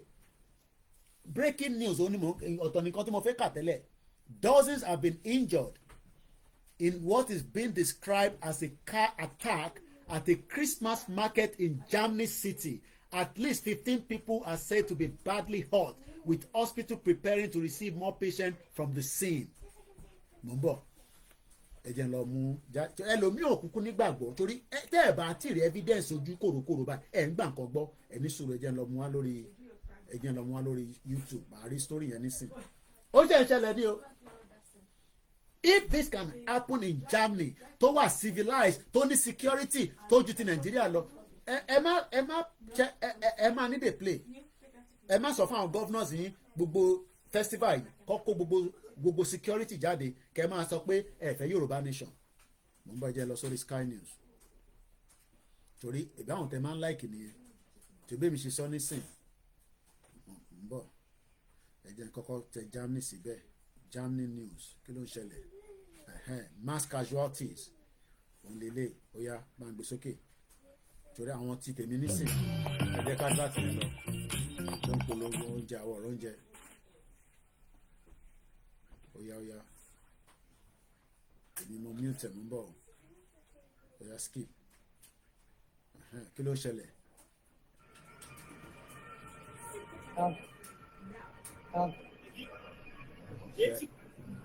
jẹ̀rìnà jẹ̀rọ ọlọ́pàá bó ṣe jáde ti Nàìjíríà tí kankan bá ṣẹlẹ̀ nísìn kò sọ ọlọ́pàá kò sí ambulance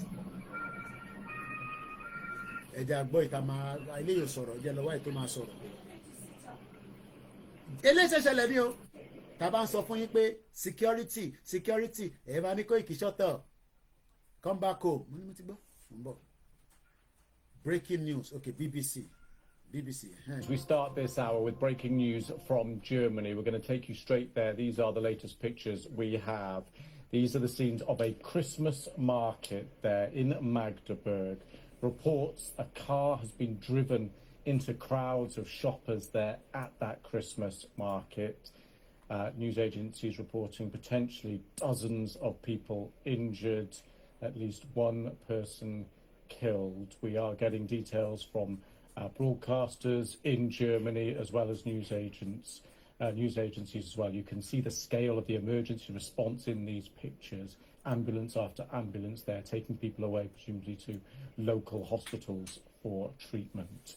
Well, with me is my colleague Samantha Simmons. Hi Samantha, just talk us through what we know so far about what's happened here. Yeah, about an hour or so this news broke that a car had driven into a crowd at a Christmas market. This is in the eastern German town of Magdeburg, according to the German broadcaster MDR and other local media. Yeah, they've said in the past few moments that the AFP news agency has said that this car incident is assumed to be an attack, according to the Regional Interior Ministry. And we've been talking over the past hour or so here on BBC News, discussing the fact that we don't know whether this is an accident or a deliberate attack. But the Regional Interior Minister is saying that they assume this to be an attack. Are you getting it now? I'm a pareto. We might come back. Come on, family, me in the space one. I'll come back, you know, hopefully towards the late night for extra more hours of programs. But Katolo, Ejeka Pari Ele. Morning, we shall evolve the best immigration. Enini, the busiest day on the road for UK drivers. New research revealed the days and times to avoid driving if you can this festival. The busiest day on the road has been revealed as millions of drivers are expected to travel to see family and friends for festival and finish their Christmas shopping. It is thought that 31 million people will travel over the festival period from Thursday, Yelano, December 19, until January 2nd. It turns out that today, it sees the largest number of vehicles on our roads, according to new research. Is that the same in Nigeria right now? How many people will be traveling on the road, especially with the insecurity across Yoruba land? This is not the time to joke. Hello, caller. Hello? Hello?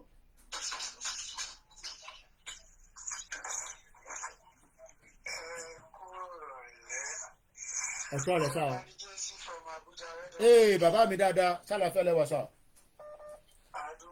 Ọ̀dà àti open phone line ká má ní Koiki òwúrọ̀ náà ló náà máa sọ̀rọ̀ kó tó tún sá lọ. Ọ̀ya ẹ̀ bá wa gbóhùn sókè sá. Ọba ni Jésù. Báwo làbújá? Ẹ bá ń kí Tinubu. Very good, very good.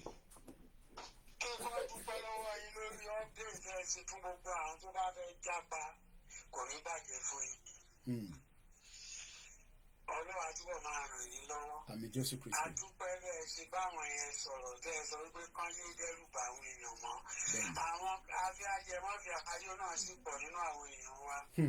Wọ́n ti dé ibi tí Ọlọ́run ti fi wọ́n lọ́kàn balẹ̀. Wọn ò fẹ́ káwọn ọ̀dọ́ àti ìdílé. Thank you for what you are doing. May the good Lord bless you. Amen. Amen. Home and abroad. Amen. Amen. Ẹ ṣé gan ni. Thank you so much. Ẹ ṣé gan ni. Lórí ọ̀rọ̀ constitution. Yes. Kò sẹ́ni tó lè change constitution 1999 ẹ gbà bí mo ṣe sọ fún yín. Kí ló dé tẹ́yìn sọ bẹ́ẹ̀ sà?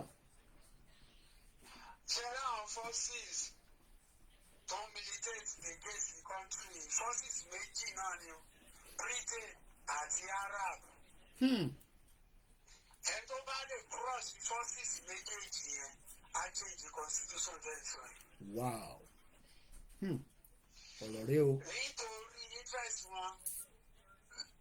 As regards religion and natural resources tó wà bí ẹ ti mọ àwọn tó ní di religion ẹ ti mọ àwọn tó ní di natural resources.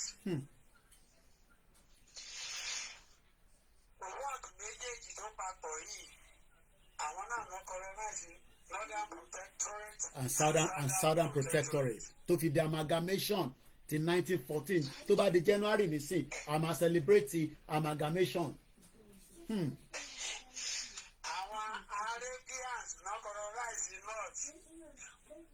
Britain, Portuguese, wọ́n colonize the South. Okay. Wọ́n dẹ̀ pọwọ́ pọ̀ lórí àjọṣepọ̀ pé ká amalgamate Nàìjíríà. Okay. Títí dọ̀là Arab ló sì ń control north. Tí àwọn èèyàn bá fẹ́ kán gbà tó bá fẹ́ kán máa gbà. Tinubu wà lórí àlééfà lẹ́yìn. Kò lè ṣe kọjá nǹkan tí Sokoto Caliphate bá sọ wípé ó máa ṣẹlẹ̀ Nàìjíríà ìgbà mú sọ fún mi. Ẹ jẹ́ ká máa wò ó. Ẹ tó máa máa change constitution ẹ. Ogun mẹ́ta ló máa jà 3 principalities. Ẹ gbọ́ báyìí. Àgbọ́yé sà. Ìsídà kó destroy gbogbo ties ó bá ní í ṣe pẹ̀lú Nàìjíríà àti Britain. Okay. Number 1 yẹn. Ties between Arabia and Nigeria are destroyed. The Northern Caliphate are going to destroy. Which has its seat in Sokoto. Okay. Kí ló dé tí kábíyèsí ṣe lọ bá Buhari? Bó ṣe lọ bá Buhari sì tún máa padà lọ sí Sokoto. ibi tó ti máa parí.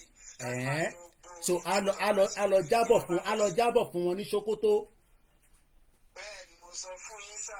Ṣé pé Buhari ò lè confam fún kábíyèsí wa pé bó ṣe wá sọ yìí ó ti dà bẹ́ẹ̀ o. Yóò kàn sọ tiẹ̀ náà ní nígbà bá sọ tán sì máa lọ jòkó ní Sokoto. Ọ̀rọ̀ ibi tó bá túùsì láti jòkó láti dìtàmì tó fẹ́ ṣe. Pẹ̀lú gbogbo ládàáda tí Buhari ṣe. Bẹ́ẹ̀ni sà. Pẹ̀lú bó ṣe pààyàn lábẹ́ Buhari. Tó yẹ kí Buhari máa ní London lọ kó lọ máa tọ́jú ara ẹ̀ kó máa wọlé kó máa jáde. Ó yẹ ká ti só mọ́lẹ̀ ní bíbá. Tó yẹ kí ìjọba London àbí England ni kó máa gba irú apààyàn yẹn láàyè ní. A murderer ẹ̀rí tí Bukula motion ló ń celebrate tó náà ń ṣe 83. Ara nǹkan tẹ́ ẹ sọ náà nìyẹn political preparations fún 2027 náà làmúsùwìrì náà fi lọ síbẹ̀. Ọba ti lọ òun náà tún lọ. So gbogbo wọn gear up fún 2027 so wọ́n ti lọ ń dọ̀bálẹ̀. Wọ́n sì tún máa bá Afẹ́nifẹ́re náà as we speak. Give it time. Afẹ́nifẹ́re náà sì máa make visit tiwọn. Ṣébí Buhari náà lọ bá sí wọ́n sì lọ sọ́dọ̀ Dàsúkì àbíkú lórúkọ ẹ̀ tó wà ní Sokoto.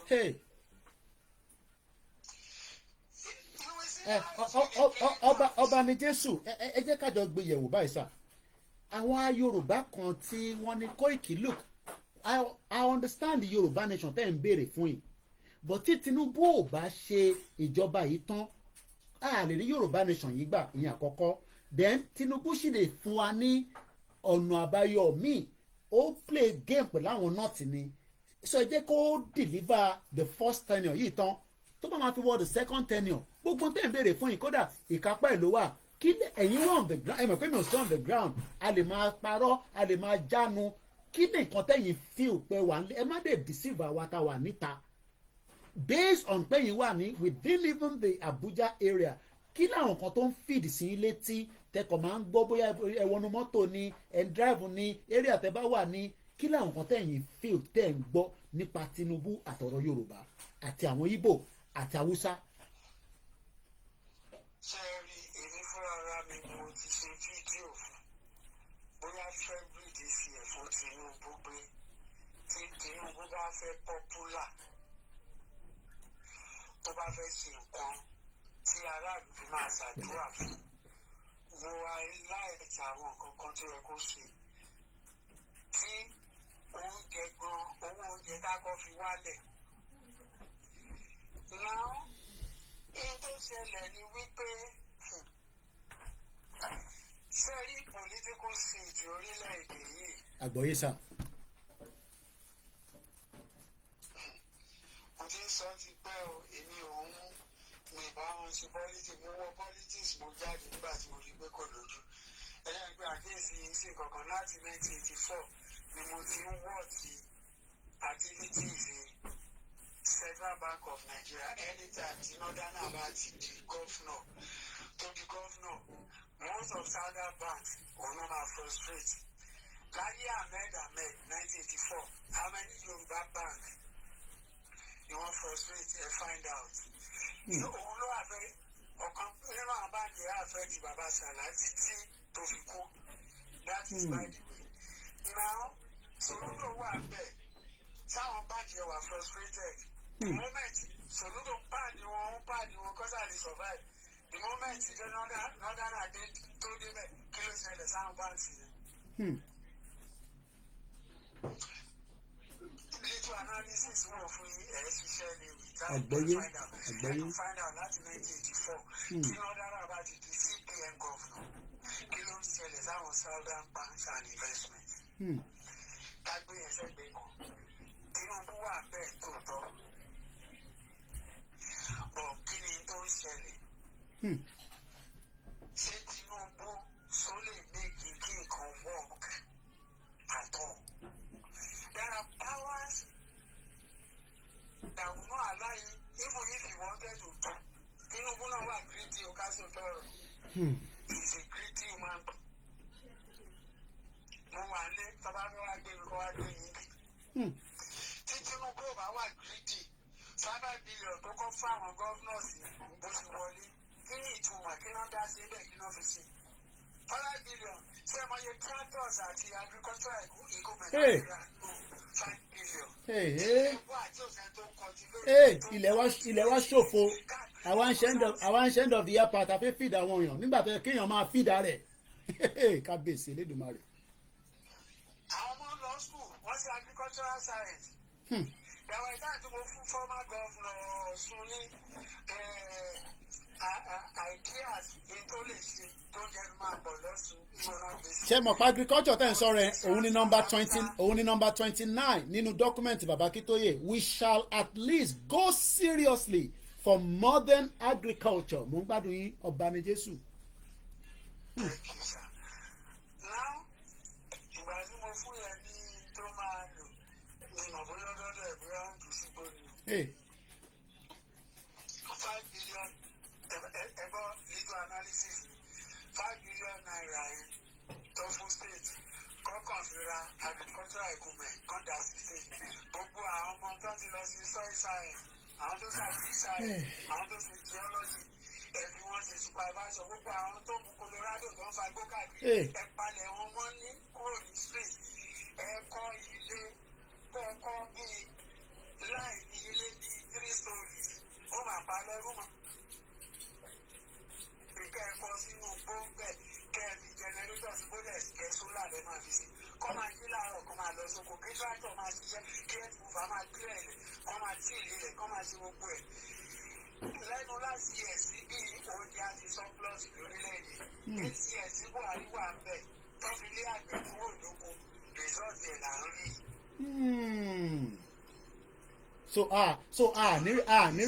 ní reserve oúnjẹ kankan báyìí nígbà tá a tẹ̀ lọ sínú oko gbìn kankan.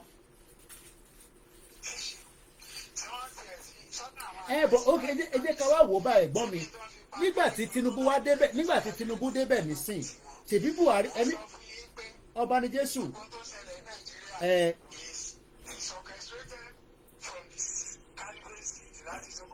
orchestrated ṣé wọ́n tún wá orchestrate Tinubu náà ni pé kílẹ̀ Yorùbá má bàa lè gbìn kan ni because we will expect pé bí Tinubu ṣe débẹ̀ ní sí President Tinubu kí nǹkan ìgbìn kókò máa lọ ya túrú nílẹ̀ Yorùbá káwọn èèyàn máa gbìn kan rẹpẹtẹ kó dé pé àtẹ̀ máa sọ kó dẹ̀ wá máa waste gan sẹ̀ at least àwọn èèyàn máa jẹun gbogbo ebi ń pa wáyé our reduced to the minimum.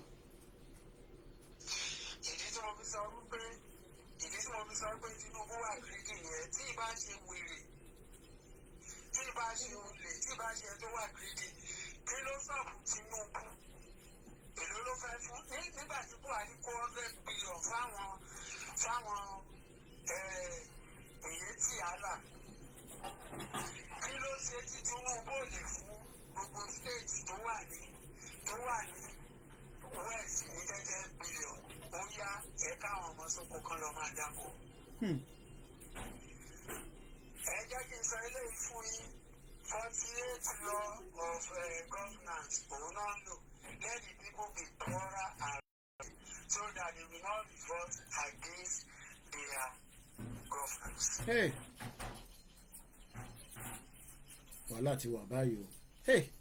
And you find out what is 48 law of governance. Ok ẹ ṣe gan ni ọba ní Jésù ẹ bá ń kí gbogbo àwọn tó ń bẹ ní ìlú Àbújá ń bẹ Ọlọ́run Olódùmarè kò ní tì yín sílẹ̀ kò ní fáwa náà sílẹ̀ mo nífẹ̀ẹ́ yín. Ó ti di dandan ẹ ṣe gan ni mo máa pe bishop nísìn gbogbo ẹ̀yin olólùfẹ́ wa ẹ má ti sá lọ gbogbo yín náà ni a nífẹ̀ẹ́ ẹ jẹ́ kí a gbọ́ mo kí ẹ ID Noble òun ti fi rìsíìtì ránṣẹ́ sí pé Koiki ó lè máa béèrè owó ká má àwa gbọ́dọ̀ máa fún ẹ ní ẹ tó bá fẹ́ fún wa ní náírà wọ́n ní mò ń pronounce dáadáa ní náírà wọ́n ní náírà ni máa pronounce dáadáa ẹ jẹ́ n gbé bishop wọlé kí bishop anchor the last segment káwá ṣe kí gbogbo ẹ̀yin yẹn wá dáadáa bishop máa bá wa sọ̀rọ̀ nípa àwọn globalist àwọn wo ló ń pè bẹ́ẹ̀ àwọn wo ni globalist iṣẹ́ wo làwọn yẹn máa ń ṣe globalist níṣẹ́ tó ń ṣe nílé ayé ọmọ ènìyàn tí àwa dẹ̀ gbọ́dọ̀ mọ in tó ń ṣe torí pé ọ̀rọ̀ Yorùbá nation ó ní ṣe pẹ̀lú àwọn globalist ibi tá a sọ̀rọ̀ dé kó tó di pé bishop máa gbóhùn sókè òun náà ni pé a máa ní constitution tó ń ṣiṣẹ́ a máa ní immigration number 15 ní àpàdé ẹ̀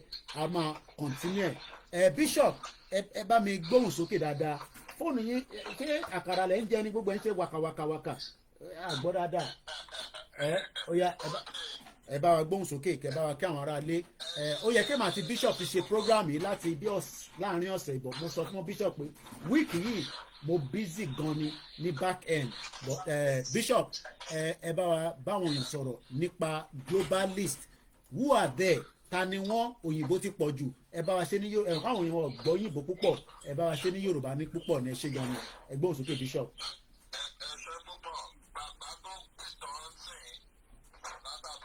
Bẹ́ẹ̀.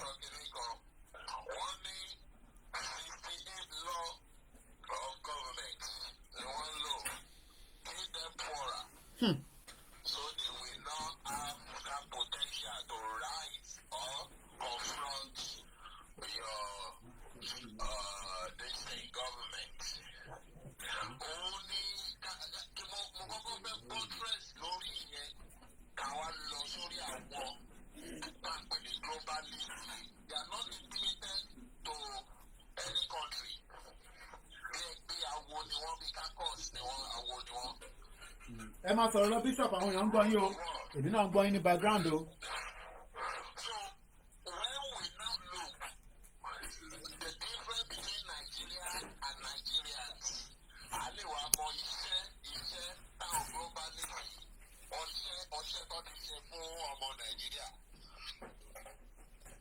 The difference, Nigeria is a geographical location of a land. While Nigerians are the inhabitants of the land. Now, Nigeria land is a blessing to Nigerians. Why Nigeria is a problem to the Nigerians? Nigeria is 53 years old, while Nigerians are still crawling. Mo fẹ́ ká máa rí iṣẹ́ ọwọ́ àwọn globalists ni o.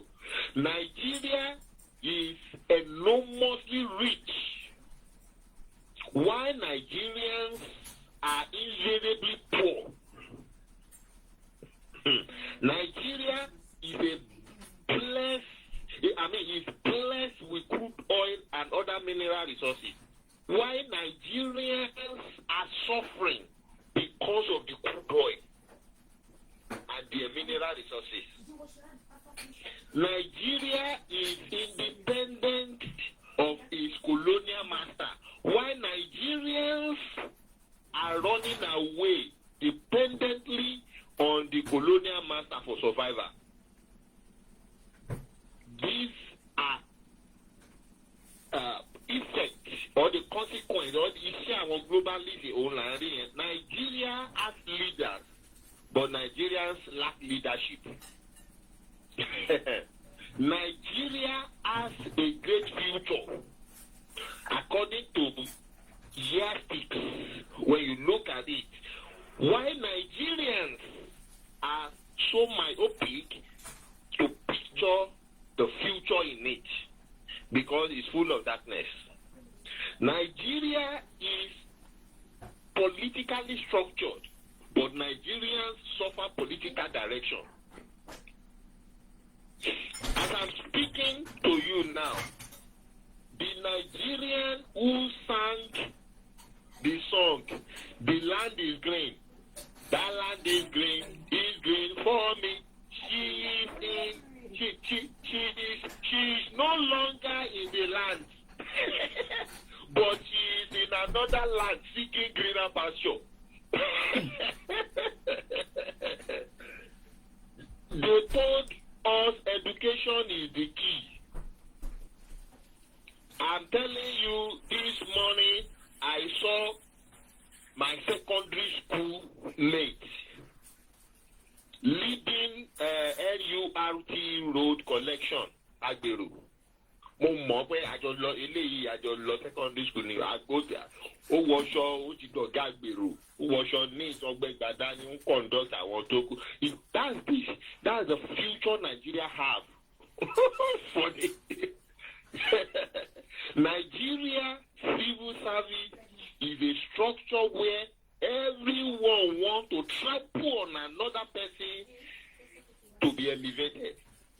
Nigeria is a place where people are made professor just to assist them to announce results to enter electoral office. Not because they merit it. Because I'm about person no announce results in one saw the professor announce the that's Nigeria. As I'm speaking to you now, do you know that the average salary of a policeman is 50 liters of fuel? 50 liters of fuel. That is average salary of a policeman. He can only carry you from mainland to highland. No, you can't even guarantee to come back. That is the salary of a policeman. That is the reason our scholars, our engineers, our medical doctors, our graduates, intellectuals, they are all flying out of the country. And see here, the economy of the country, Nigeria, is yet to take off. He is not flying to anywhere.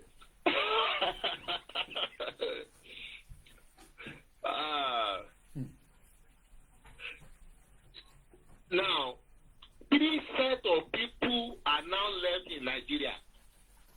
Those who are running, those who are running for election, and those, like the president said, hit the ground running after election is declared. So Nigeria is now no longer a country, but a group of African colonies in an entity waiting for their visa to come out. The so-called Nigeria is now an embassy. Yes, is an embassy. Mm-hmm. Those who remain in Nigeria are people that were denied visa. Who are not anybody in Nigeria that have opportunity of visa will leave Nigeria. Hey. So anybody you see in Nigeria, they were just people that are denied visa, that are not able to go. Apart from that, anybody given visa, they're gone. So Nigeria is now an embassy. Otherwise, how will the United States be building the largest embassy in the whole world in Lagos State? Everybody is that funny. So Nigeria is not a country, but now an embassy. Nigeria politics is good and fair, but Nigerians who are politicians are wicked. Everyone is waiting for their opponent to fail, and yet they are hoping that the country they will rule well. Mm-hmm. So Nigeria is a place where if you want to be a sinner, you will go to church or mosque. If you want to die, you will go to hospital. If you want to carry out injustice, you will now go to court. If you want to be unemployed, then go to school. If you want to steal, then contest for political office through election. That is what Nigeria is now is. Because we cannot be talking about what is happening. It's no more news to us. We are no more surprised. I'm telling you my findings and my accumulation. I'm rounding up my research in this country. Nigeria will be a very big episode of comic. Comic gidi táwọn ọmọ máa tó máa wo cartoon in future. Tó jẹ́ pé ó máa dàbí Tales by Moonlight. Wàá máa sọ sórí mi àwọn ọmọ màmá ní daddy can lie because it's not realistic. But these are the things that happen in Nigeria. Doing evil now is the good. And doing good is now the new evil in Nigeria. And the Bible says, can we continue in sin, evil, and say grace you abound? Paul said, God forbid. But God has not forbid it in Nigeria. That is what is reigning. Nigeria is still the place where Parliament will say, the eyes have it. Yet what they say the eyes have it for, the people can't see the benefit of it. In the Bible, God sent all those prophets to warn and advise the political leaders.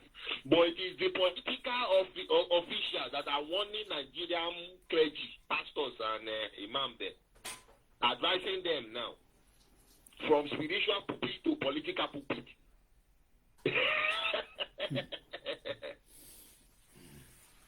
So the highest of it all is this ruling class. They are the public servants, but the Nigeria, they've made themselves a public master. So where public master reign, absolute power corrupts absolutely. That's Nigeria. So, but what I want people to know is this, and this is the reason why we're asking for sovereign Yoruba nation. And everybody that is either in Nigeria or diaspora who is a Yoruba should understand it and stop this selfish madness, supporting Nigeria, where was Nigeria when some fathers were born? They were not born in Nigeria. Nigeria was formed in their presence. And because it was formed, it can be deformed. Why do you want to die for country who didn't care for you? Why do you want to die for institution who did not have you in mind? Why can't you take your destiny by your hand? One day, those places will all run into all those countries. They will rise up and send us back to where we came from. Trump has started talking. President Trump has started talking. By next year, February, it's going to be tough in the United States. A lot of people will be deported.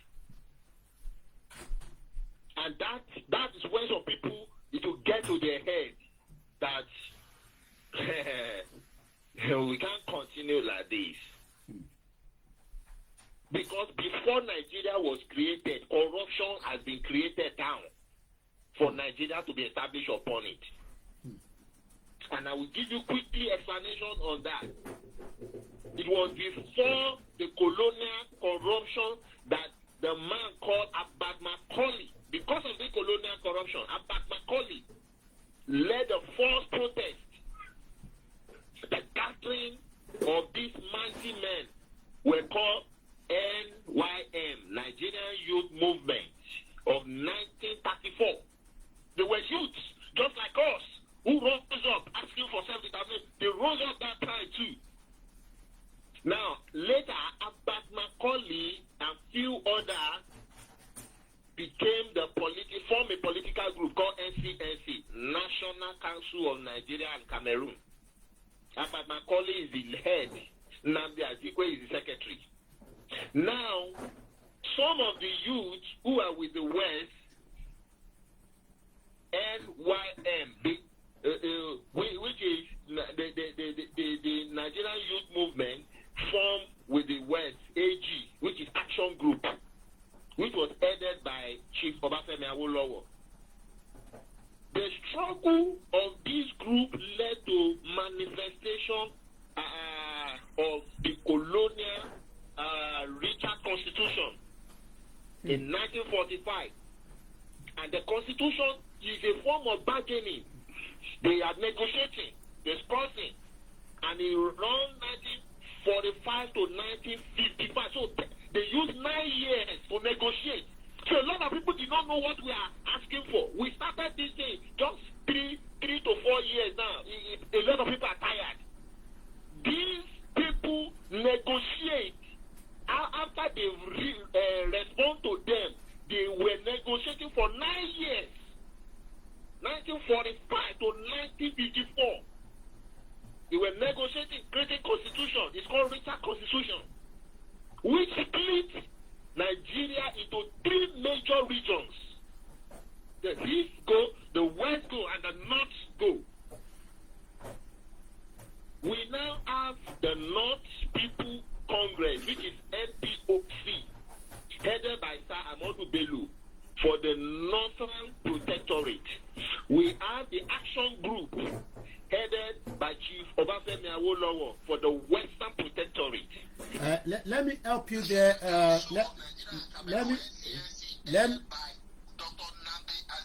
Let me help you. Let me help you, Belu. Let me help you with the. I'm picking up from the Richard Constitution. What are the 3 major aims of the Richard Constitution? And we're also going to give the disadvantage of the Richard Constitution: to promote the unity and corporate existence of Nigeria, to secure a greater participation of Africans in their own affairs, to achieve legislative integration of the country, to create regional legislative councils, to provide for an African majority in the legislature. Disadvantage: the Constitution failed by not giving Nigerians responsibility in the actual administration of their country. The governor still retain his veto powers, thereby making a mockery of the Legislative Council. The elective principle was still as restrictive as under the 1922 Constitution. Go ahead, Bishop.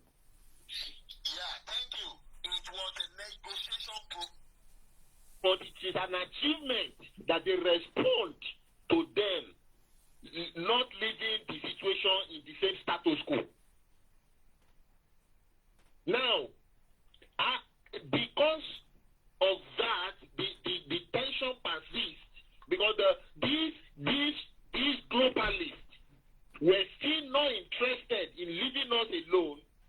John Macpherson Constitution gave the power to the ratification of that law at the end of that 1954 by introducing an electoral process into the structure and separate the polity. So those disadvantage, the advantage now come to it. So the colonial governor can now shift. The indigenous can now take over. That's how Awolowo can rule in the West.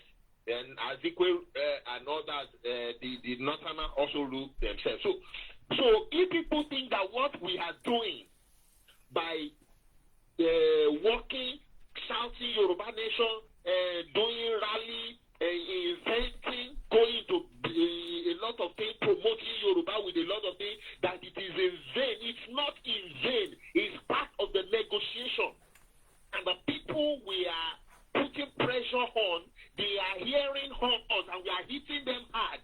Things is shaping, and we continue to shape. It cannot be on the same status quo. It cannot. There was a time that nothing like Yoruba radio. Now we have Yoruba radio, independent of Nigerian network. There was a time that nothing like Yoruba money. Now we have Yoruba Nation Rupa currency, money, independent of Nigeria Central Bank network, and is working. Either people like it or not. There are times before there is no count a lot of works, count a lot of things, and many are still coming out. So it is a negotiation process. It is a negotiation process. And so be it. So colonial corruption stayed certain with Lyttleton Constitution in 1954. Who introduced the federate D3 component in the interest of the colonial administration still insists in supposed to be confederation, but insists in the name of federation unit or federal system and collect everything back and tie everything back.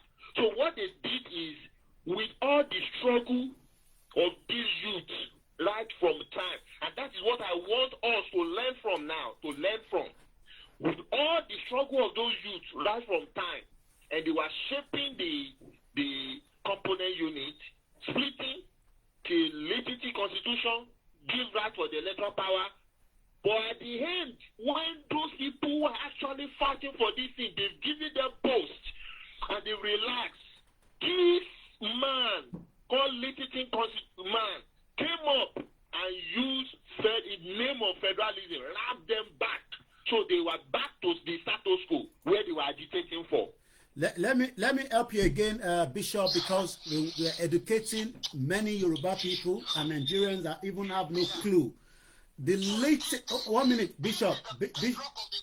Let me help you there. Who is Lyttleton? What is the Lyttleton Constitution of 1954? The Lyttleton Constitution of 1954 was Nigeria's final pre-independent constitution. It established a federal government system, created the position of regional premiers and federal minister, and gave more powers to regional legislature. These changes paved the ways for Nigeria independence. But prior before that, there was what we call the Richard Constitution. Westminster, the same Westminster, Timan Law, the same one we've done a lot of rallies. Some of you think, when we go there, it doesn't make any value. Approved a new constitution for Nigeria in 1946. That means Britain were owning Nigeria as far back as then until now. It was called the Richard Constitution after Governor General Sir Otto Richard. These are people that were governors using their name to run a constitution on our behalf. Who was responsible for its formulation, although it left effective power in the hands of the Governor General and his appointed Executive Council. It also established an extended Legislative Council, empowered to deliberate on matters affecting the country. It also created 3 regional House of Assembly to consider the local questions and advise the lieutenant governor. The Richard Constitution recognized the country diversity by introducing the federal principle with its regional authority. Although realistic in its assessment of the situation in Nigeria, the Richard Constitution intensified regionalism instead of encouraging political unification. It was suspended in 1950 against a call for greater autonomy. Macpherson Constitution and Macpherson, an inter-parliamentary conference at Ibadan. The same Ibadan, then you say we cannot do anything there. Ibadan will be a very big place in Yoruba land in the future to come. Lagbara Eledumare. In 1950, drafted a new constitution. It was dubbed the Macpherson Constitution after the incumbent governor General John Stewart Macpherson. These are Oyibo people. It went into effect the following year. The Macpherson Constitution provided for regional autonomy and federal union, creating a central government with a council of ministers. This encouraged political participation and a party activity at the national level. However, the regional government had broad legislative powers that could not be overridden by the newly established 185-seat Federal House of Representatives. As a result, Macpherson Constitution significantly boosted regionalism. And so, Lori, Lyttleton Constitution that led to the independent. Go ahead, Bishop. Is the most corrupt robbery that happened, and our heroes past, our fathers that were fighting for independence, they hold you want to give because if you want it go. That is the reason when you look at people who are actually struggling from something, they don't look for posts. They can put their friends in the post while they face that struggle. See, they know the struggle is not true. But once they put them in post, Ojuwomadi, Unkoti, Lyttleton ṣe ní bíbáyìí, gbogbo ó dà pé wọ́n fọwọ́ tún fáwọn èèyàn ní nǹkan, wọ́n fọwọ́ tún fáwọn èèyàn ní nǹkan, wọ́n fọwọ́ tún fáwọn èèyàn ní nǹkan. Bó ṣe di the last báyìí, wọ́n kàn fọwọ́ sí gbá gbogbo ẹ̀ padà ni. That is what Lyttleton did.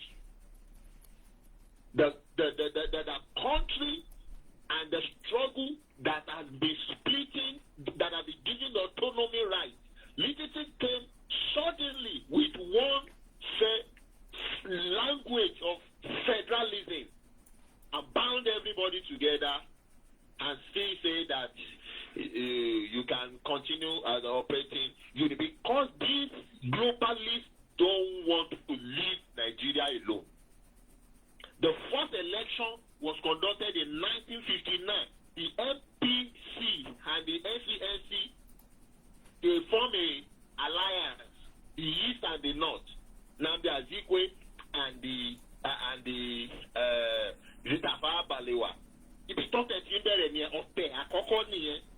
so they institute to this hatred among these youths, because they realize that the West is very intelligent, and the way this West is going, they will teach other people to be independent from these globalists. So they look at the North, who are gullible, and they look at the East, like the Nnamdi Azikiwe, who is power drunk, seeking for power, and because he fall into their hand with some, they say they have to use it, so he collide with the North against the West. So AG, which is the Chief Obasanjo Awolowo, become opposition party, only opposition party. This gave birth to Sir Tafawa Balewa as the Prime Minister, Nnamdi Azikiwe as Governor General. Later, Tafawa Balewa as PM, because he's the one that has power and is reporting directly to the Queen in England. This person later Nnamdi Azikiwe saying no bad dano. They took over the power. All this did not go well because MPC hijacked the government completely from NCNC. Therefore, there was crisis between MPC North and the NCNC East, which is North and East. On the other hand, they created crisis in the AG, in the West, between Obasanjo Awolowo and Akintola, his assistant.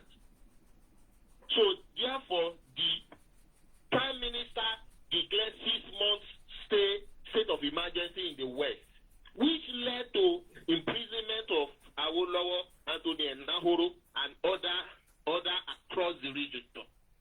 Which present crisis, which presents crisis all over the country. The crisis in the North, crisis in the East, and crisis in the West.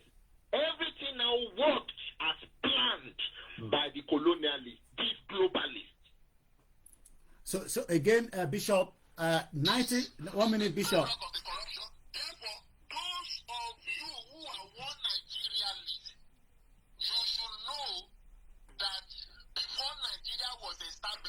Corruption that will make Nigeria not to work has been put in place, and the people who fought for Nigeria that time fell into that trap. So you shouldn't be defending what is not yours. Nigeria is never meant for you. So Fighting for Yoruba nation now. Learn and never make mistake that our fathers before make. Stand on Yoruba nation, fight for Yoruba nation and stand by it. Whatever you can do to make Yoruba to be a sovereign state, keep doing it.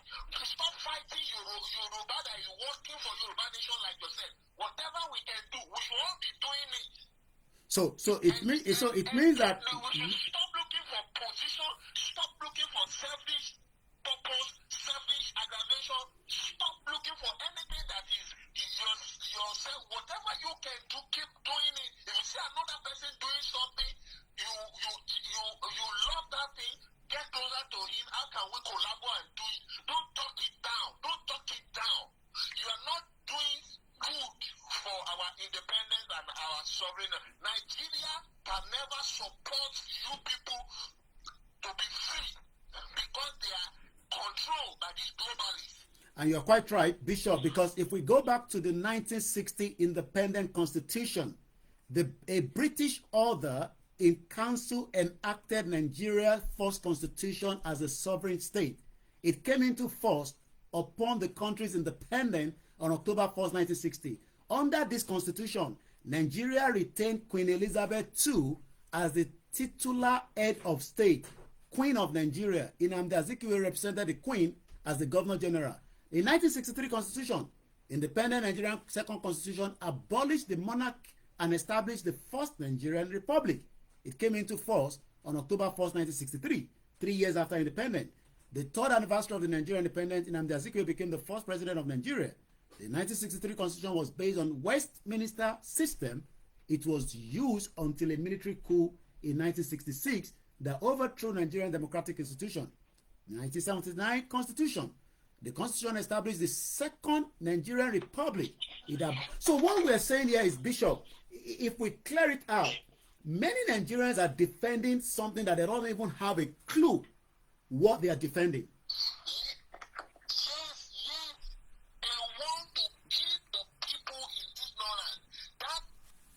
That's why they remove history away from the educational curriculum. That you will not know the roots of your problem. And if you don't know the root of your problem, you can never know the solution, the way out. So finally, it is not good for you to wallow up in the political fantasies. Tinubu or whatever. These are political fantasies. What you should know is that we are different countries. And we should stand for our country, separate from Nigeria.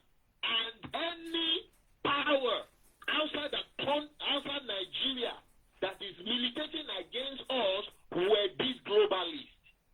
Let me tell you the ideology of these globalists. It started from Adolf Hitler. They believe that they don't have to be a Nigerian to have rights and the benefit of all the resources in Nigeria. They believe they don't have to be a South African to harness and have benefit of all the resources in South Africa. They believe that so far they are citizens of this world, any country can be their country. These are globalists, and they are like courts, they are caucus. They are much enshrined in United Nations executives. Some of them have infiltrated United States of America White House. That is what Trump is saying. That he's going to kick all of them out. And he wants to dismantle all those units. All those, because they are cabals. They are cabals. Now they've started picking and training different puppets in all the countries of the world to be their members, and so that they can do their bid as a slave master in their country, wherever they are, selling the entire country into their hands, so far that one can get whatever he wants. So, and that is what Jesus said. What profit a man to gain the whole world and lose his soul? What shall he use as an exchange for his own soul? And that's why I pity President Bola Ahmed Tinubu. I will not say more than that. There are many. Now, look at what that one was saying, that Tinubu is a CIA asset. Not only Tinubu, but also CIA asset. Why are they picking from nations around the world? And these people are suppressing their own people, selling off the entire resources of why the people are in penury, only them are rich. And they are not afraid. They are not afraid. Because they have the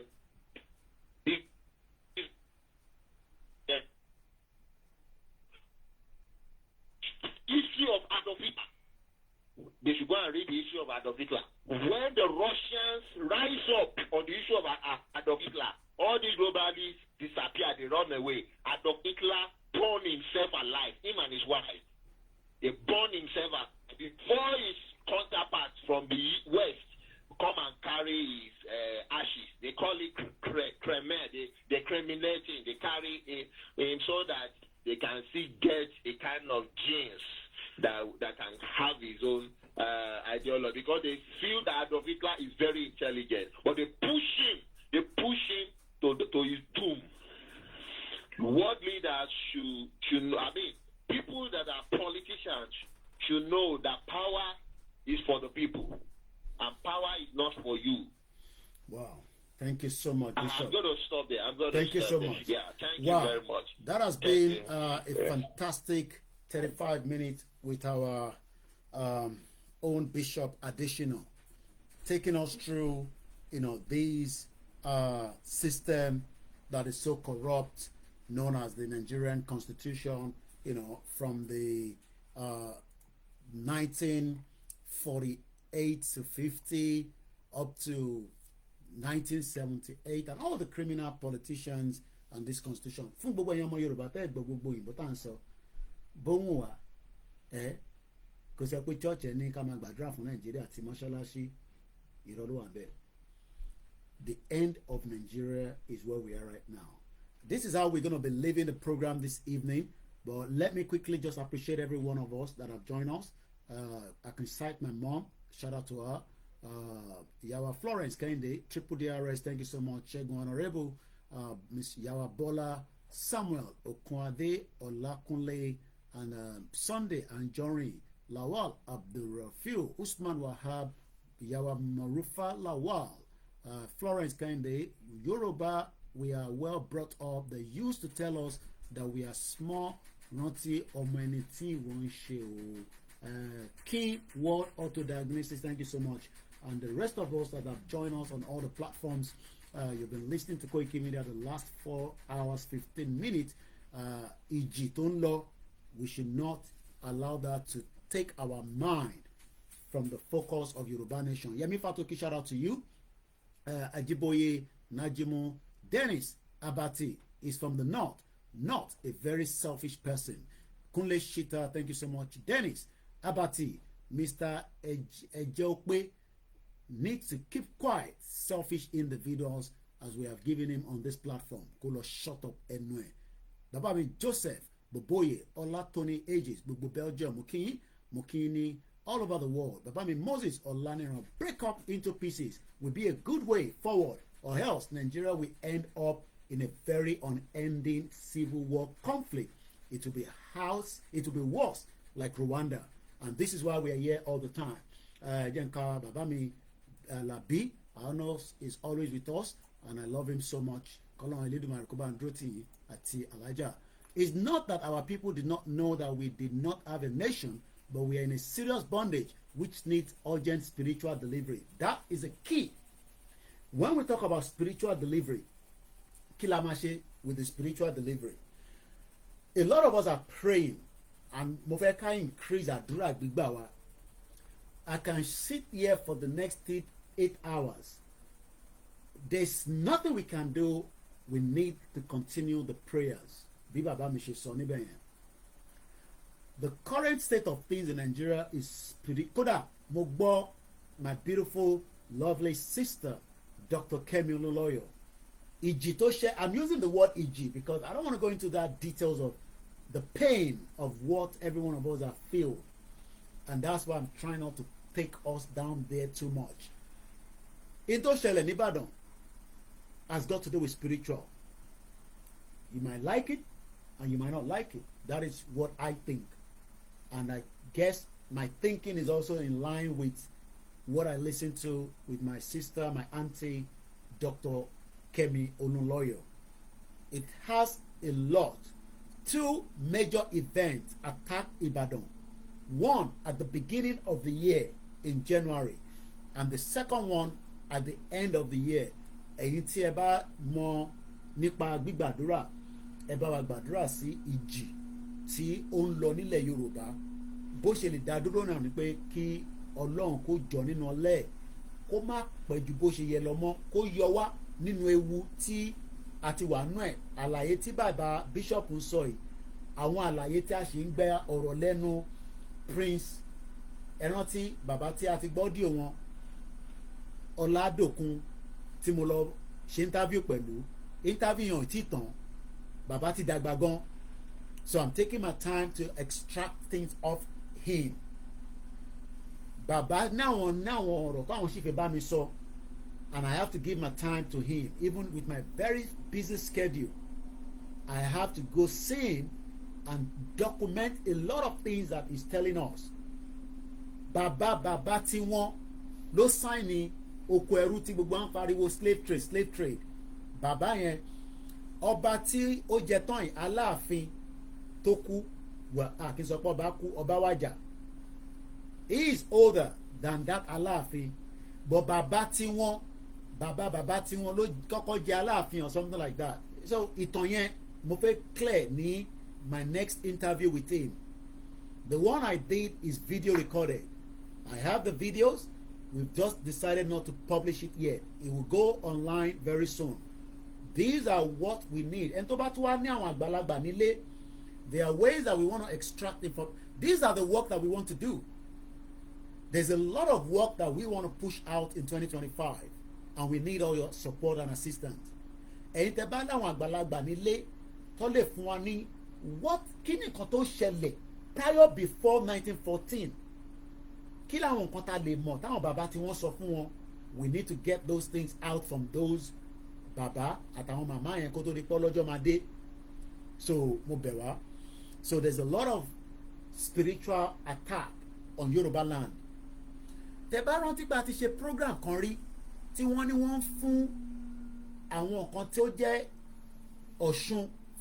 Ọ̀ṣun yẹn wọ́n fún ní oúnjẹ tó yẹ kó máa jẹ. Ṣé rántí pé rí program náà láti ṣe?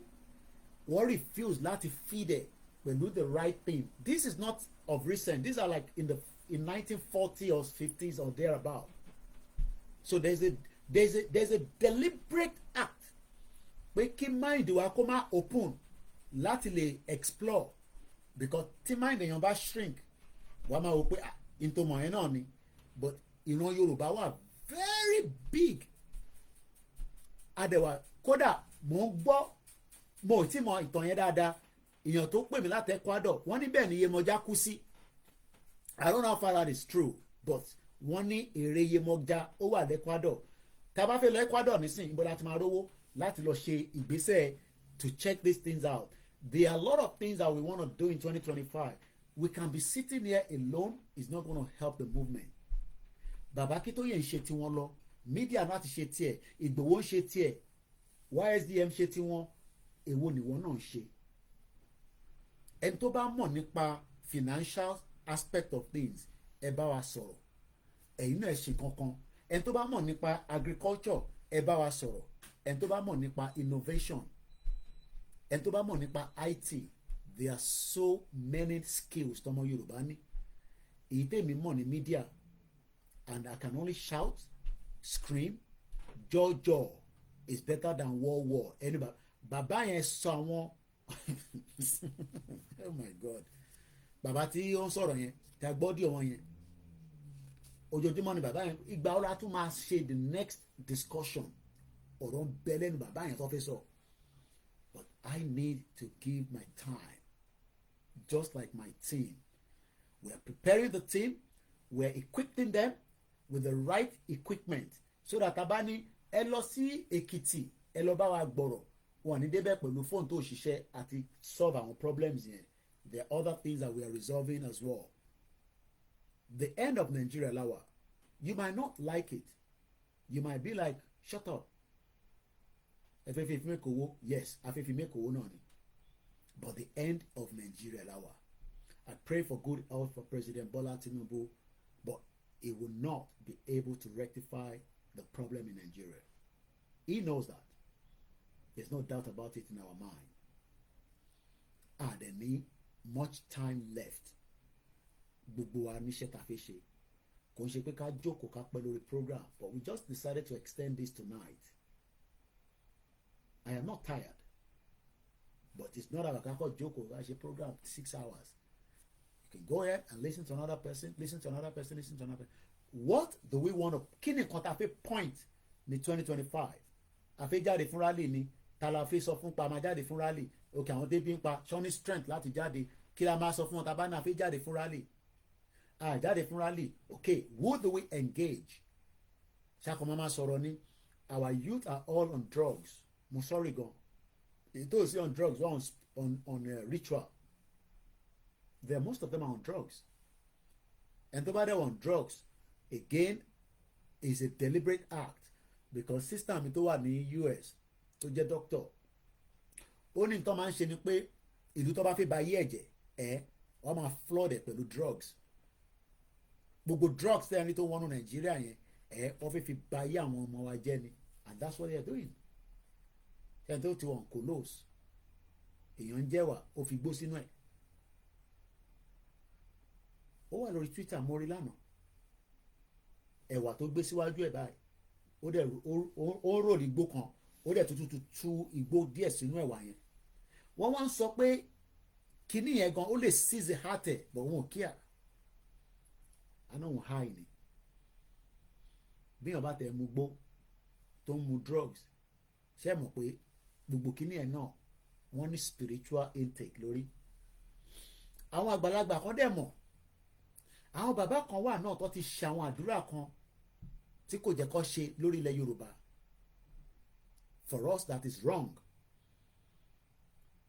Mo post video àwọn kan ní Koiki àwọn tó ń ṣe Tìjání àbí kílẹ̀ pa àwọn yẹn mo mọ̀ tó ń pè ní wúrìdì wọ́n ń ṣe wúrìdì ní London mo ti bá wọn ṣe rí but àwọn tó ń ṣe ìtẹ́yìn tá à ń rí yẹn are they Yorubas? Ṣé Yorùbá láwọn yẹn? Are they the kind of Yoruba people tó ń ṣe wúrìdì torí gbogbo yín ní síta bá ti post nǹkan ẹ má post nǹkan ẹ̀sìn sórí platform yín àti ìpẹ́yìn lẹ́ni platform ti gbà pé international media ni àwọn tó ta post yẹn ǹjẹ́ Yorùbá ni wọ́n? Ṣé sì táwọn ń ṣe yẹn ṣé ó line pẹ̀lú pé tọ́ba tẹ̀ ń ṣe kò ń ṣe tó máa wà extreme? Mo sọ pé ọmọ Yorùbá méjì wọ́n gé orí bọ̀bọ̀ kan tán wọ́n lẹ́yìn tó pa wọ́n fẹ́ yọ orí ẹ̀ Ọlọ́run ló ní kọ́lọ́pàá tètè wọ́n ti pa bọ̀bọ̀ yẹn Lee Bridge ní some years back ní Woolwich níbẹ̀ yẹn Yorùbá ni wọ́n àwọn méjèèjì wọ́n wà ní Belmarsh nísìn. Ṣèyí tẹ̀ ń sọ pé káṣátà kìnìkan we can end up having Yoruba extremists that will become havoc for us in the future and we must be concerned about those as well. There is thousands of job that needs to be done. Baba Akintoye is doing all his best to get us out of Nigeria. We are doing our best. You need to do your best. But ẹ má jẹ́ kí gbogbo àwọn influencer kankan tó wà lórí social media gbogbo wọn pátá ló wà lórí paycheck tó ń fún lówó ẹ lọ sọ̀rọ̀ against wọn ẹ lọ attack wọn àwa ta need owó bẹ́ẹ̀ mi ṣe sọ pé mo need owó mo rí sister mi Olúlọ́yọ̀ ó náà fi ṣe investigation kò sówó ṣe tó ní owó ló bọ̀ ṣe báwo ló fi ṣe investigation ẹ fi pé bá ṣe wà níta ẹ mọ̀ pé àwa gan ta wà níta we have access to send more resources to help those on the ground to get things for us but without the funding we can't do it so so we are there whether the funding is there or not we will continue the program but I know that the end of Nigeria is getting closer spiritually physically the world knows that they can live in denial àwọn gbogbo àwọn òyìnbó mọ̀ pé ọ̀rọ̀ Nàìjíríà ó ti tán fún and when taba ń sọ̀rọ̀ pé Yorùbá máa lọ àwọn kan ní no Yorùbá ò tí ì ní right láti lọ nísìn àwọn kan ní kí gbogbo aká come together gbogbo program yẹn náà lèmi náà wò mo ní bàbá yẹn ní ká gbogbo aká come together ká wà unified gbogbo ọ̀fẹ́ jẹ́ kí gbogbo aká come together wọ́n mọ̀ pé tí gbogbo abá wà together in one fold structure yẹn ó máa collapse àwọn tó náà ti gbàlú àwọn tó náà wọn ṣe APC àwọn tó náà wọn fẹ́ regional government tí gbogbo abá collapse together ta fold up together a máa crumble system yẹn ẹ rò pé àwọn náà stupid wá jẹ́ kí gbogbo yín come together that is where the spiritual side of things are. Koiki kí ló tó ṣe ń pẹ́ tó yìí because àwọn kan ò fẹ́ jẹ́ ká lọ but ojú gbogbo wa lájọ wà nù ẹ̀ so mo kí gbogbo ẹ̀yin bàbá wa bàbá mi Lukman Ọláìdé mo kí Ọlánìpẹ̀kun Wealthy Plenty mo ṣe mo kí Allen Conde ní gbogbo China only Nigeria is not for us the Yoruba people kò ń ṣe tiwa kò ní kan ṣe pẹ̀lẹ́sìn bóun ẹ̀ kò lórí lálẹ́ pé ẹ̀ ń takò ẹ̀sìn ní problem tẹ̀ kò ní kankan ṣe pẹ̀lẹ́sìn mo kí ìyá wa Abigail Àyìnà mo fi tọ̀wọ̀tọ̀wọ̀ dárúkọ yín mọ́ mi mo kí gbogbo yín tẹ̀m̀bẹ̀ nílé ẹ má ẹ̀ kó sú wa our job is to keep you healthy until we get there àárẹ̀ fi máa mú yín àbí ẹ má ẹ̀ ká rẹ̀ mú yín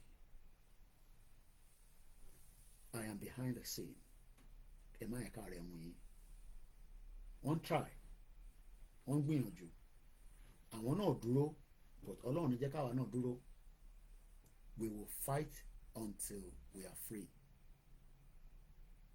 tẹ bá lọ wo ohun tó ń lọ pẹ̀lú àwọn Biafra after declaration ẹ máa wò pé àbí wèrè pé wà rìn wọn ni mo ṣeré o ẹ mọ̀ pé a sọ̀rọ̀ rárá lọ síbẹ̀ ìjà ń lọ burúkú láàrin wọn tó ń ṣe kékeré ni mo sọ fún yín tẹ̀ ń gbọ́ lẹ́nu mi lálẹ́ after that December's declaration faction ti pín sí méjì but I listened to their COS àwọn márùn ni wọ́n mú nígbà tó mú Simon Ekpa ní Finland wọn náà ti fi mẹ́rin sílẹ̀ so I see Simon Ekpa coming out very soon according to her but another spiritual message tí mò ń gbọ́ lẹ́nu bàbá kan only there will be a dragon tó máa jáde and that dragon is Simon Ekpa. I don't know what is going to happen in 2025.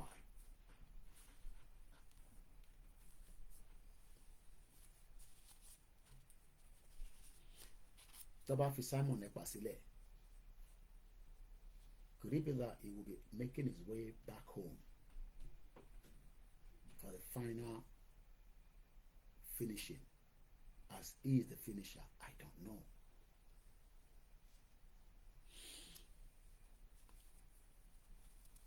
The North kò fẹ́ kí Tinubu fi Nnamdi Kanu sílẹ̀ wọ́n dẹ̀ gbọ́dọ̀ pa síbẹ̀. Nnamdi Kanu ti dé gungun ẹja mọ́ wọn lọ́rùn. I hear a lot from the way Babami Tibetan. It talks a lot about Nnamdi Kanu, but I'll leave it like that because I love him and I respect him. Ìran ọ̀tọ̀ọ̀tọ̀ ni wá. Báwọn ṣe ní lọ́wọ́ làwa náà ní lọ́wọ́.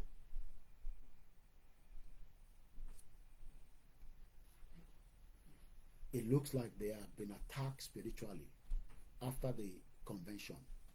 Wọ́n jà gidi ni mo sọ fún yín. Mo kọ̀ rọra dákẹ́, mo kọ̀ wọ́n látòkèrè ni. Àwọn Biafra ni mo sọ. Ìjà gidi wà láàrin wọn. Finance minister ti dá dúró kò bá COS ṣe. Finance minister wọn kò bá Ngozi Orabueze kò bá ṣe. Ẹni tó jẹ́ minister of information wọn kò bá COS ṣe. Òun láì pẹ̀lú so fraction méjì ló ń rán ní Biafra government báyìí. I'm serious. But n tí mo gbọ́ lẹ́nu ẹ̀ lọ́sàn-án makes me feel that 2025 will be great. Wọ́n náà mẹ́rin tó ń mú pẹ̀lú Simon Ekpa wọ́n ti fi wọ́n sílẹ̀ ní Finland without no charges. Ẹ fún wa lówó ẹjọ́ mo bẹ̀ yín ẹ má kó pẹ́ rárá mo bẹ̀ yín gan ìrìn àjò pọ̀ gan ní 2025 àdẹ̀fẹ́ dìlé màá fi sílẹ̀ bẹ́ẹ̀ títí di ọ̀la. I'm not gonna come out again tonight àti fẹ́ extra 1 hour 33 minutes lórí programming ẹni tí bá dárúkọ ẹ má fi ṣèbínú rárá. Mo kí àwa Elizabeth Fatusi mo rí yín níbẹ̀.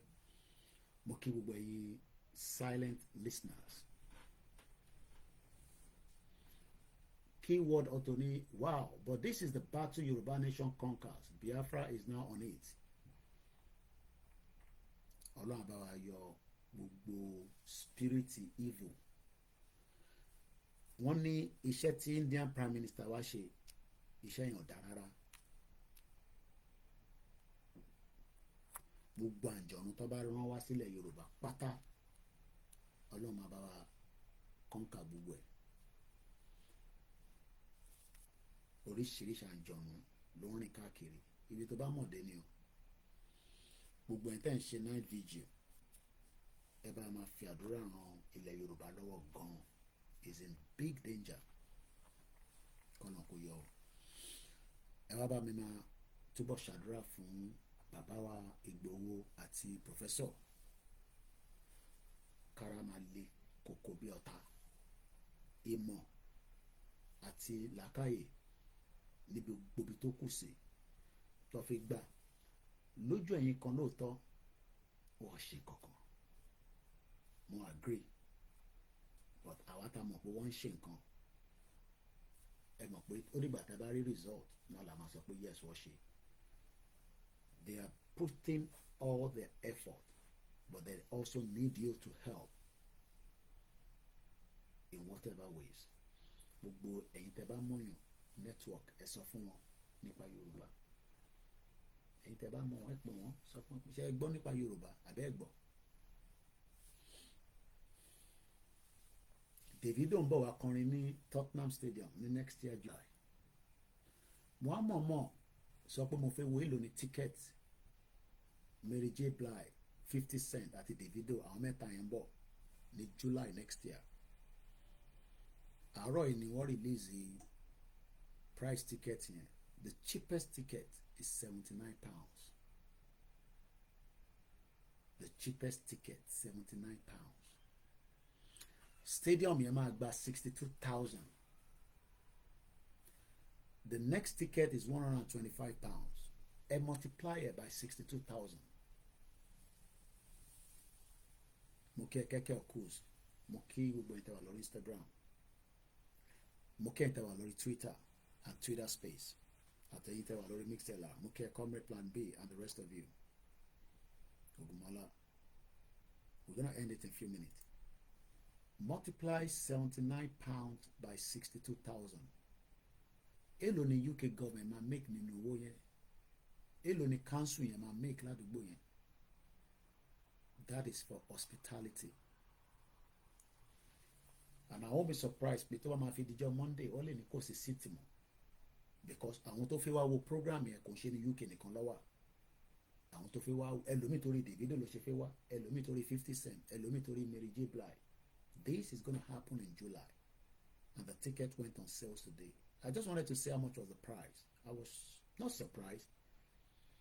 So ẹ̀yin tẹ́ ń disagree pé Nigeria ní prospect, ó ní future, ó ní hope. Bóyá nígbà kan nígbà táwọn mọ̀mísí wa ń travel tó ń gba visa wọ̀lú yìí, mọ̀mísí tiwa àtàwọn parents kọ̀ọ̀kan tó ń wọlé tó ń ní visa. Nigeria ìlú ọlọ́lá ó ti gbówó dé gbága ó yá máa wọlé lọ. Tó bá tún jáde lọ́nà ó ti ń lọ ní kí ni mo fẹ́ máa ṣe lù yín, mo níṣẹ́ tí mò ń ṣe ń lé, mo ní business náà. Àwa dẹni tó dé 15 years àwọn àwè 10 years àwọn àwè after 25 years ìwé tí wàá dé, then what next? Àwọn jeans àbímọ àwọn ń sọ̀rọ̀ ilé wa ẹni kò kàn yín. Mo wo sister mi Yinka TNT ó post àwọn ọmọ kan ní Iraq. Ó dà pé àwọn èèyàn mọ̀ tó Iraq bóyá nígbà kan kí àwọn tó ní Blair tó gbógun lọ síbẹ̀. I'm just winding down the program. Kọ́lọ̀ bá ń dúró ti sister Yinka TNT ẹ kú ṣẹ́mà. Mo wá wá àwọn ọmọ yẹn fine girls wọ́n kúrò ní ilẹ̀ Yorùbá lọ sí Iraq wọ́n wáṣẹ́ lọ ọrọ̀ ajé and ìyẹn concern ẹ̀yìn àbí torí ẹ̀yìn wà ní UK ẹ̀ wà ní Canada, America, àwọn ìlú tó gbérí náà nìyẹn bí àwọn European country kékeré kan náà, but ǹjẹ́ ẹ̀ ń consider àwọn tó lọ sí Iraq yẹn ṣá? Wọ́n á rí àǹtí mi Àbíkẹ́ Dábírí wà London oúnjẹ súyà kiri lọ sí Peckham ra súyà jẹ jollof rice, àwọn nurses àwọn wọlé wọn jáde àbí kan ṣẹlẹ̀ o. Gbogbo ẹ̀yin tẹ́ ń travel wọ́n ní àwọn tó máa ń wá láti ìlú òkè lọ máa ń convince pé ẹ lọ sí abroad. Lóòótọ́ abroad náà Iraq ni, but tẹ́ bá débẹ̀ kò ń ṣe abroad o, it's a different world entirely. PayPal mi is musakalam1@yahoo.com. I post ẹ̀ka tó lọ. Ẹ ṣe gan ni brother mi. Abroad kan ní Iraq o, slave trade gidi, ẹrú gidi ló ń ṣe níbẹ̀ yẹn. Ó bẹ́tà ká ṣe wà ní ìsàlẹ̀ dà pé ká lọ sí Iraq.